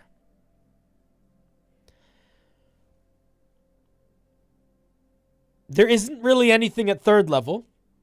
Maybe we'll get some stuff at higher levels, but currently, unless your dungeon master is really deciding to put spellcasters in every single fight, I think that there's a lot of things that aren't going to feel exciting here. An example that I use when you're building a subclass or anything for D&D, not necessarily anything, but anything that's like a core player thing, specifically a subclass. This is called the Path of the Mage Mauler. When you're building specifically a subclass or a class, you have to think about the fact that whomever is using it is going to be using it in a much wider breadth of both time and variety of encounters than you as the creator have ever envisioned. So you want it to work most of the time. And this is, we were talking about this a little bit with the Rust Blood Sorcerer with agency. You want the player to be able to decide and have control over how their character's uniqueness touches the world. So if all of the features your character gets require something else to happen first, your character really doesn't have that much agency. So, like, if you give a creature a swim speed, if you give, like, let's say I make a subclass and one of the features is it gets a swim speed, that's a ribbon feature. That's not a real feature. It's good, but it's only good when the dungeon master decides you should be able to use it. Because if you're in a desert, you're not using that. You're sort of building this whole subclass in that same way, where it's like, it's creating a situation where unless the dungeon master decides I am always going to be using spellcasters, this subclass just isn't going to feel like anything a lot of the time. So instead of making your class particularly good at fucking with spells and spellcasters, you want to make it good at fucking with the things that spells and spellcasters do. If I wanted to make a paladin subclass that was really good at fighting dragons, I wouldn't make it really good at fighting dragons. I would make it really good at fighting flying creatures. I would make it really good at dealing with AoE damage. I would make it really good at dealing with elemental damage. Maybe pretty good at dealing with the fear effect. Because those are all things that dragons do. Those are the tools of dragons. So what you should do is think about the larger effects that spells are doing, or that magic does, that you could figure out how to interfere with. That's what I would say. All right. You do not say what level we get unperturbed presence at. I'm going to assume that's 6th level. This sentence is not good, and it's awkward. Their spell work doesn't faze you, and that terrified them. Who are you referencing? Who is they? Whenever, this is not a D&D thing. This is just a human English grammar thing. If you are starting a new paragraph with the word they, we don't know who that is. We need you to say who the fuck you're talking about. Also, why is this in past tense and then this is in present tense? It just doesn't work. Your grammar is fucked. Get rid of it. Beginning at, this is 10th level? Oh, I skipped this. Oh, this is 6th level. Okay, sorry. I skipped a feature. Arcane Closer. You want nothing more, you're missing a word than to get up close and personal with one of those cowards that hang in the... Your sentences aren't working here, man. You're writing so informally, it really makes it come off unprofessional. If I was reading this online, I would probably stop reading at sentences like this make me realize, unless you are very intentionally writing sort of a joke, or like, not a joke, but like a class that is using a very specific, like unless you are very specifically writing with a specific voice, it needs to read better than this. You want to get up close and personal. Just write that, man. One of those cowards that hang in the back and let the real warriors take all the risk. This feels like you're trying to write, like the text of this is from the perspective of a character, which doesn't read well for D&D mechanics. And if you are going to be doing that, not only does it not read well for D&D mechanics, but in order for it to read well, it's like you are basically playing on hard mode, because the quality of the writing, the quality of the sentence structure, the quality of the vocabulary, the pacing, the flow needs to be a lot higher for writing like this to feel good and to work. So what I would say is, if you have a very specific character voice you want your piece to be in, you kind of need to justify why it's in that voice in the piece, and you need to really work on that flavor text. If you don't want to do that, simplify all this language. Maybe honestly even just get rid of this sentence.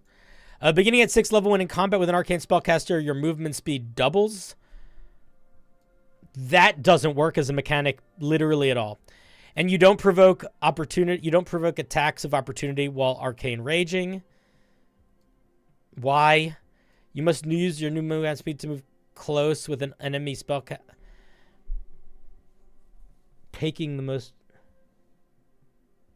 I feel like you pulled language here from like the Harpy or something. I don't know. The language here is very weird. Okay, so what is actually happening here? Let me paraphrase what this is doing. At 6th level, your movement speed is doubled while an arcane spellcaster is a part of the combat. In addition, you do not provoke opportunity attacks while using arcane range. However, you must use your movement to move in a direct path towards a spellcaster. So this really doesn't work in a lot of different ways. Let me count them. 1, how do you know you're in combat with a spellcaster? So if you have a feature that only activates if a spellcaster is in the initiative, what that means is that the dungeon master has to tell you in a very meta way if there is a spellcaster in the combat, which means that there's nobody secretly hiding that's invisible. There's a whole lot of meta information that you have to be given.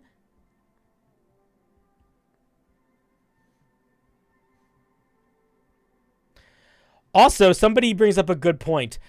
Technically, this activates if you have a wizard on your team, because an arcane spellcaster in combat could be the wizard that's on your team. That's a great point. So this is just always on. The other reason why I think this really doesn't work is because you have to move towards the spellcaster. One of the only interesting things a barbarian gets to do in combat, genuinely, is decide where they're standing. Barbarians don't have a lot of tactical features. What they do have is a lot of hit points and a lot of resistance. Barbarians are like tanks, but they're not like tanks in League of Legends. Not League of Legends. They're not like tanks in World of Warcraft. They are more like tanks in Overwatch or tanks in Marvel Rivals, where the way that they manipulate the battlefield is not taking every hit. They can take a lot of hits, but it's positioning. The positioning of a barbarian has more of an impact on a battle than a lot of other things. You are completely removing the player's ability to decide their positioning literally at all.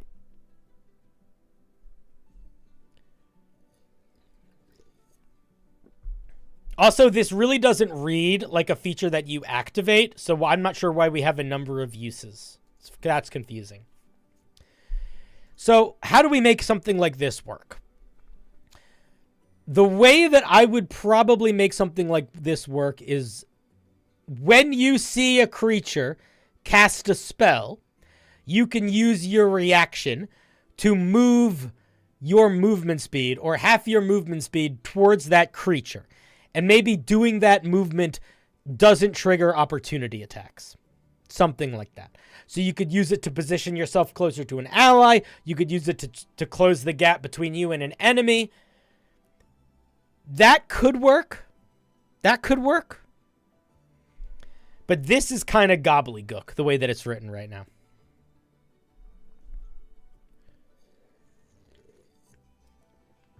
We could do something with disengaging while you enter rage, but it feels kind of random. Like, not provoking opportunity attacks, genuinely feel... I don't understand why we're getting that. There's not really anything in this subclass that makes me feel like we're swift.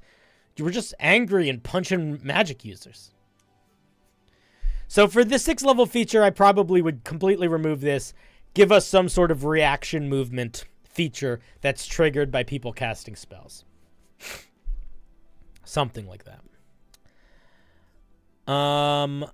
Let's see what's going on here. 10th level. Beginning at 10th, I'm skipping your flavor text. And it's not because I don't love you, but this is what will happen when people read flavor text that they don't like early. They just skip it later. Yeah, and this is all the mistake that you made anyway. Beginning at 10th level, when raging or arcane raging and targeted by a spell or magical effect that requires a wisdom... Oh, my God. Okay, this sentence is way too long. Do you see how many caveats you have here? Let me just count this. 1, 2, 3, 4, 5. You have 5 caveats, and that's if I count this as 1. If you are ever writing a D&D mechanic and you need that many caveats, the big message you should take away from that is that that's probably not the way you should write that feature. That's too many caveats. It really doesn't look good on the page. It really doesn't feel good reading it. And there's almost certainly a better way of writing it, a simpler way of writing it. Okay, so let me see what this does. So when you're affected by something that has an intelligence, wisdom, or charisma saving throw, you can use your reaction to use a physical save instead. What physical save? You're not actually including the mechanics that we need here. Also, this is very close. This would make a lot more sense as a 6th level feature. Usually the 6th level features of barbarians is like a defense type feature. There's like 1 or 2 occasions where it's movement, but it's mostly defense. If you succeed on the save against if the creature could see or hear you, it must succeed on a wisdom saving throw or be frightened of you. I'm going to be honest. I don't think this works at all. This is what I would do. I would completely remove this second part. Keep the first part. Here's what I would say. While raging, if you are forced to make a wisdom, intelligence, or charisma saving throw, you can choose to make a strength or constitution saving throw instead. If you succeed on the save, you cannot use this feature again until your next rage or until your next long rest. And that should be your 6th level feature. This really doesn't work as a 10th level feature. The whole fear element feels tacked on and kind of random. Let's see. When you roll initiative against a spellcaster and have no arcane rages left, you regain 1. Again, this is an irrelevant feature. Just don't get rid of arcane rage. Just make it regular rage. Cinder's really ripping into this guy. I am. But I don't think I'm being mean. I think I'm just kind of acknowledging the serious amount of work it needs. At 14th level, when you take damage from spells or magical effects, you can use your action to mark that creature. What creature? There's no creature that you referenced earlier. Do you mean the creature that casts the spell? You need that language in here. Like, you're not writing in full sentences. How about this? Whenever a creature targets you with a spell or magical effect, you can use your reaction to mark that creature for death. Let's see. You get a bonus to damage rolls, and it stays on forever. That's probably too much. You get a bunch of bonus damage that's equal to your proficiency bonus plus your strength modifier. Immediately, that's too much. You score a crit on a 19 or a 20. I'll tell you what. If you get rid of this bullet point, just keep this one, I think it works. I think when a creature targets you with a spell or magical effect, you score critical hits against them on a 19 to 20 until the end of your next turn. I think that works great. But I think everything else here doesn't. Overall, I think the idea of a barbarian that hunts mages, I think, is a lot of fun. But again, I think you are really overcomplicating this thing and just throwing way too much in and not thinking about how much space that takes up. Like, there's a lot of stuff in here that takes up a lot of clutter space, but not really a lot of evocative space or gameplay excitement space. Like, there's a lot of clutter. So you really want to focus on decluttering and simplifying your mechanics.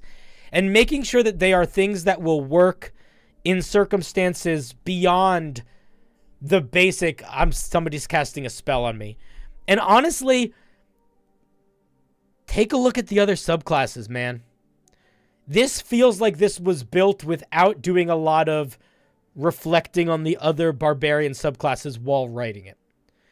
I think one of the most important things you can do when making a subclass is reflect on the other subclasses. Whenever I'm working on a subclass, if I'm working on a bard subclass, I usually have at least 3 tabs of 3 other bard subclasses that are officially published ones up that I think are doing things similar to what I want to do, that I'm trying to learn from or make sure I'm not stepping on the toes of too much. Oh my god, I didn't even think about this. So it's really only arcane casters. The other thing is that in D&D, right now, in the current state of D&D, both the 2014 edition and the 2024 edition, there is not a distinction from monsters between arcane casters and divine casters. They are not segregated in any way. So, in order for me to understand if a monster is affected by this or not, I need to look up the spells it has access to and see whose spell lists they are on and figure that out based on that. It really doesn't work right now. Maybe this subclass just hates wizards. Maybe. But again, I think it just goes back to you want to broaden your net. You can have a very focused idea. Like the first subclass that we looked at today. The theme was so focused. The theme was snakes. It was you fight snake. You have snake powers. That's a very small window to fit in. But we didn't get literally snake powers. We got powers that reminded us of things that snakes did, but could affect a much broader sense of things. So, I think the idea of an anti-magic barbarian is a lot of fun, and I think there's a lot you could do with it. But I think it needs to be pretty majorly simplified. Get rid of that clutter, and do your best to make sure you're not referencing the other subclasses like actively in your writing, but referencing them in your brainstorm mechanics process that you're working on behind the scene. Like, take advantage of the fact that there are all of these things that were written that are universally accepted as balanced. All right. Thank you very much for sharing. Cinnamon. We appreciate it. Should we do a little bit more? What should we do next? Let's see. I see a couple more. Let's see. Did we get any new submissions? We got another race called the Nymph/Echo. We got a magic item. Mask of the Wild Beast. A monster. We could do a monster. We didn't get sent that many monsters.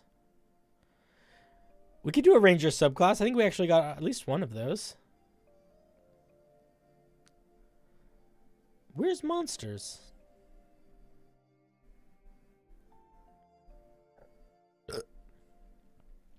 We really didn't get many monsters.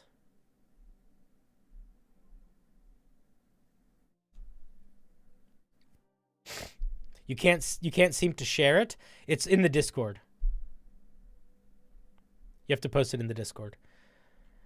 Let's I can't see I saw there was another monster earlier. Where was it? Ba, ba, ba, ba, ba.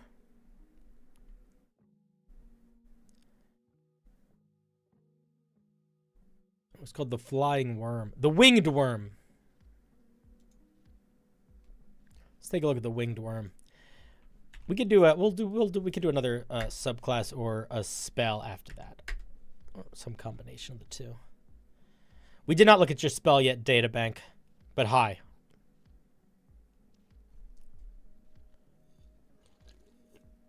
If you're like, oh man, Cinder might not get to read my homebrew this stream, I never get to all of them. But you can resubmit ones when I am done. Like, you can resubmit them on future streams if they didn't get looked at. And basically, the way that this is going to work moving forward is every Wednesday we're going to do this, basically. And we'll probably have some other streams that are a little bit more focused. Like, we'll do, like, a magic item one or things like that. But you will always submit them in the event homebrew section. That's just the easiest for me, both in terms of reaching out to you, if I need to talk to authors after the fact or want to let them know I did the stream. It's also good for accountability. You know, if people try to post anything really like rude or vulgar, it's much easier to permanently ban them and make it very hard for them to re-enter the space.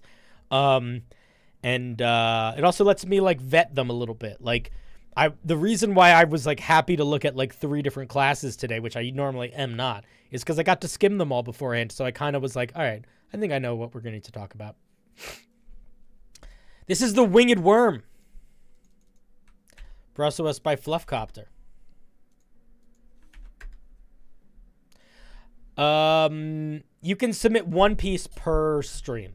So if you have like a compendium of like 6 items, just tell me which specific item you want me to look at. A pair of bulging eyes emerge. Okay, wait, we have art here. Let's just look at the art. Ooh, look at Fluffcopter making art. Everyone in the chat. Ooh, yes. Ah, nice. Look at that. Fluff, I don't know if you've done this or noticed this, but your art has actually just legitimately improved. Because Fluff has been making their art for this for a while, but you can, I don't know if you guys noticed it, but there's a lot more shading and stuff going on. I have seen improvement in you as a writer over the time, which is cool. Okay, it's like a slender lizard. It lives in caves. All right, let's just dive into the mechanics. Let's see what this bad boy does. They got a 30-foot climb speed, 30-foot walk speed, 20-foot fly speed, so they're not the best at flying. They're mediocre flyers. CR6, kind of squishy for CR6 with 84 hit points. That's not that beefy. They have panoramic vision. They have advantage on wisdom perception checks that rely on sight and disadvantage on insight checks. Intelligence insight checks. Do you mean investigation? I'm assuming you mean investigation here. If that is not a typo, that is a crazy decision to decide that they have disadvantage on the insight checks that have to do with intelligence, because it is so rare to do a insight intelligence check. I'm going to assume it's a typo. Yeah. That makes sense. No. I picked up what you were putting down, dude, because that was so out of left field. I was like, what? You can do that, though. Fun fact.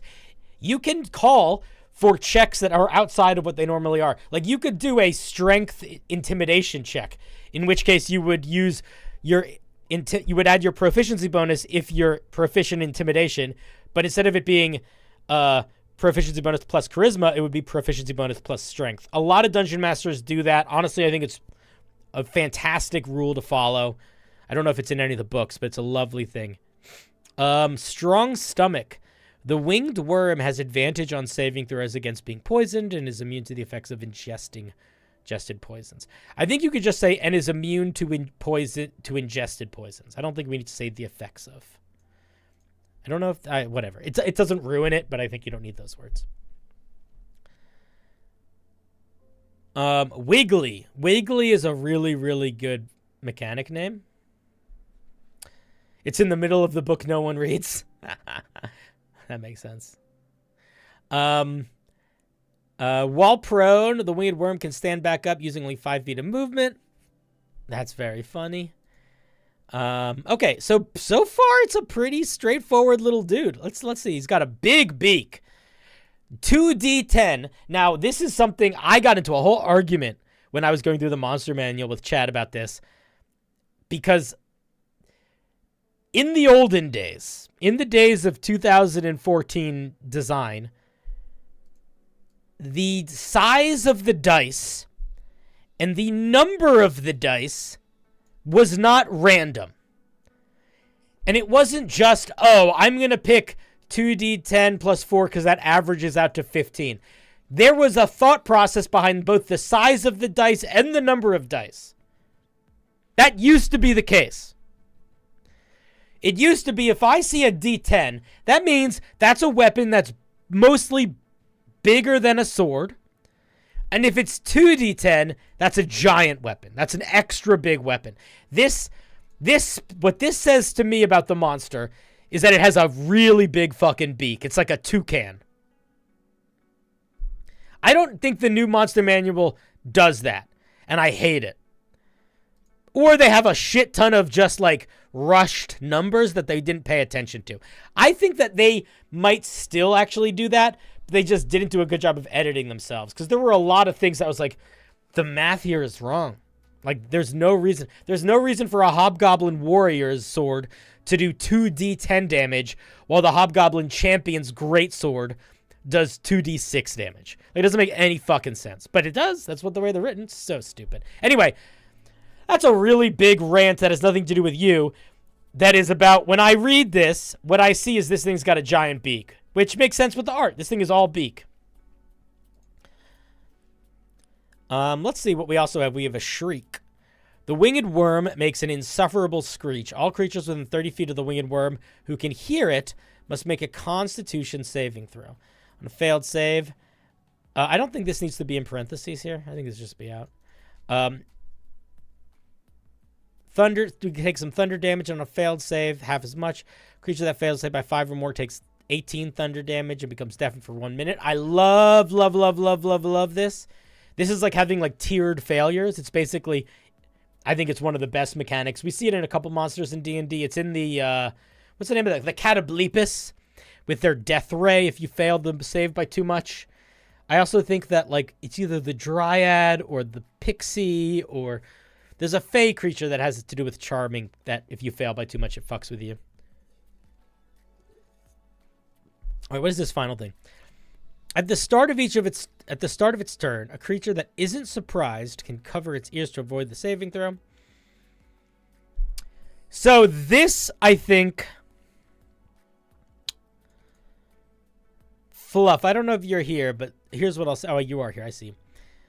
I think that this idea that you can cover your ears to prevent the effect, I only think this really makes sense to include if the shriek effect is not a bonus action that requires a recharge, but somewhat of an ongoing feature. The only features in D&D that really actively let creatures decide to do this are creature effects that are ongoing, like the Umber Hulk's hypnotic eyes, or the Basilisk's hypnotic eyes, or things like that. Like, I don't think this makes sense, because it would be like you have to decide on your turn if you are going to do this in case it might use its shriek. Like, that is such a waste of a decision if it doesn't do that. The only reason it makes sense, the only reason this is not a waste, is if it's sort of guaranteed that this is going to happen. So I might either just drop this entirely or figure out how to reorganize the way these mechanics work, because this, I don't think this works with this. Especially if it's like, imagine this. Think about it like this. Your party is going through the caves. This giant monster swoops down. They all get scared. Everybody rolls initiative. Who is going to think to do this before the monster does this? If I'm looking at this monster, I am not thinking, oh man, it has a big shriek. It's going to be going next turn. It might use that shriek. I should cover my ears. I'm thinking it's going to bite me. And if it uses its shriek, you could, in theory, do this next turn. But why would you? Because there's no guarantee it's going to do this again because it's on a recharge. So as soon as it's like, if I don't know about this ability, I don't think to do this. And then as soon as I learn about this ability, I'm like, oh, it probably aren't going to be able to get it next turn, so I'll just won't do this. Because it is so much more valuable to keep hold of your weapons and spellcasting focuses and shields than it is to cover your ears.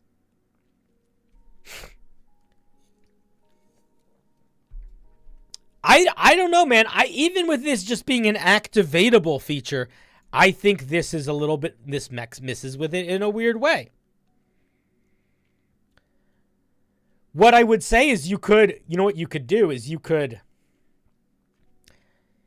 I mean, if you wanted to be really weird with it, you could make it so the way the shriek works, like from like an in-story perspective, is that it like builds up. So that the feature basically is like shriek. It does this feature. As it's doing this, all creatures within 30 feet of it can decide to use their reaction to cover their ears. If they do, they have advantage on the save, or they can automatically succeed on the save.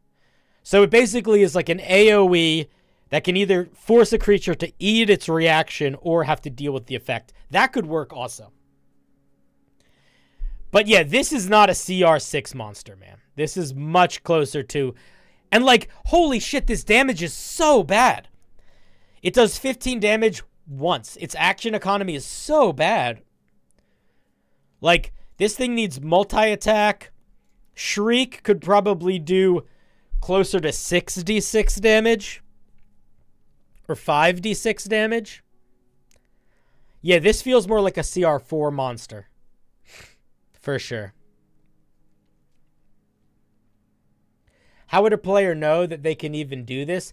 That's sort of what I'm getting at, Nocturnal. Is like, the only way features like this work is if the player knows they can do it. So, with like, the Umber Hulk, the Dungeon Master kind of is supposed to tell you. It's like, okay, at the start of your turn, you can decide to turn away. The way that you would do that here is at the start of your turn, be like, okay, if the monster recharges that screech feature that it has, that you either don't know about or it just used, you can decide to cover your ears at the start of your turn to avoid that. No guarantee that it's going to use that feature or get it back, though. You know? I would, if I were you, I would lean into the beakiness a bit more. What else could we do with a giant beak? We could make giant clicks. You know, I think that the screech could be maybe more focused. Maybe it's more of a cone because the beak sort of works like a, what are these things called? Like a loudspeaker, like a what are those? Hello there, everybody go inside. Ice cream sandwiches. Like it sort of projects, but in a focused way. Megaphone, thank you. It could also grapple. Or do stuff like that. Like, I would lean into the big, especially because it's got a strong stomach. It should be trying to eat everybody.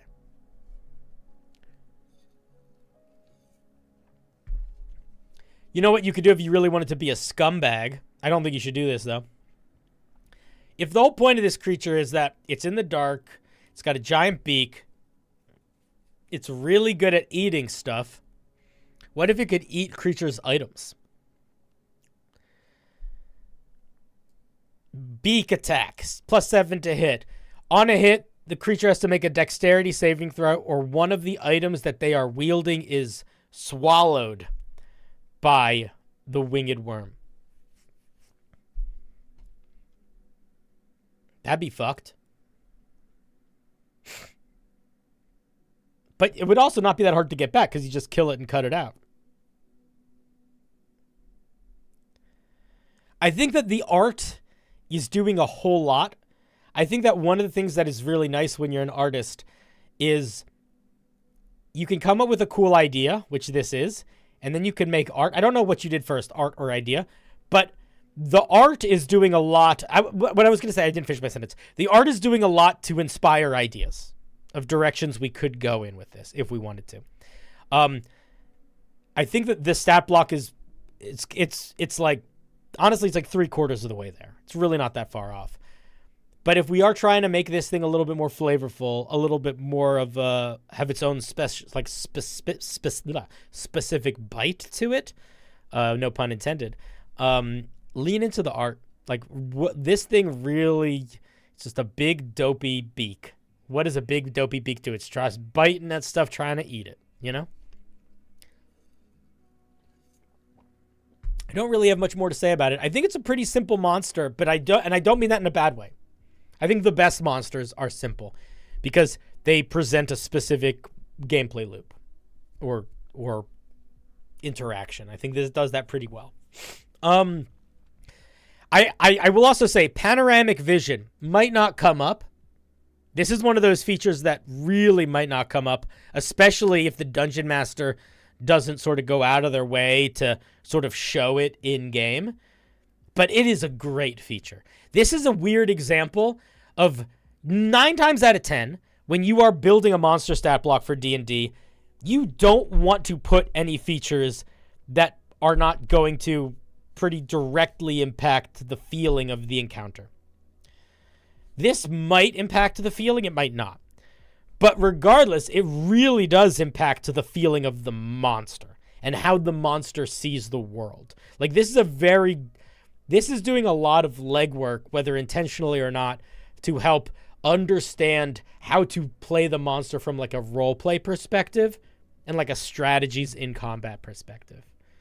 Even if you're not going to actually be rolling a lot of perception checks or a lot of investigation checks, it makes you understand that this is a monster that is sort of looking around as opposed to looking forward.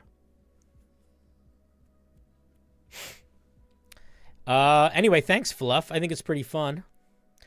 I do want to say, I think winged worm is not the right name. I think winged worm, it's too birdy in the front. The beak is so distinct. I think the name needs a change.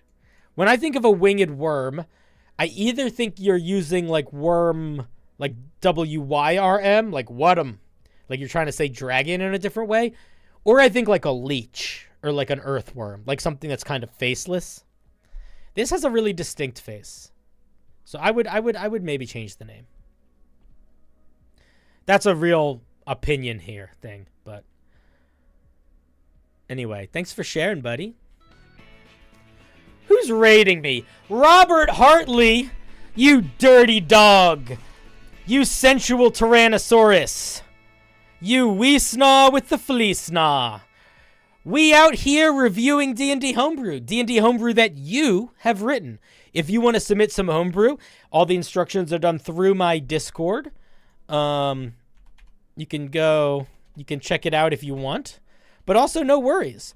But yeah, every Wednesday, I do a open forum Homebrew review where you send in Homebrew and I review it. I am a very critical reviewer, though. So if you're like, oh man, I really want some random dude on the internet to like tell me I'm a good writer, maybe we'll do that. But most likely what I'm going to be doing is talking about ways that we can improve your piece or help it feel more evocative, or fix your writing. A lot of people are very bad writers. I'm not a good writer, but I'm good at noticing bad writing. All of you went to college. All of you went to school to learn how to write essays, which really hurts the writing creative, unfortunately. But yeah, we're looking at some Homebrew. Yeah, hopefully you feel like you have fun. The goals of this stream are threefold. One, I want people that don't have the opportunity to have people to give them feedback and to get a spotlight to have that moment. Two, I want people that don't normally think about writing in game design to start thinking about writing in game design. And three, I like to run a stream where you can have video games and it's just this in the background and it's reasonable to follow and sometimes funny and entertaining. Rob, how you doing? Rob, how mad have you gotten at the new player's handbook so far? Because you are going, if you got mad at the new player's handbook, I don't think you should read the new monster manual. I think you are going to get so mad at it unless you really read it in like a bubble. But if you are doing the thing where you're like, okay, let's see how dragons have changed from 2014 to 2025, or let's look at how goblins have changed, or you are going to get so genuinely upset. I made a whole video about this. It's on my YouTube channel. Feel free to check it out. But a lot of the changes that have been made from the monsters from 2014 to 2025 have been to sort of simplify and streamline them. And that shark has been jumped a lot to the point where there was a whole bunch of monsters that used to basically be really bland stat blocks that had one really unique feature that kind of sold the gimmick of them. Most of them have lost that one really unique feature, and it has been replaced with like a bonus to stealth. So like, for example, false appearance is no longer a mechanic. Nobody has false appearance. Modrons. Modrons used to have something called axiomatic mind. They don't have that anymore. Instead, what do they have? They have immunity to the charmed condition. So there's like that kind of mistake. And then there's also like they just did the math wrong. Or maybe decided that it didn't matter to do the math right. Like, I was just talking about, we looked at this monster, the winged worm, this big beaked thing. And its attack does 2d10 damage. Normally, if you're making something do 2d10, that speaks to the fact that A, not only is it a pretty sizable thing, it is that sizable a thing giant-sized. Because it's a d10, meaning whatever you're hitting with is bigger than is like a long sword or bigger. And then you're doubling it, which means it's a giant-sized weapon. Which is really useful. It's like, oh yeah, that makes sense. This has got a giant head. It seems like they just threw those rules out the window with the 2025 book, where like the biggest issue with that, like the biggest like culprit of that is the new Hobgoblin Warrior, which is the lowest tier of Hobgoblin, has a sword that deals 2d10 damage, while the Hobgoblin like Champion, which is the highest of Hobgoblin, has a great sword that does 2d6 damage. So, you know, stuff like that. Anyway, let's look at some more homebrew that you guys sent in. Do you guys want to look at a race, a subclass? What are we thinking, chat? What do we want to look at next? We could look at somebody really wants me to look at their ranger subclass. I'm happy to do that. Race, we could do race subclass. Okay, let's look at the. We had one poor person. Well, we could do both. Let's do a subclass. It's very long. This subclass is really long. Why is it 4 pages? That's usually a bad sign. If I see something that's 4 pages long, that usually means it has too many features. Let's take a look at this, though. This is the Ashborn Ranger. It's centered around controlling and using smoke and cinder. Hey, that's me! To support their allies and harm their foes. All right, here it is in the chat if you want to take a look at it. I wish not to get in the way of popular requests. You can get in the way of anything you want, baby. Let's see what spells we get. Find Familiar, Blindness, Deafness, Blink, Guardian of Faith, Hallow. I'm not sure why we get Guardian of Faith or Hallow. I'm going to be honest here. We need more flavor text than this. This isn't flavor text. This is vibe check. So that's fine.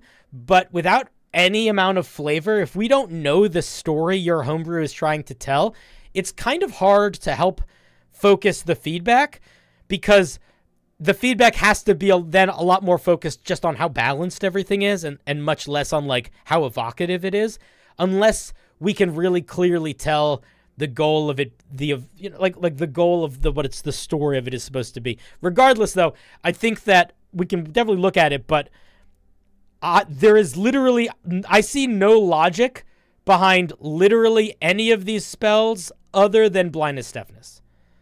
There's nothing in here about you sort of dipping in and out of reality. There's nothing in here about you getting a pet.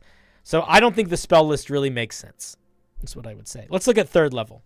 If we're just talking about you're supporting your allies and doing smoke stuff, maybe Blink works, maybe. But nothing else is helping sell that vision. Fog Cloud would make a lot more sense at 3rd level, for example.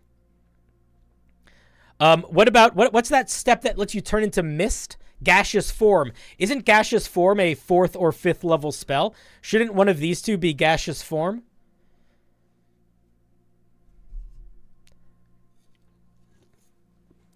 It doesn't matter if they already get Fog Cloud or not. Remember, friends, spells that are on the Ranger spell list, the Sorcerer spell list, the Cleric, basically spells that are on the spell list of anyone other than Warlocks, it is okay for them to be spells that are normally on their spell list, because these are just extra.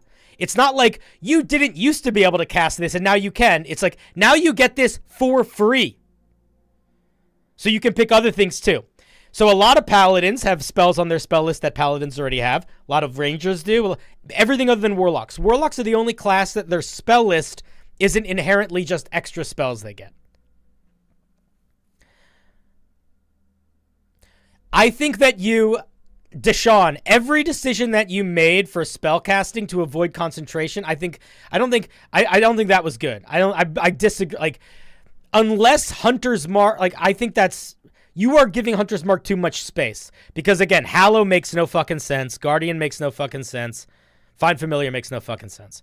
So I think that by choosing spells that don't require concentration, you sort of accidentally gave us a spell list that genuinely adds nothing to the vibe of this subclass. And the spell list is so important for filling out the vibe. It's like really, really one of the more important things. Let's see what we get at 3rd level. At 3rd level, we get, holy shit, that's a lot.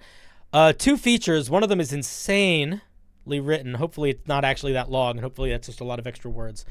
It's okay to get 2 features, even 3 for a ranger at 3rd level. Rangers get a lot of power at 3rd level, so it is okay to do that. But I am hesitant at how much words this takes up.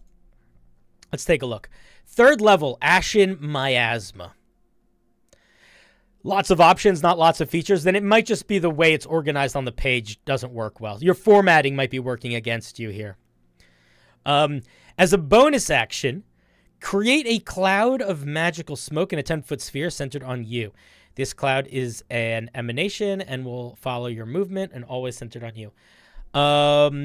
Okay, let's see. You and your allies that start their turn within the cloud or entering gain additional 1d4 force damage on their first attacks from within the cloud. If it's from within the cloud, then I don't think they need to start their turns within it. I think that's almost...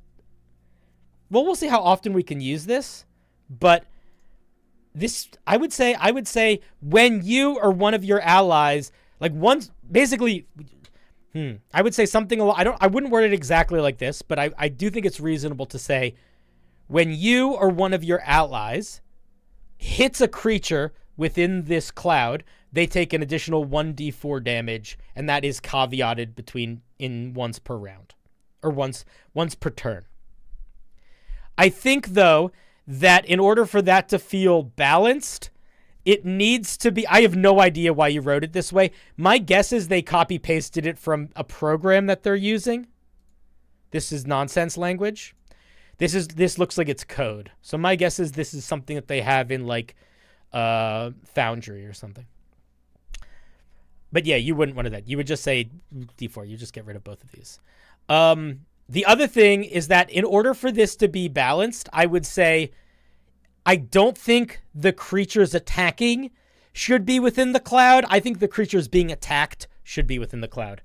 Because it is a little too powerful, I think, to be like, stand next to me, fighter, and other people that have ranged attacks, and let's just stand really far away and shoot everything with a shit ton of extra damage. Copy pasted from D&D Beyond, then I don't know why you wrote it that way in D&D Beyond, but that's fucking weird. My guess is there's some element of programming in here, but literally look at the way anything is written in D&D Beyond. Nothing is written this way. Allies within the cloud get +1 to their AC. It dissipates at the end of your next turn. Okay, so it only lasts a round. You can use this feature a number of times because of your wisdom modifier, and you get all uses on a long rest. Okay, that helps balance it. So basically, wisdom modifier number of times per day. You activate it. You get a poof of cloud. Allies within the cloud get +1 to their AC and deal an extra 1d4 force damage once per round. All right, I think that's pretty cool. I think the way it's written is taking up way too much space and wordy. I would say I don't love... I want to see what other thing we get is. I understand why it's limited because it's very strong. But I don't love how limiting specifically the extra damage is. Like, most rangers either can consistently do extra damage or get basically one instance of a shit ton of extra damage. I don't think this is enough extra damage to make it feel like it's a shit ton. Like the Gloomstalker, their first round of combat, they get a whole other attack, and that attack does extra damage. That's a lot.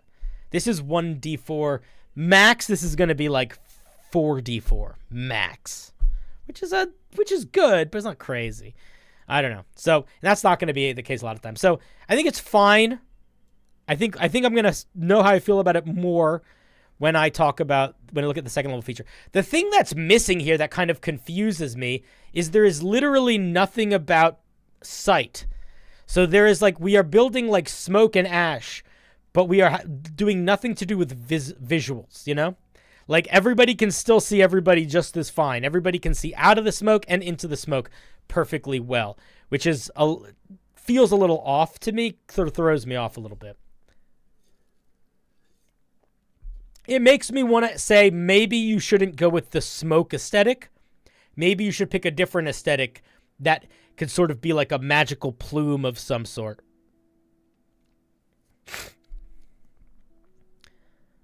Let's look at the other third level feature.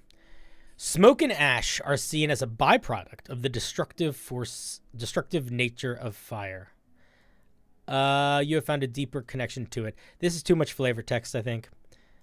As an ashborn, you have cultivated this bond of what was once was an insight. Yeah, this is way too much flavor text, my dude. I think you could probably, like, I'll be honest. I'm going to read this whole thing out loud to myself again, and I will tell you if I understand what it means, because it feels like it means gobbledygook to me right now. Smoke and ash are seen as a byproduct of the destructive nature of fire. You have found a deeper connection to it. As an ashborn, you have cultivated this bond of what once was and incite a magical rebirth represented by the aspects of cinder. Okay, so here's what you're saying. The first sentence says, smoke and ash come from fire. You feel like there's a deeper connection. As an ashborn, you have a deeper connection to it. The deeper connection to it is represented by these features. It's very repetitive. You're not really adding new information. So I think get rid of 99% of this. Prereqs. If an aspect is a prereq, you must meet it to learn that aspect. For example, if an prereq is 5th level, I'm going to not like this if there's a lot of that. I'm going to really not like this if there's a lot of that.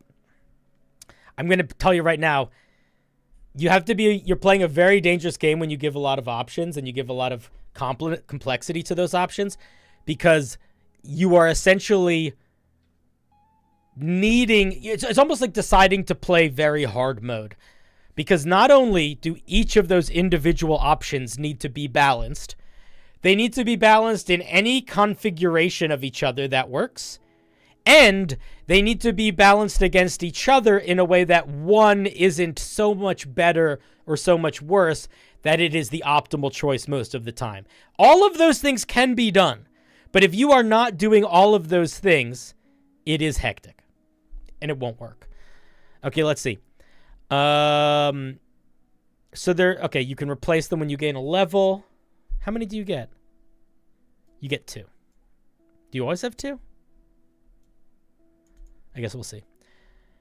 So at third level, we pick 2 of 1, 2, 3, 4. So we get half of these. You learn to disperse your smoke further, extending its reach. It now has a radius of 15 feet. You've grown your senses through your miasma. You advantage on perception checks from hiding creatures. You also know when creatures enter or exit. You've learned to extend the duration. Your ashen miasma now lasts for 1 minute, but is treated like a concentration spell. If you're damaged by any means, you have to make a con save to make if it's treated by, you don't need to repeat. If it counts as concentration, you don't need to then give the rules for concentration. That's okay though. Yeah. And then the other one is you learn to extend the predictive qualities. You can use your action to impose disadvantage on one attack against an ally or yourself within your miasma. So immediately you've fallen into the issue. Timeless miasma is so much better than the other ones that it's not even worth taking. Like this, I would say, here's what I'm going to say, and this is maybe a little harsh. I don't understand why you decided to build this system outside of the idea that maybe you like all of these features and couldn't figure out which ones to put or not put. That's what my guess is. Because not only is this too much, it's really not, it's like, it's not doing much. Like, Timeless Miasma is so much better than the other ones. Having this on for a minute makes it so much better that they're never not going to take this. So if it's realistically, you should just assume they're taking Timeless Miasma. So for all intents and purposes, you might as well change Ashen Miasma to last a minute and require concentration. Like, this is so much noticeably better that to not acknowledge that in the design is genuinely doing yourself a pretty massive disservice. Like, it is so substantially lowering the quality of the piece by not just making this the way it works. Now, going back to what I said, if this is the way it works and this lasts a minute, this, I think, is too strong. So, I think if all of these features are on a minute and you can use it wisdom modifier times per day, I think that's too much. So, I don't know, man. You got to play around with that there. The other thing is that, like, I think that this is just too many directions. I'm going to be honest. This really doesn't make sense to me. Like, I don't understand why you went with the versatility build here. The vibe of this subclass is not super obvious. We need help understanding what this is supposed to feel like. This is a very unique concept. So if you're building a unique concept, we kind of need all the hand-holding we can to make it feel like it's supposed to feel like. Make it feel like it's telling the story it's intended to tell. I think that if I were you, I would completely drop this entire feature and just give them something else. I would say Ashen Miasma should be their main little poof cloud. If you want to take aspects of this and make them improvements that it gets at higher levels, that works. But this sort of semi-evocation or semi-invocation immediate improvement adjustment to this third level feature, it really doesn't work. It really doesn't work. Because it's not really, it doesn't work for a couple of reasons. One, it completely overcomplicates this feature immediately. And two, it makes it that you aren't actually giving us a variety of features. Do you know what I mean? What do I mean? That's all. Well, that's all the features. Well, then I. Oh no. Then I think you didn't. I didn't what? So if all of the subclass features build on this, then that's a pretty big issue. We don't need to go through all of them, but here it's a very simple reason why. We have Ashen Miasma, right? We have Ashen Miasma wisdom modifier times per day. Awesome. If every single one of the features that we get extend Ashen Miasma, what does our subclass give us when we are out of uses of Ashen Miasma? If I don't have any uses of Ashen Miasma left, I don't have a subclass anymore. You don't want the entirety of your subclass to be locked behind one resource, because it turns into a thing where once you've used that resource, the subclass is gone.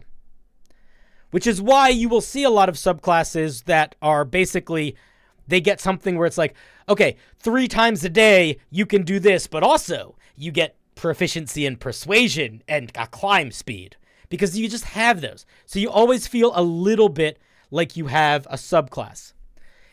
The way it's written, if we don't have Ashen Miasma, we have nothing. Now, maybe, let's look. Maybe we get ways to get more of our Ashen Miasma if we've used all the uses. Let's see. We do not hear.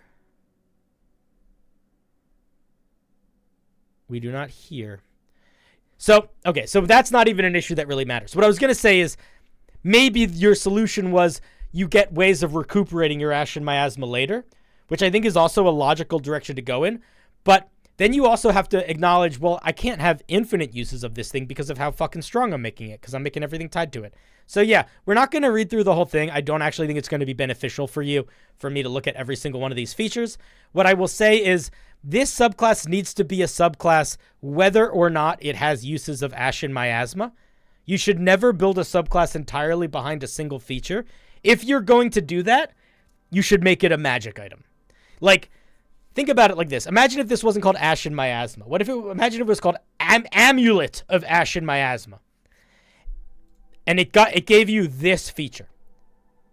And then it was an evolving item, right? Like maybe as you leveled up, it would gain charges and it would become Awakened and then Ascendant. So then when Awakened, you could add one of these mechanics. And then when it Ascended, you could add one of these mechanics. It would basically be exactly the same. If you could fill all of that into a magic item, that's not great. You want to build your subclass holistically. Remember, the person who's playing your subclass is going to be playing it a lot more than you are. They're going to be thinking about it a lot more than you are, even though you wrote it. So I think that Ashen Miasma should be a piece of this puzzle, but it cannot be the whole puzzle. Especially because it's almost overcomplicated by the end of level 3. The fact that you didn't notice how much more powerful Timeless Miasma was than the others indicates to me that you should not try to do a shocking amount of variety right now. You should familiarize yourself with the power in smaller increments first and get comfortable with that before you worry about throwing too much stuff in and too many choices in. We all like choices, but the more choices you throw, the more work you're giving and the more complicated, the more you have to battle it being complicated. Does that make sense? Why are there prerequisites on the first set of aspects? Rangers can't take any of them until they reach 3rd level anyway. I'm not sure. I am not sure. Why are there prerequisite +7 levels on growing emanation and here if you can only get this at level 7? My guess is they wrote it this way because it's copying something from D&D Beyond or copying something from Warlock Invocations. That's what my guess is. But either way, I think that this is, for better or worse, a incredibly complicated and very interesting magic item that is being a subclass right now. Deshaun, again, just because you're copying D&D Beyond doesn't mean you don't have to take responsibility for the words that you showed us. We are not reviewing the formatting of D&D Beyond. We are reviewing your homebrew. And you have the choice, whenever you send anyone anything, to take the time to format it in a way that you decide matters or to not format it. And if you decide not to format it, that's okay. But that doesn't mean that I am going to like it more or I am going to feel like that bad, confusing formatting is actually not bad and not confusing because it's from D&D Beyond. Like, just because you copy-pasted D&D Beyond doesn't make me go like, why the fuck is that here? You know what I mean? So, like, it's fine to copy from D&D Beyond, but you sort of have to decide to either this is going to be confusing and look a little amateurish, or I'm going to take the time to sort of reorganize it so it's not that. And there's not a wrong thing here, but just don't blame copying it because it's still your piece. You know, you're still putting your work forward. So try to, you know, say it with your chest, wear it with your chest, that sort of thing. Itchy, itchy, itchy, itchy, itchy, itchy nose. I saw that warlocks get their subclass spells now. Yeah, it's crazy. Anyway, I think the idea of a ranger that summons smoke and cinder is very cool. I think that, I understand. I know you weren't blaming. But what I was going to say is, if the reason why it is that way is because you copied it, that's not that's not an excuse. Like, you might as well have decided to write it this way, is what I'm saying. So I hear you, but you don't need, it is not valuable for you to be like, oh, I copied D&D Beyond. It's valuable for you to be like, in your head, oh, if I don't want that to be confusing, I shouldn't just copy D&D Beyond. Because at the end of the day, when some random jabroni, aka me, reads your homebrew on the internet, or when they're looking to follow you on Patreon or whatever, they aren't going to care whether or not you copy pasted stuff. They're just going to look at what is in front of them.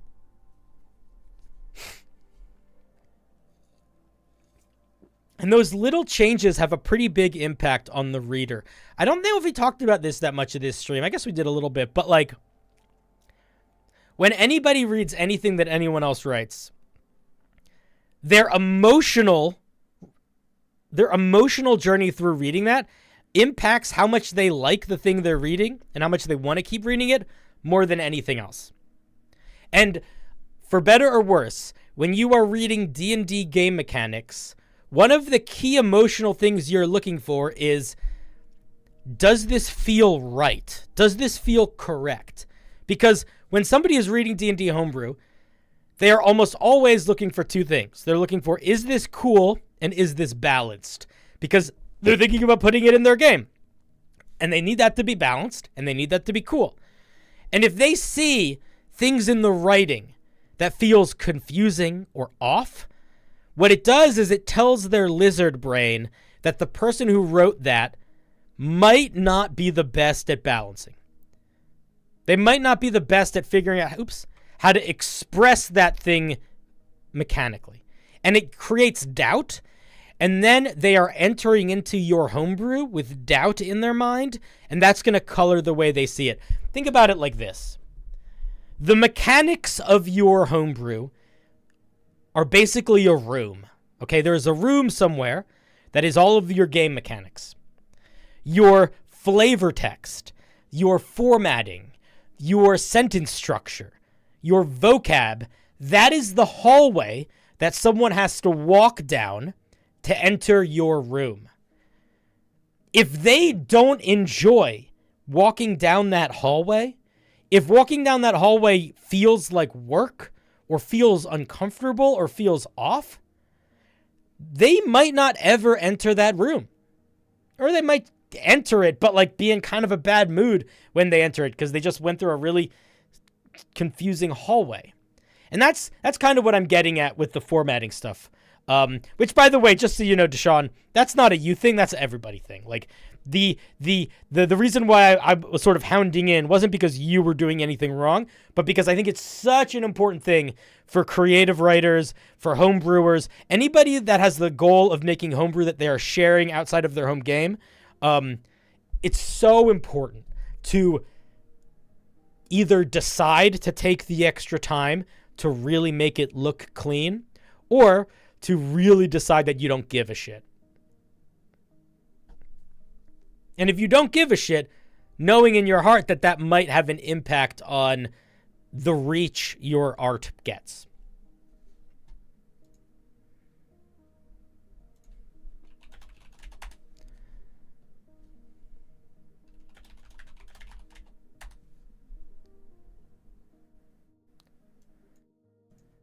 But we're going to end this piece here now. But Deshaun, I think the core idea of a ranger that like summons this smoke that it sort of battles with, I think is a really fun idea.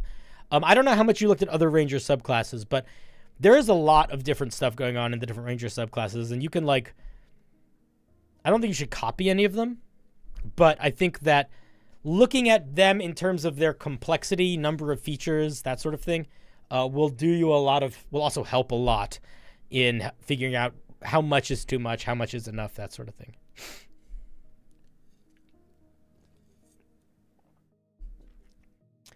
I think a little bit of description in the features I think is totally fine. I think that too much can be heavy, and the more writing you have, sort of the more it needs to be good, which is a little hard and scary sometimes. Okie dokie, artichoke. Should we do another one? All right, let's do a D&D species. Let's do a species. This is called the Nymph / the Echo. And this is brought to us by Sakai, Sakai, excuse me. Welcome. Boom. There it is there. Boom. There it is there. They are beauty. Nymphs are beauty taken form. They are but a reflection of the place they hail from. Don't say the place they hail from. We don't know where they hail from. Say it. They are but a reflection of the Fae. They are but a reflection of the golden pools. They are but a reflection of the meadows of glamour. Yeah, this species. Species, okay, lot of flavor text. Where's the mechanics? So are they nymphs or are they echoes? Is this two different species? I am confused. Why is it written this way? I don't know.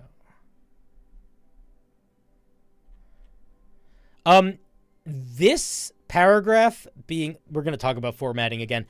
This paragraph being so different than this paragraph makes me really confused. I assumed that this was like a quote and this was where the actual flavor text was starting. That's sort of the way it's written on the page. If that's not the intention, why get rid of this big gap here and put a paragraph indent here and like make it formatted like normally. Echoes are not true nymphs. We don't know what true nymphs are, so the fact that echoes are not true nymphs literally means nothing to us. You have to explain what a true nymph is before we care that echoes are not them. They are the aftermath of natural beauty. A forest burned down, blah, blah, blah, blah. Yeah, your flavor text is a little tedious and confusing in how it's written so far. So a nymph is beauty made manifest. An echo is lost beauty made manifest. That's how I'll interpret that. Let's see what we get here in terms of features.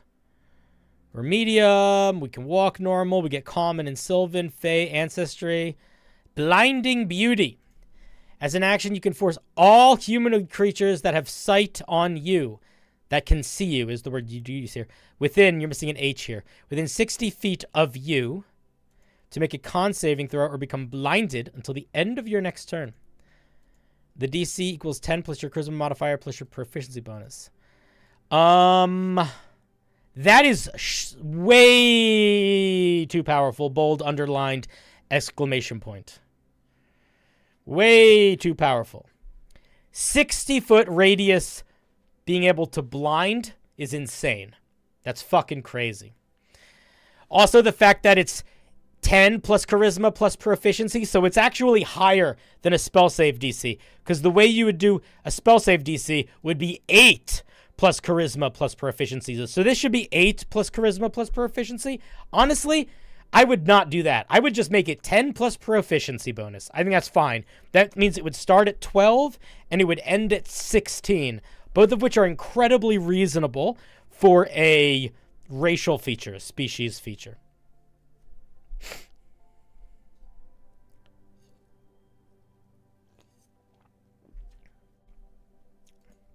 60-foot radius is way too big.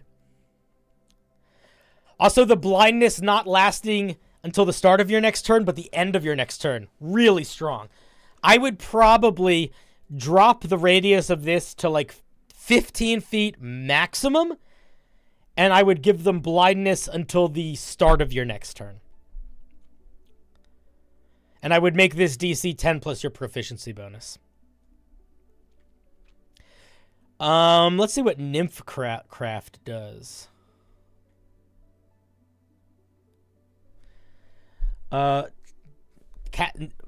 Free action, that's not anything in D&D. It has to have a casting time. Spells need a casting time. Action, bonus action, reaction. Needs to be one of those three. If it's not, it doesn't work. You create a harmless sensory effect like sprouting flowers from the ground. Why not? This is just Druidcraft. This is literally just Druidcraft, but less and written weirdly. Just give them Druidcraft. In fact, maybe don't give them Druidcraft. Let them pick. Maybe say, you pick between Druidcraft and Thaumaturgy. I wouldn't give them Prestidigitation, just because that feels a little too... not the vibe of this, but Thaumaturgy is very sort of fey, celestial kind of vibe. And Druidcraft is too. Let's take... Here, you want to see the notes? They have notes here. We can take the notes. This says they made it a long time ago.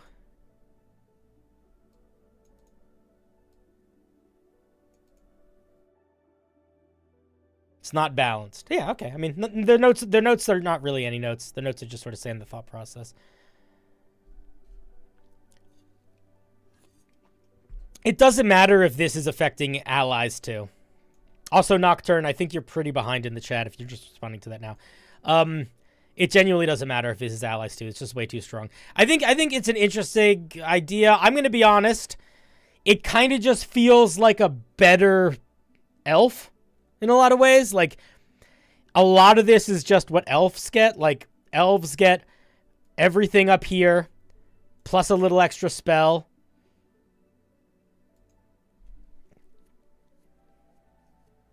I think if I was going to try to make these things, I would try to make them feel more different than elves, or I would really lean into the elf access, the elf, and make them like a subspecies of elves in the same way that there's high elves and wood elves and drow and stuff. Because right now it doesn't feel super unique. Those are my thoughts. I don't really have a lot more to say about it. It's pretty quick little guy. No species ability should be stronger than a 2nd level spell. Ever. That feels off to me. Oh, you meant the creator's notes under Nymphcraft? Use this script. I mean, this is not... They're literally describing what Druidcraft does. The notes just describe Druidcraft. So I think it's fine.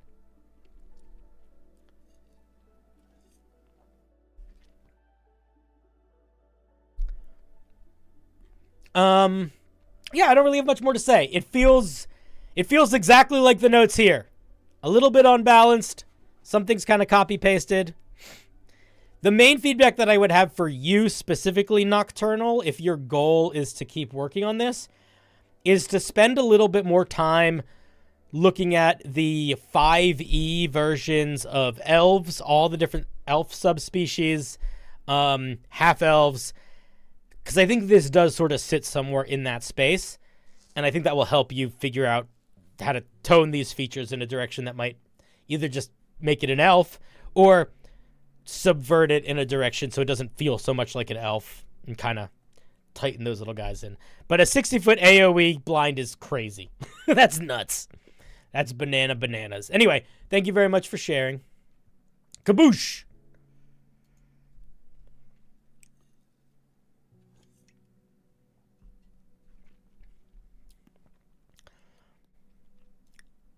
If elf subspecies makes 0 sense, that's fine. You don't need to make it an elf. I just meant the way that it's written, it feels like an elf.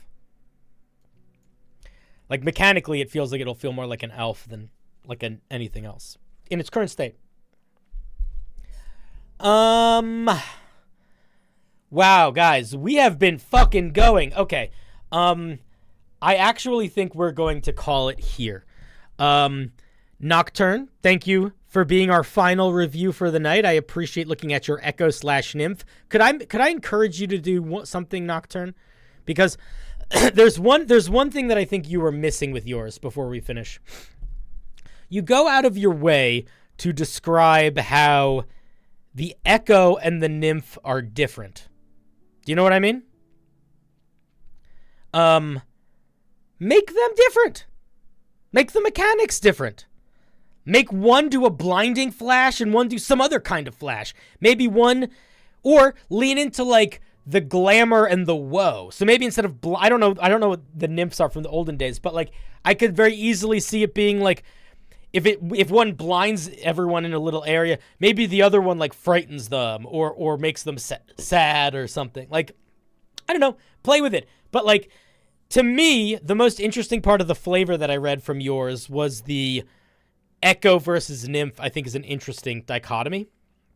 And if you have the time and interest, I would lean into that in the mechanics. You have an opportunity to, because outside of that one blind explosion thing, everything else was pretty tame. Like, if you mellow out that blind explosion, there is a lot of room to put other features in if you want to help fill out that flavor mechanically a little bit. Do you know what I mean?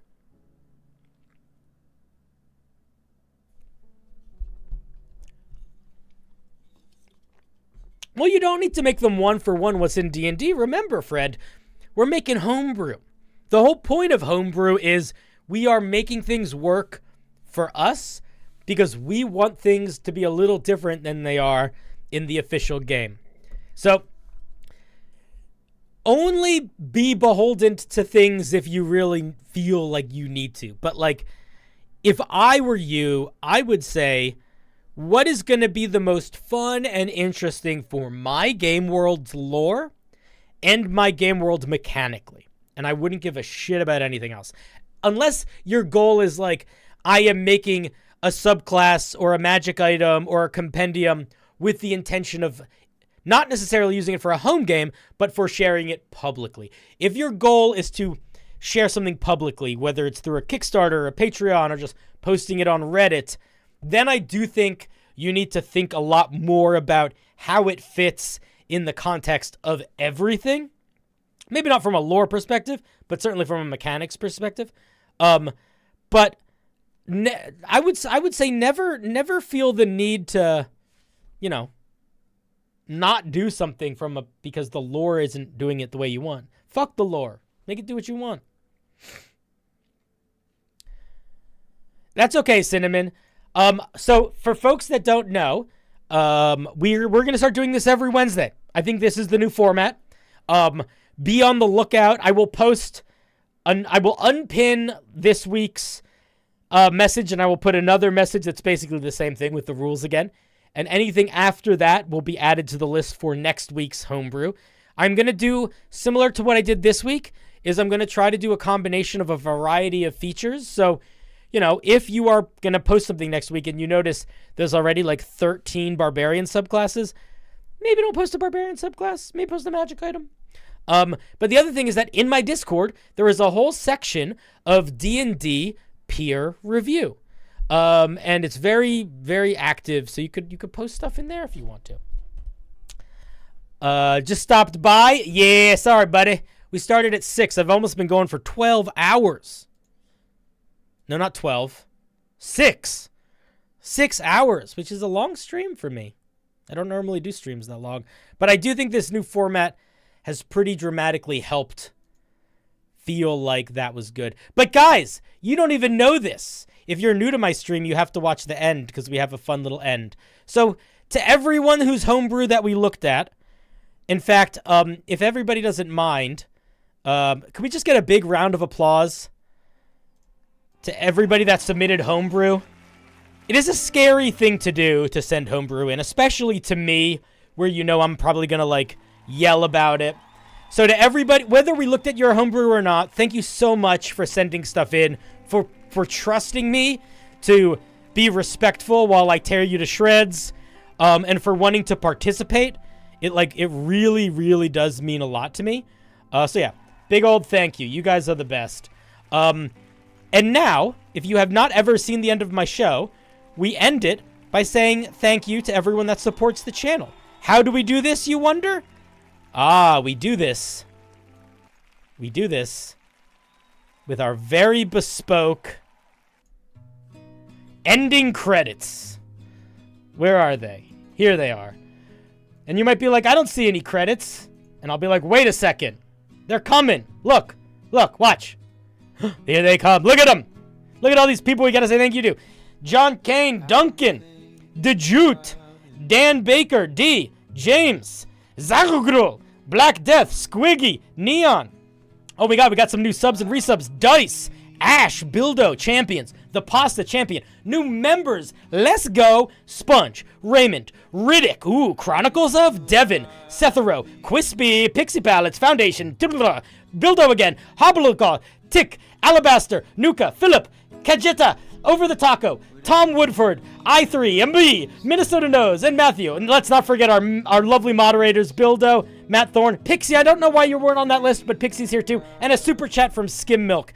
Oh my goodness. Guys, what a stream. What a stream. I hope everybody had a lovely time. Jesus Christ, shut up. And we are going to raid a good buddy, a champion of all ice and cream. His name, a rose by any other name is just as sweet. Let's go say hi to Nerd Immersion. See you guys. Love you. Bye. Have a good night. Be good to each other. If you're watching on YouTube, I'm sorry you don't get to raid, but you can come quickly watch on Twitch and raid with us. I love you. I love you. Have a good night. I don't know when my next stream will be. At the latest next Wednesday. I'll post about it in the Discord soon. Have a good night. I love you. Bye.